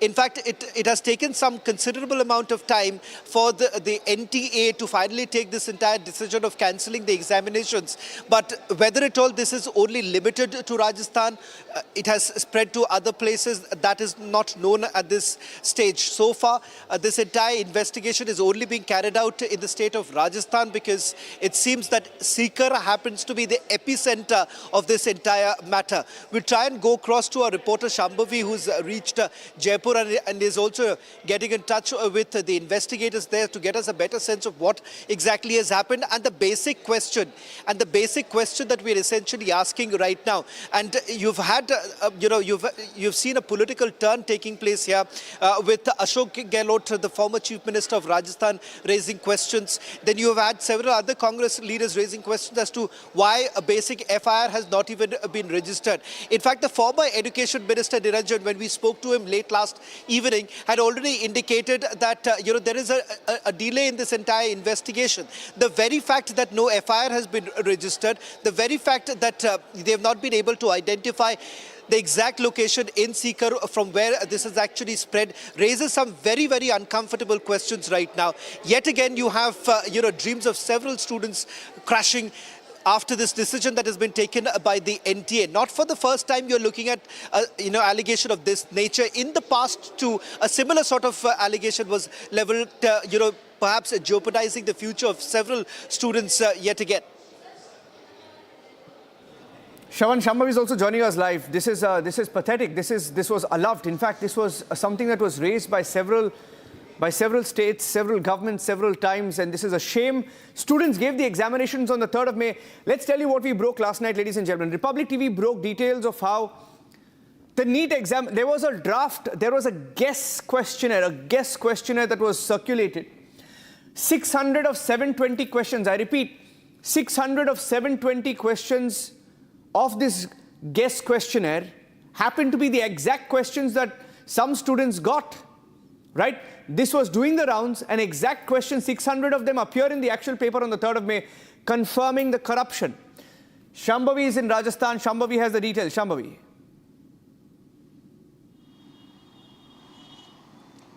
Well, yes, we know that 600 questions out of the 720 questions were matching and 140 questions were direct match. So there were conceptual matching and direct match. But now big decision has been taken by the NTA that this entire exam, which was conducted on 3rd of May, will be scrapped and a fresh exam will be conducted. Although NTA has also agreed that this is going to be a huge problem for the aspirants and for the family.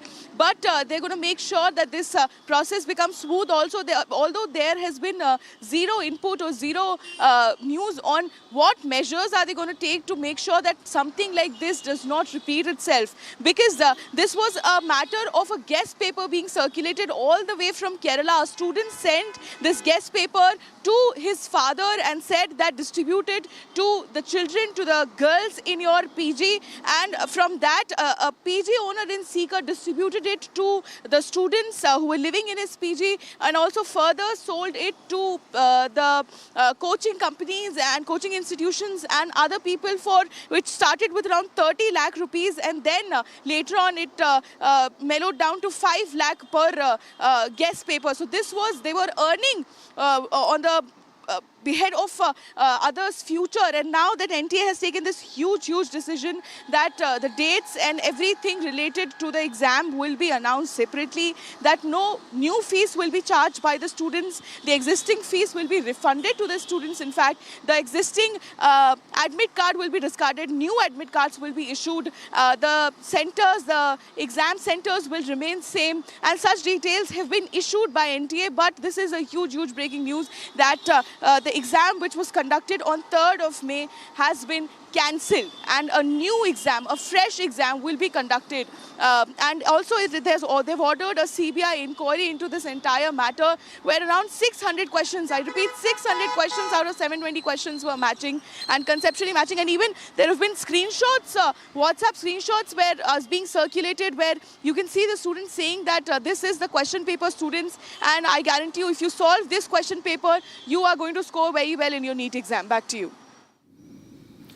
Okay, I'm staying with this. What do we know about the investigation? I mean, how many of these questions matched? What was the modus operandi? Because some reports suggesting that it was a multi-state operation. Shambhavi, that people from different states were involved.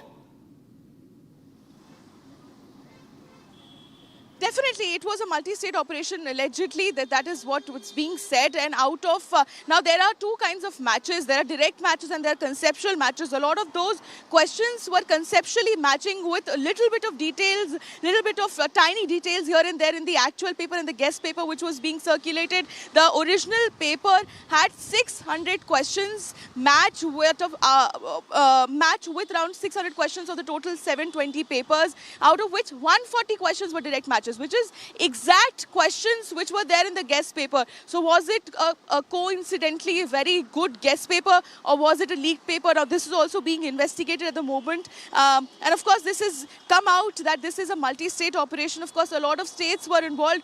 Two main places which has come up is Kerala, of course, because that is where it started from, the student. But where did that student get the paper from in the first place that he sent to his father? That is also a question. Then the paper was then sent to his father. Without, how did the father then went to distribute that paper from there onwards to the students of his PG, and which all institutes were actively participating in this? Which all coaching institutes were actively participating? They bought that guest paper for 30 lakhs or 5 lakhs given the amount. So again, these are all the investigation points which is being investigated at the point, but as a huge breaking news, of course, we know that this paper has been cancelled. The exam which was conducted, the NEET exam which was conducted on 3rd of May stands cancelled, and a new exam with fresh admit cards, with fresh details, with fresh dates will be released by the NTA. NTA has also asked the students to only believe their official site, to not go around believing the media, the social media websites or social media reports. And also make sure that the money is being refunded, that no new fees is being charged by them. And although this will be a huge inconvenience for the aspirants and for the family, this is something which is important, which the NTA is saying, to maintain the integrity and the confidence of the people in this exam. Back to you. Okay, I'm staying with this story because this is the only story that matters, ladies and gentlemen, the story that affects millions of students every single year. Every single year, thousands of them take this exam, and millions of them take it. In fact, millions of them, upwards of 5 million students take this examination.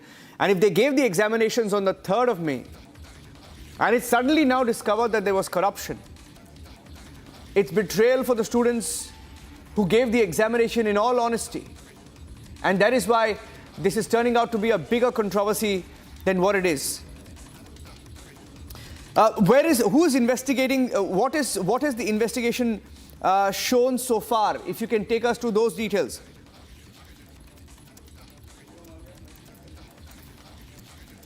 The SOG is currently investigating, although this will now be handed over to CBI for further investigation, but SOG is currently investigating the matter. And in this investigation, again, Kerala has come up as an important point, as I've been reiterating again and again, that the boy who initiated the sending of this guest paper to his father, it started from Kerala. They've also identified Sikar as the center of this controversy, because that is where the institutions, the coaching institutions and the students who were residing in PGs nearby, they were actively a part of it. Now, the point of investigation, one of the main points of investigation with SOG has been investigating is how many students were involved.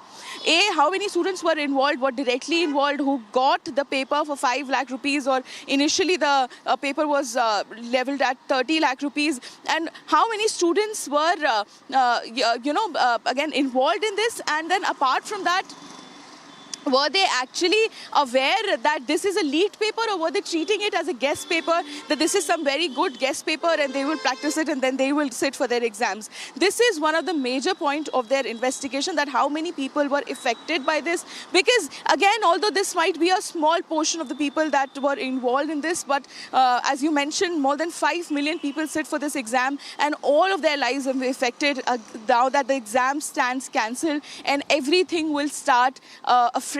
All the details, all the exam dates and all that tedious process, they will have to go through that again, only because some people were involved into corrupt practices. There was leaked, the paper was leaked as a guest paper, and it is still being questioned, it is still being investigated by SOG, that whether this was a very good guest paper or whether this is just a very coordinated corrupt act done by multiple states at once. That 600 questions out of 720 questions, mind you, 600 questions, that's a huge amount, were matching, and 140 questions were a direct match, which is the exact question which was there in the guest paper, or the exact question in the paper that they sat for NEET.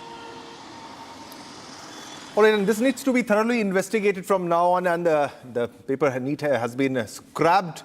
What more details are we looking at? What more action are we looking forward to now?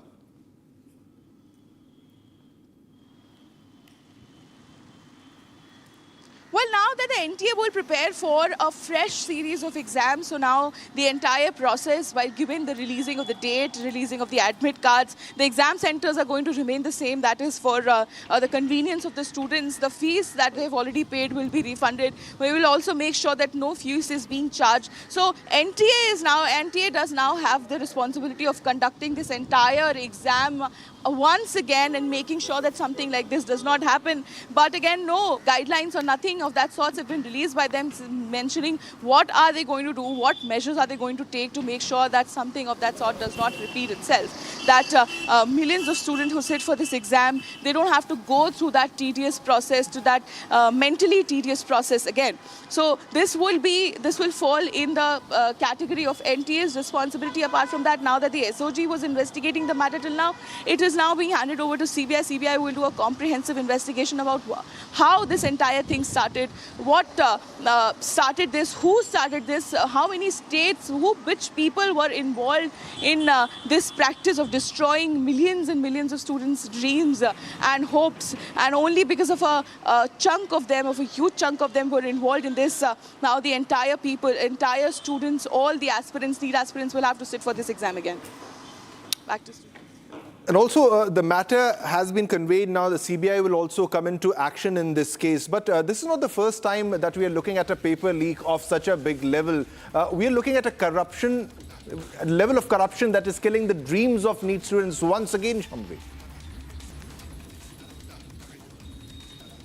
Definitely involving CBI. Now the government has ordered CBI to do a comprehensive probe, a comprehensive investigation into this entire matter. This shows the seriousness of the matter, because it is not a matter of 100 or 200 questions. It is not a matter of some guest paper working miraculously well for the students. It is a matter of 600 questions out of 720 questions. Now that is a huge number, and out of that 140 questions being direct match, that stands as a huge slap in the face of the even NTA, that there was some lack in the process. There was some issues with the process of conducting the exam that they failed at, and that is why the students have to suffer. Students have to go through the entire examination process again.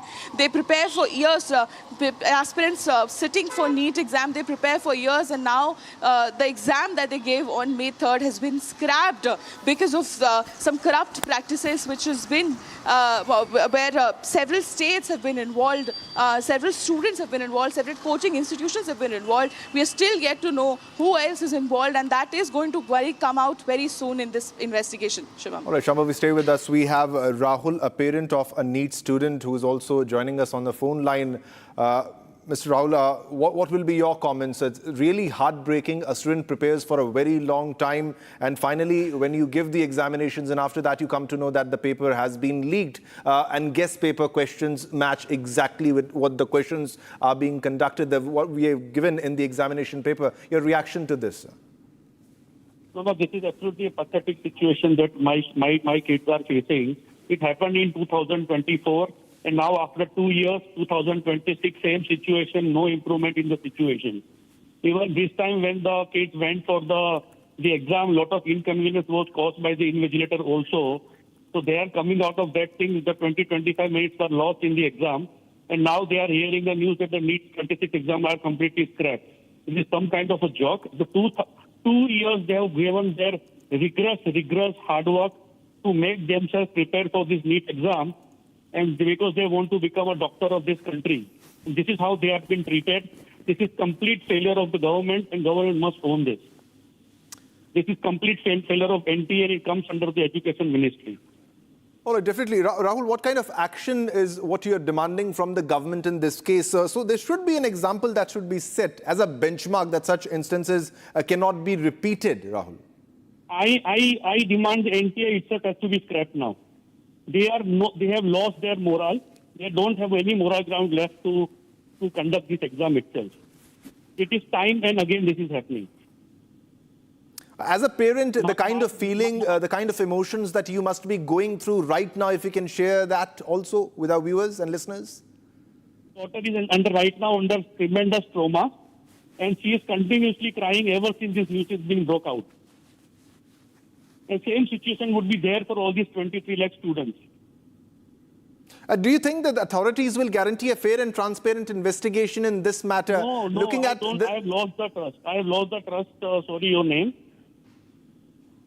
Okay, you demand that the NTA itself should be scrapped, sir? Yeah, because 2024 same situation happened. Honorable Supreme Court also had to intervene, and it was sure that these things will not be repeated. They cannot just wash their hand by just scrapping this exam altogether. It is some kind of a joke.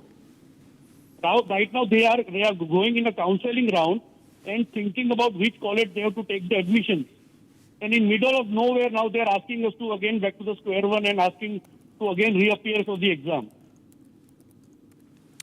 And also, Rahul, stay with us, sir. Yeah, we need more comments from you. We're also getting visuals of the protests which are happening. Rahul, if you can share the kind of preparations that a student does, the preparation not just on the part of the student, but also on the part of the parents. It's like a nightmare, it's like a trauma for everybody in the family. Yes, it is. See, when any NEET student goes to think about appear for the exam, they spend 16 to 18 hours in the exam to prepare themselves for this NEET exam. This is one of the premium exam in the country. Okay. It is a national level exam. They have put their midnight oil to prepare themselves for the exam after they cleared their 10th standard exam. And so a lot of screening, they do the screening of these students 3 hours before the exam, and this kind of frisking goes for the student. What about the accountability of NTA and the Education Ministry here? All right, Rahul, please stay with us. These are the visuals. As you can see, this is the protest which is being done by the NSUI, a protest. Let's listen in also. इस बार अगर ये accept करना होगा, उन्हें इस्तीफा देना चाहिए। इस तरीके से विश्व गुरु बनाएंगे वो। विश्व गुरु बनाने के कवायद में पेपर लीक हो रहा है। सिर्फ राजस्थान में नहीं, बिहार में पेपर लीक हो रहा है, यूपी में पेपर लीक हो रहा है, हर जगह पेपर लीक हो रहा है। और हम स्टूडेंट हैं, और स्टूडेंट होने के नाते अगर हम अपनी आवाज उठा रहे हैं तो देख रहे हैं किस तरीके से जो पुलिस बल का इस्तेमाल किया जा रहा है। क्या मतलब इस तरीके से आप देश में शिक्षा की बहाली आप देख रहे हैं, शिक्षा दिन प्रतिदिन बदहाल हो रखा है। Thank you. All right, these are the reactions because this is a protest which we are seeing. This is being done by the NSUI. All right, we have more parents who are joining us for a comment on this. Dr. Anaga, who's also a parent of another NEET aspirant. Dr. Anaga, a very sad moment indeed. We are getting that the paper has been leaked and many questions have matched with a guest paper. Your first comment on that? Yeah, first thing, the NTA should be scrapped. If they are unable to conduct this exam, just scrap that NTA. They are useless people, I should say. Every year the same drama is happening. Every year the same thing is happening. What the government is doing literally, these many children, 27 lakh people are literally giving. And one more, the very, very important thing is, before every state government, they used to conduct the exam for the state colleges. And the AIMS and the JIPMA, they used to have the common exam. Let us go with the same thing.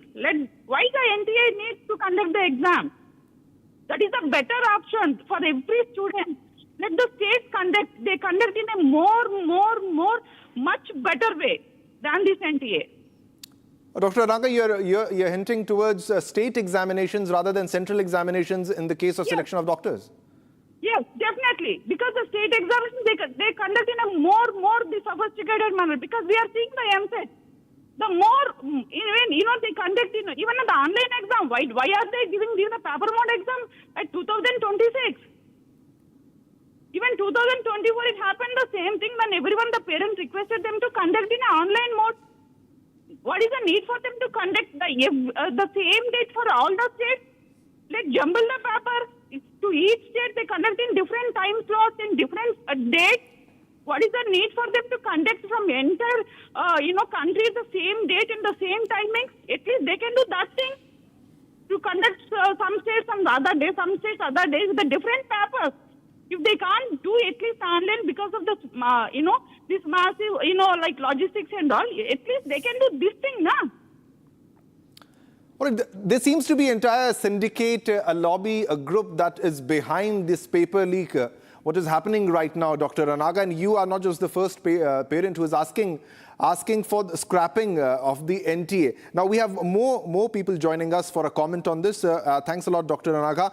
Now we have Jaya, who's an observer who wants to speak on this issue. Jaya, what will be your comment on this? Really heartbreaking for the students who were now at the level of counselling on what college they should be taking. And now we are getting the news that the paper has been leaked and there will be re-examination. Thank you for having me on your channel. I am a keen observer of this NEET scrapping, a repeat of what happened earlier.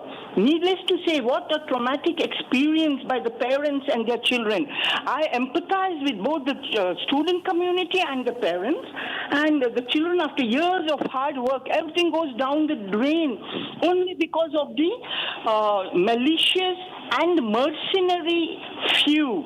The intent of this malicious and mercenary few. It's immediate need of the hour is to evolve a foolproof examination system, particularly for the medical students aspiring to do medicine in India. It's high time that this lobby, which keeps popping up its head off and on, has to be completely destroyed.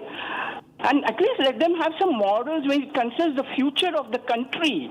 These doctors are going to treat the people of our country.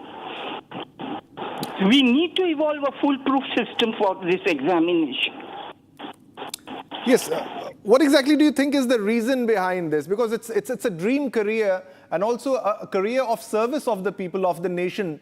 And if you just imagine if earlier also we had a report, and because we knew in 2024 also there was a paper leak, but do you think there might be also many cases in which paper might have been leaked and there were no reports of that coming out, and we have such doctors who are working and treating people? Jaya. It is all, everything is possible. It's also because of the incapacity of some of the students to compete with the others, and the parents who also sympathize with such children. And you have people in the market, waiting to make a quick buck, and that's life. They are very aim in life. They have no morals whatsoever.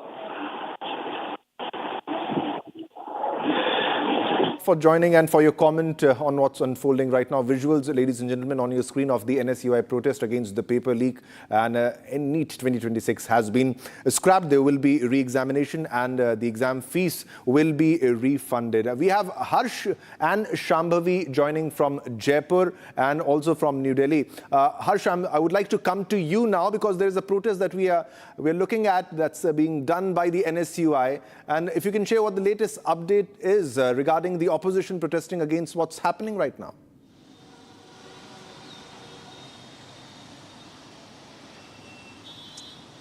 Right, Shivam. In fact, talking about the opposition remarks in this regard, Rahul Gandhi, leader of opposition, in fact, has maintained that 89 of such, he has pointed towards 89 paper leaks in the last decade, in the last 10 years. In fact, he has pointed out towards 48 re-examinations that were held in the past 10 years. Now, this is the opposition's say on this matter when we are fetching another big paper leak that was conducted by the elite National Testing Agency. Now, Abhishek Singh, who is the serving head of the NTA, in fact, took over. He assumed charge last year with his ideology of no tolerance against such malicious activities that the nation is witnessing for the past few years. Now, this comes as another breaking that we are fetching at this hour, that the May 3rd examination of NEET has now been cancelled,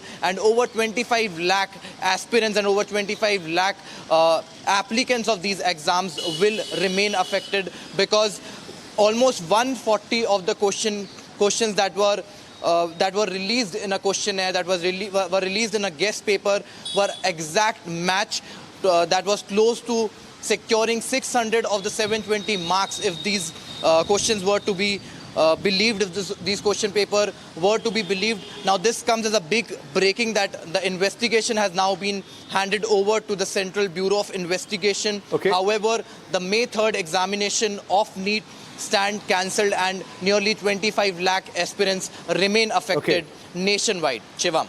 All right, Shambhavi, what's the latest you are fetching? Because becoming a doctor is a dream work, it's a dream career. It's built on years of sacrifice, and parents are quite upset when they are getting to know about the exact number of questions which have matched. It's unimaginable, and this is no coincidence, and the action has been taken place. But they have to go back again to preparations, re-examinations, and also the inquiry will take a lot of time. This is not the first time this is happening, Shambhavi.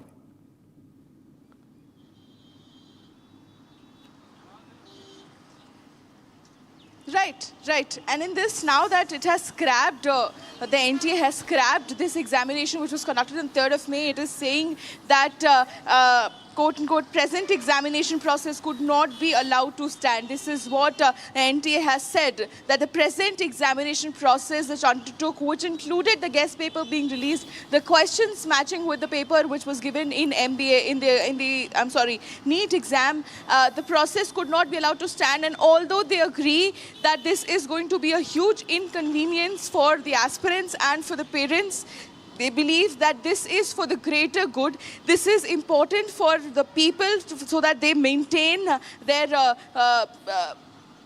belief in this national examination.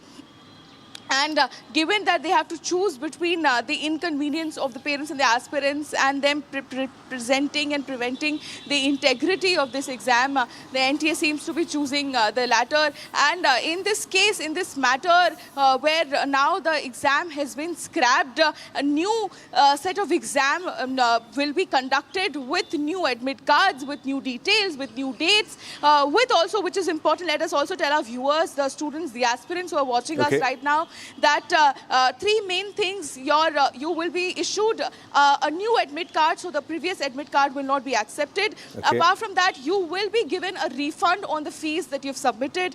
And the third one is that you don't need to pay a single penny again.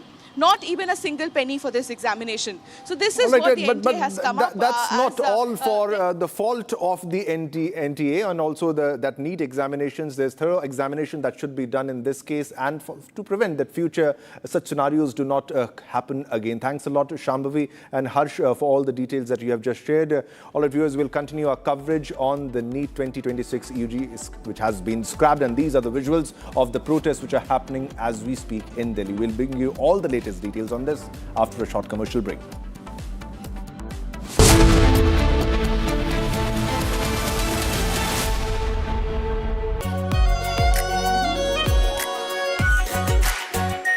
Our Pure Shahi Paneer Masala. Delicious, healthy, every day. AU savings account में मिलते हैं amazing benefits, paperless banking and higher interest, वो भी हर महीने। Money money money money every month. सोच बदलो और बैंक भी। चमकी चाट से क्या बना है? आलू चाट या फ्रूट चाट, स्वाद बढ़ाए चमकी चाट। क्या बात है? स्वादिष्ट पकोड़े और फरसान, अरे चमकी चाट है इसकी जान। असली स्वाद सिर्फ चमकी चाट। अरे ये डिबेट बाहर की सोचे विकी। डिबेट यानी विवाद, भारत विवाद नहीं, संवाद यानी कंस्ट्रक्टिव डिस्कशन, इसमें भरोसा रखता है। सच नरेट नहीं करना होता, नरेटिव को सच बनाना होता है। जब भी भगवे के और कोई कालिक फेंकता है तो उसी स्याही से इतिहास लिखा जाता है। हमें पेट्रोल डीजल का उपयोग कम करना होगा।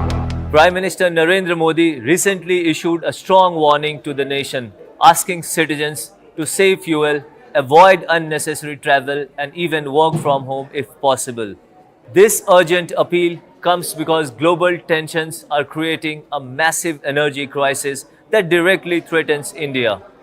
India currently imports up to 90% of the crude oil it needs to survive, and more than half of that oil comes from the Middle East. But the country is currently facing a massive challenges due to the blockade caused by the US-Iran conflict. And right in the middle of this dangerous situation, an event is about to take place that could make things much worse. United States President Donald Trump is traveling to Beijing to meet with Chinese President Xi Jinping. While the news might focus on their discussions about trade rules, technology, or artificial intelligence, the most critical topic for India is what these two leaders will decide regarding the Middle East and global oil supplies. The choices made during this specific meeting will determine if India will have enough fuel.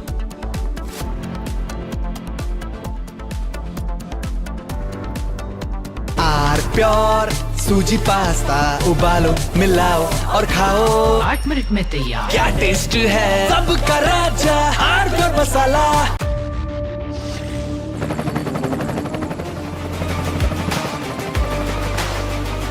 Corrector, the taste of success.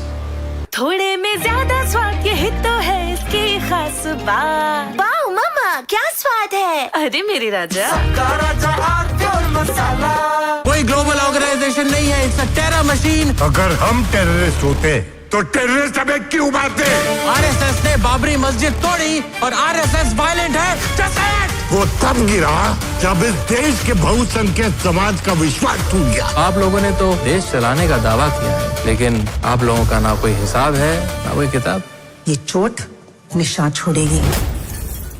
This week, we've seen a developing investigation into a cluster, a very unusual cluster of cases of a certain type of hantavirus. What we do know is that the Andes virus, in previous outbreaks, there has been instances of human-to-human transmission, mainly among close contacts, either providing clinical care or people who have had close physical contact. For the decades that scientists have known about Hanta virus, they've almost always believed that the only way you can get it is from being in contact with the droppings, the dried urine of mice or other rodents. Saying this is not the next pandemic, this is not the next epidemic, this is a cluster of cases, a very unusual situation that is not expected to spread its tentacles across the world and across the United States.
We've seen a developing investigation into a cluster, a very unusual cluster of cases.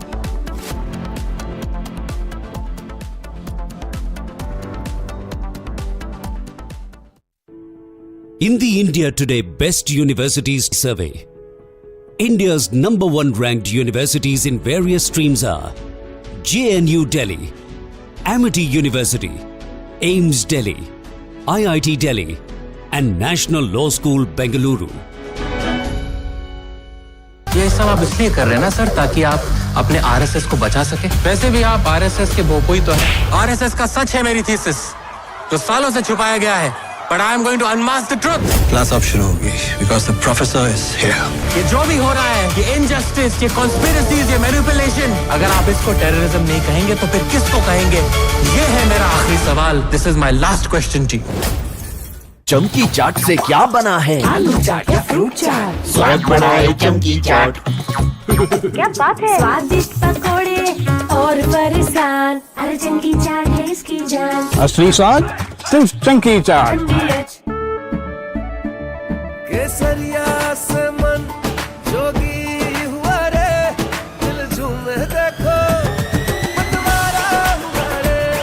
केसरिया से मन जोगी हुआ। हर पल मनाओ केसरी त्योहार। विमल, बोलो जुबान केसरी।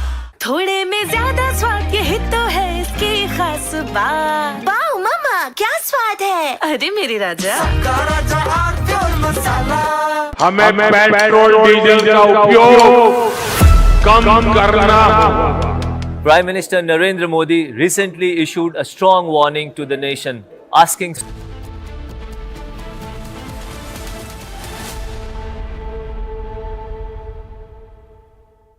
कोशिश को कामयाबी, कामयाबी को शोहरत बनते देखा है। हाँ, पिछले 60 सालों में मैंने देश को बनते देखा है। कमला पसंद, 60 सालों से अनोखा स्वाद। अरे ये डिबेट बाहर की सोचे विकी। डिबेट यानी विवाद, भारत विवाद नहीं, संवाद यानी कंस्ट्रक्टिव डिस्कशन, इसमें भरोसा रखता है। सच नरेट नहीं करना होता, नरेटिव को सच बनाना होता है। जब भी भगवे के ओर कोई कालिक दिखता है तो उसी स्याही से इतिहास लिखा जाता है।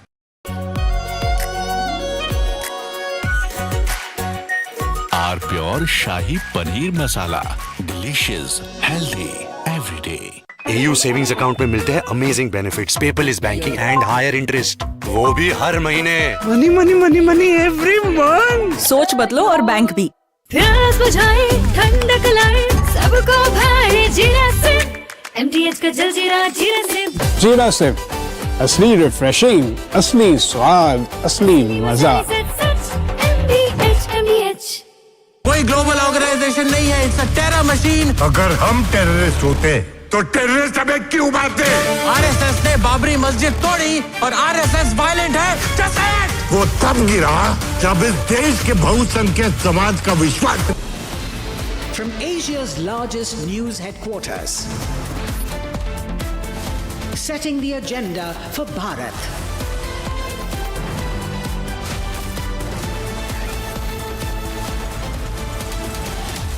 You're watching Republic.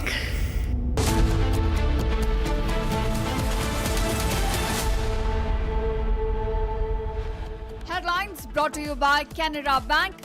Together we can. After paper leak exposes widespread cheating, national testing agency has scrapped the NEET UG examination. CBI to conduct the investigation.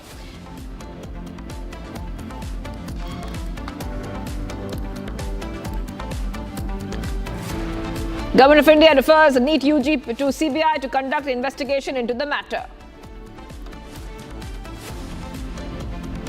Himanta Biswa Sarma, along with 4 ministers sworn in as BJP, completes the Assam hat-trick.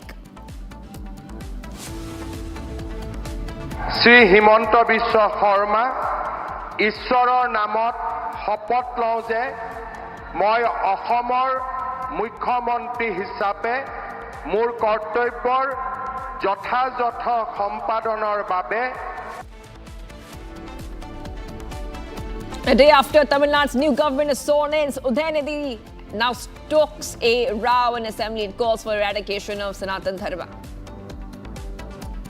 Republic's big scoop confirmed as AIADMK splits into two over support to TVK.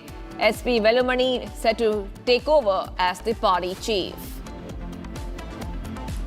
7-member CBI SIT team headed by DIG rank officer set to take over the probe into murder of Svindu's PA Chandranath. Pakistan's double game exposed. Pakistan admits shielding Iranian aircraft and saying that stationed some of the aircrafts temporarily.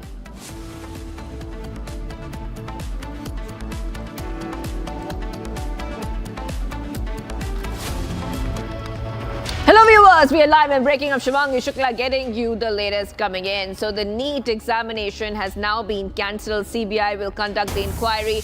Big updates coming in here on Republic TV. Let's tell you exactly what has been happening so far. This is a huge update on Republic TV. We'll tell our viewers what is happening right now. Corruption has killed the dreams of these NEET students once again. Big updates coming in here on Republic TV. The NEET has been cancelled. The CBI will probe the NEET examination paper leak. The National Testing Agency has scrapped this examination after allegations of a paper leak and many irregularities. Live pictures coming in. NSUI is protesting what has happened. CBI probe has been ordered by the centre. The government has handed over the matter to the CBI, indicating that this is being treated as a major issue. Big updates coming in here on Republic TV as the NEET examination has now been cancelled. And of course, it's a big setback to all those students who have been preparing so hard and spending so much of time and money and hopes and dreams on the NEET examination. So NEET UG, which was held on May 3rd, has been cancelled after the paper leak. The CBI has ordered the probe into this case.